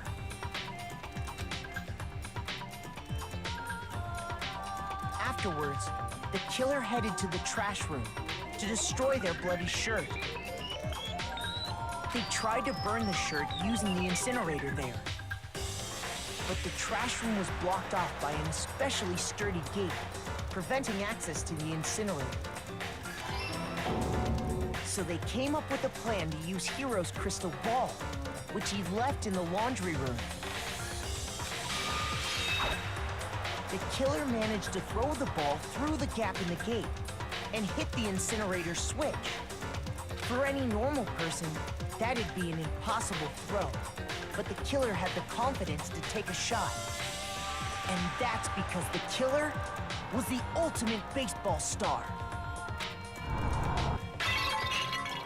The crystal ball, thrown with absolute precision, hit the switch on the incinerator, which then quickly roared to life.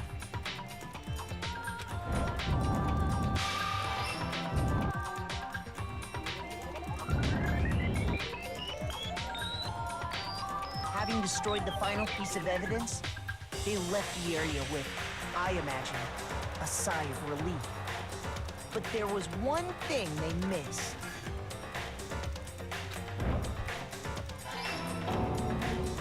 Part of the shirt they'd thrown into the fire burnt away and fell out of the incinerator. The killer didn't notice this, and so left behind a piece of indisputable evidence.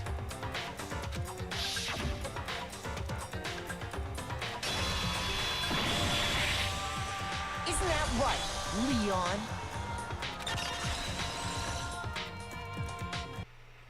It would appear that Hiro simply forgot his crystal ball in the laundry room. You went there to try and wash the blood out of your shirt, and that's where you saw it, right? Seeing the ball, you thought of a way to take care of everything. So, Leon, do you object to anything that's been said? Do I object? Hell yes, I object! Of course I do! I object, I object, I object! I mean, all of this is just a bunch of stupid theories. You need evidence. Where's the evidence? Without evidence, it's all bullshit. It's bullshit and I refuse to acknowledge it. Well then, I guess this is as good a time as any to present the evidence that proves you did it. Makoto, I believe you're in possession of that evidence. I have the evidence? Your first bullet time battle is about to begin. Would you like to hear more? Absolutely. Sometimes during a class trial, your opponents simply won't want to hear what you have to say. When this happens, you'll engage them in a head-to-head battle. We like to refer to this as the bullet time battle, aka the BTB-BTW. During the BTB, you want to destroy your opponent's statements in time with the rhythm. Match your button presses with each tempo marker as they move across the screen and reach the center. Press the X button to lock on to an opponent's statement. Destroy the statement you've locked onto with the triangle button as the tempo marker reaches the center. Use the method to deal damage to your opponent. If you can't pull it off, you'll be the one in pain. During this, do this consistently, and you'll start a combo. Keep this going, and you'll initiate a tempo up.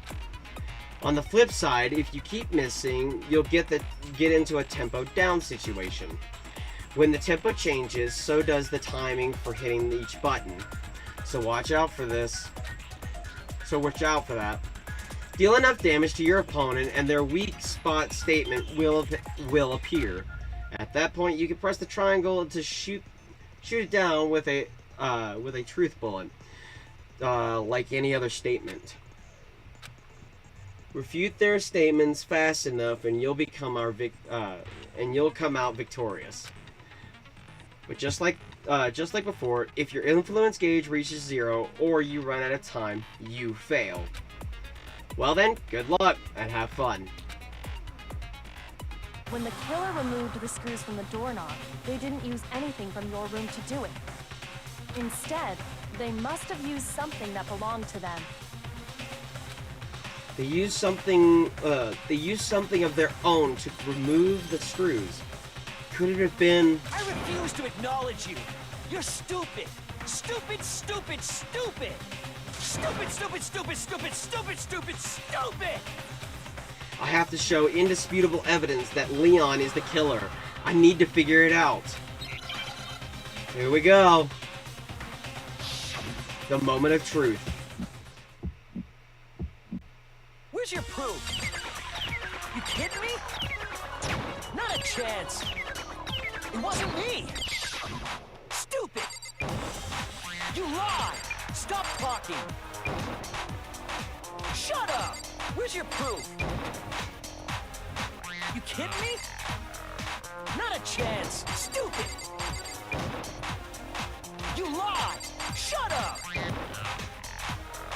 Where's your proof? You kidding me? Not a chance. It wasn't me. Final strike. Where's your proof? This should prove it.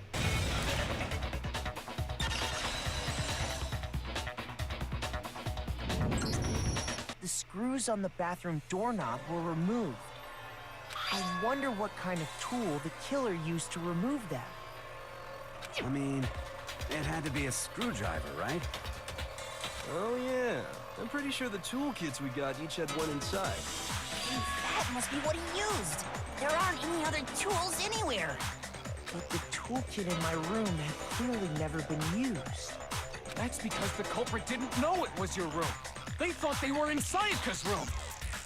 Only the boys got toolkits, so the killer naturally assumed there wouldn't be one in there.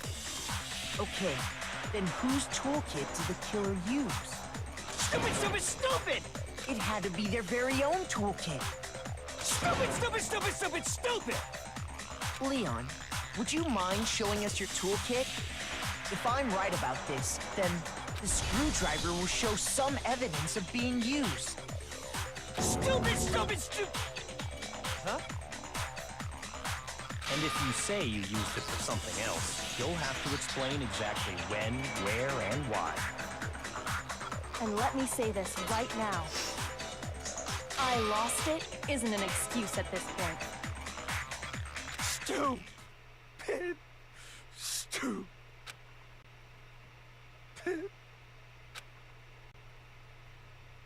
So, you have no rebuttal? Then it would seem we are finished here.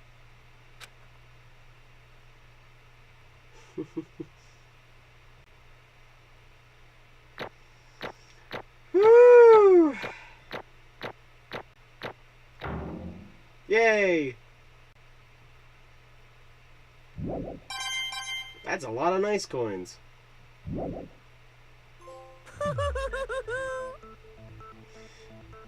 Looks like you've reached your verdict. Then are we ready to cast our votes? You all have a lever in front of you. Use it to make your selection.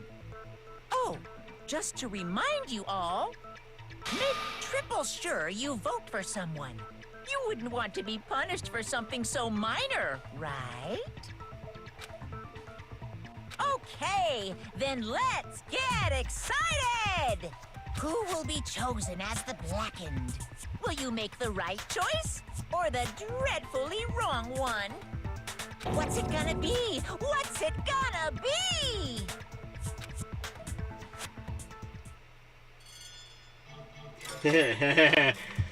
You get to see what this game is most known for now.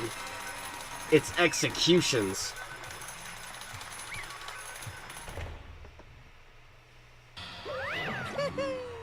Oh, looks like you got it right on the money! The Blackened in this case, the one that killed Sayaka, was none other than Leon Kawada! Huh? Hey, hold on. Hold on a second. Leon, did you really kill Sayaka? I don't believe it. You son of a bitch. Son of a bitch! What the hell is wrong with you? I didn't have a choice. It was kill or be killed. So that's why I killed her first. none of you are any different. One wrong step, and you'd be the one standing here. I was completely, it was completely chance that I wound up like this. I was just unlucky. That's all. Hey, come on! You expect me to just accept my death? Everything's become clear. The decision we made was right after all. But when I think about that, honestly, I'd be better off if we'd been wrong. Because what we came up with really is the truth. Then that truth is that Sayaka was trying to frame me. But even if that's true, I can't say she was wrong. After all, the mastermind. It's all because of that video. Even I couldn't handle what I saw in there. If I was her and the video actually had something to do with me, I can't even imagine. Now we're trapped here with no way out! They're probably waiting for me. What? I can't afford to be stuck in here! The only thing that was more important to her than anything else, her dreams, her friends. To have to see something like that happen to them, and Sayaka... I did whatever it took to reach that dream. I made it, even some things that wasn't so pleasant. And that's why Sayaka, for the friends that meant so much to her, that's why she betrayed me. So when she said, No matter what happens, please always be there for me. I need you on my side. she was lying to me from the very beginning. She was using me. Is that why she talked to me in the first place? I guess I'll never know. Because there's nothing I can do to ask her what she was thinking. Once you're dead, that's that. Boy howdy! The entertainment industry must sure be terrifying, huh? I mean, to try and kill someone just because of those relationships? She seems so nice and loving on the outside, but inside, she descended into pure madness! What did you say? I understand, I really do. Yup. You're in utter despair thanks to Sayaka's betrayal, right? Compassion, intimacy, love. The stronger those feelings, the stronger the despair when they collapse. Stop screwing with us. This is all your fault. Sayaka being forced to do something like that? All of it. Everything. It's all your fault. Suddenly, in a frenzy, I lunged at Monokuma, but... That's enough. That's enough. I was, as angry as I was, Kyoko latched onto my arm without hesitation. Her grip was like iron, strong enough I was sure it would leave a bruise. Calm down.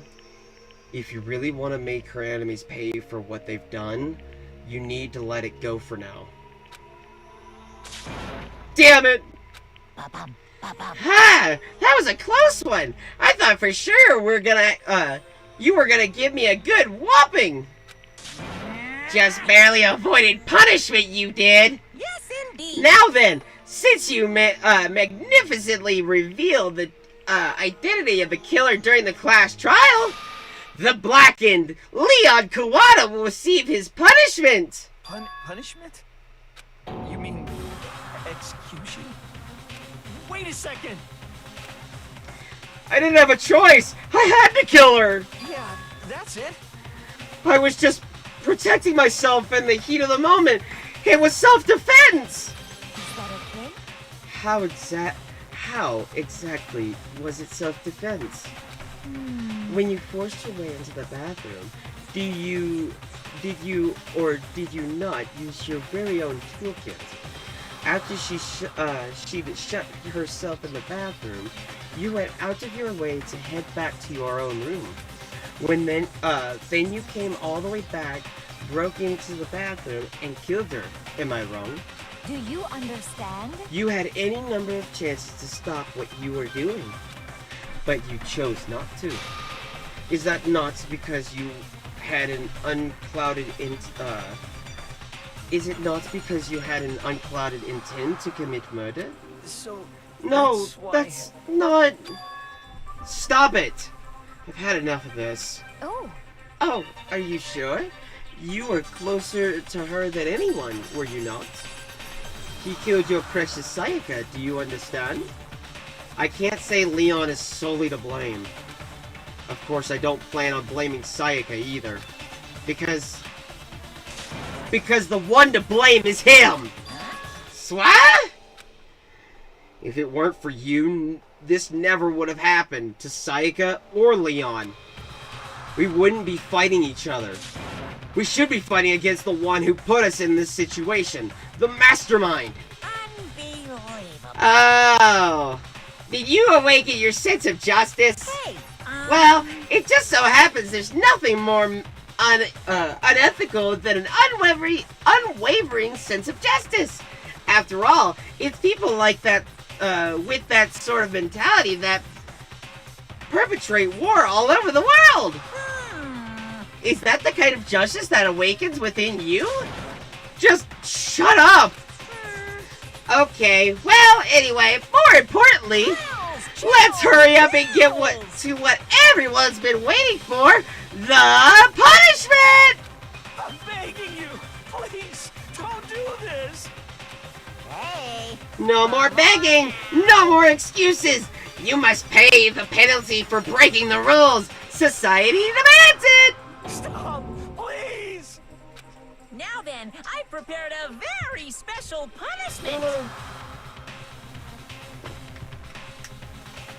Now then, I've prepared a very special punishment for Leon Kawada, the ultimate baseball star! No, no, no, no, no, no! Let's give it everything we've got. It's punishment time! No! Here we go.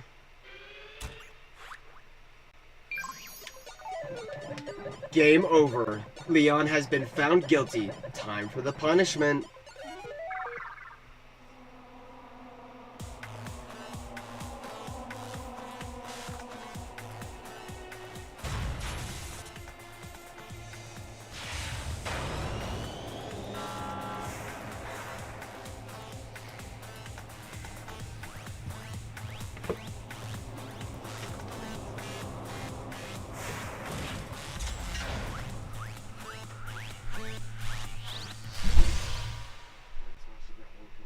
Shit.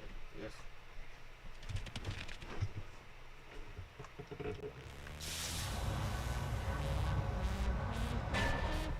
The 1,000 blows.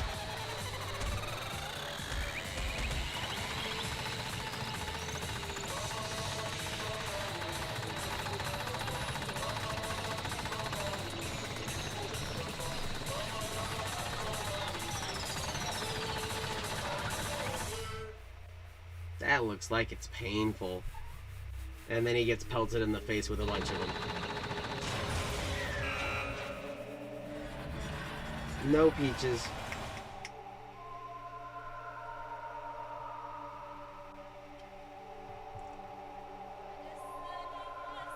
That's disturbing.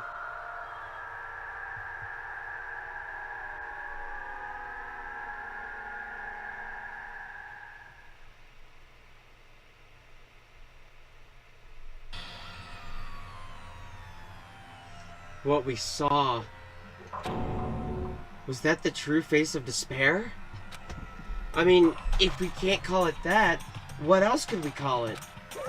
Extreme! Woohoo! Extreme! Man, my adrenaline is pumping right out of control! What? What? What's going on? I can't take it. I can't take this anymore. Do we really have to keep doing this? I just can't take it. Well? Well, hey, if you don't like it, all you gotta do is swear to cut all ties with the outside world and accept living here forever. But that's only if every single one of you can get on board with that.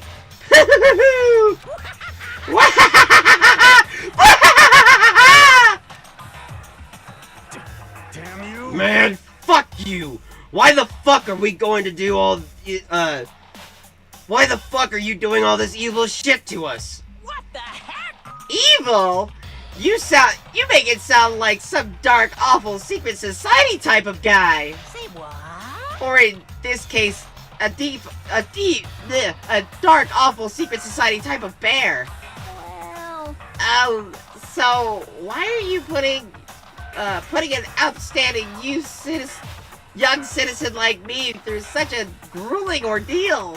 Hey, It seems you're trying to use common sense to make sense of something that doesn't make sense. It's like trying to put a mile at a scale. I just don't think it's possible. Hey, I don't think what you're saying and what I'm saying quite fit together.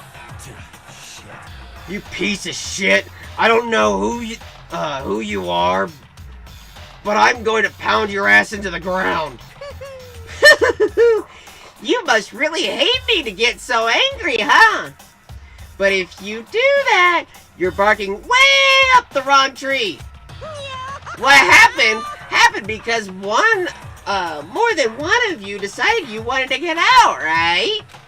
No matter how much time passes, you can't cut free of your regrets from the outside world.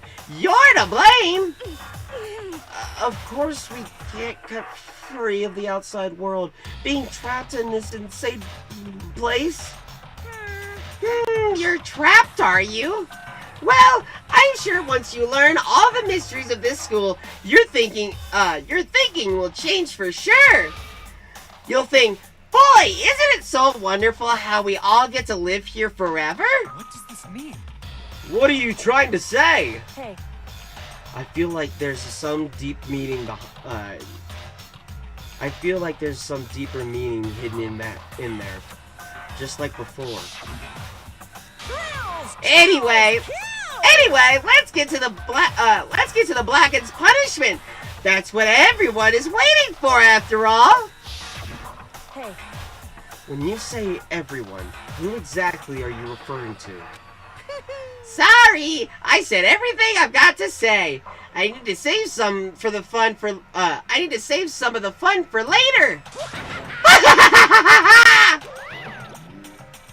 And just like that, he was gone. He left us overwhelmed by a nightmare turned reality. Even after he was gone, we stood there forever, unable to move. Actually, no. It wasn't that long, I think. Everyone just lost their sense of time. We were all too scared. Scared of being alone.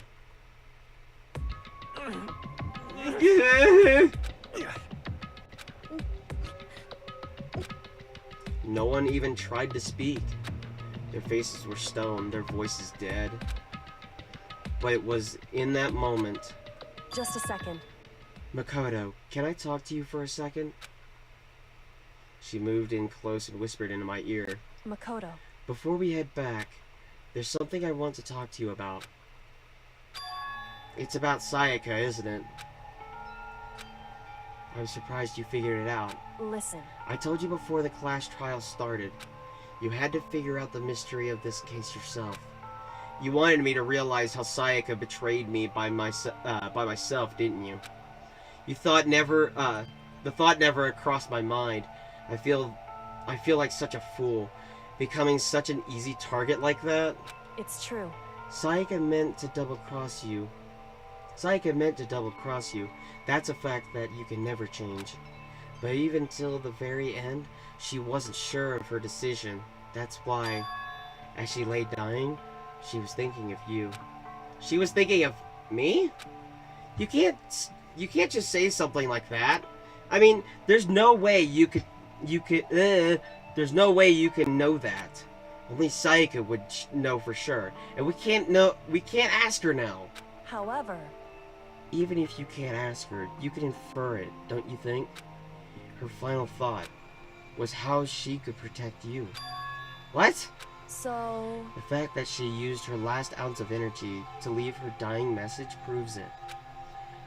If she didn't care what happened to you, she never would have left that message. Well, maybe she just wanted to get back at the person who had killed her. Certainly. That's certainly one possibility. But I don't think that's what it was. Anyway... She was uncertain. She was unsure she could kill someone or deceive you, excuse me.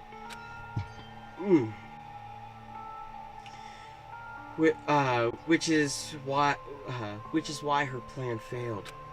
Her hesitation attracted failure. Right. It's almost ironic when you think about it. Why are you telling me all this? Because you're the kind of person who can overcome this. Because you can move past the deaths of your friends, Sayaka and Leon, and keep moving forward. Correct. Without someone like that, the others would never be able to break free of such a desperate situation. Move past their deaths? I could never do that. No, I'm not going to carry them with me for the rest. I'm going to carry them with me for the rest of my life. How could I possibly move past something like that? Leon, Sayaka, I'll carry them with me forever. I'll carry their memories with me wherever I go. So instead of forgetting them, you're choosing the hard road. Well, I have high expectations for you. As she said that, she revealed the smallest smile. By the way, I have to admit, I'm curious. How did you know I wanted to talk to you about Sayaka? Oh, well... I'm psychic. What? Huh? Kidding. I have pretty good intuition. Chapter 1. To survive. The end. We are now down 3 people. We are down from 15 to 12. To be continued. You received the Despair Bat present. Would you like to save the data? Yes, please. And with that, I believe I'm going to call it a night. Thank you for sticking around this long. If you have, I will try and upload this video, probably either in chunks or as a whole bit later, but we will have to see. Anyway, guys, that's gonna do it for me for tonight. I hope you have a wonderful evening, and catch y'all on the flip side. Bye!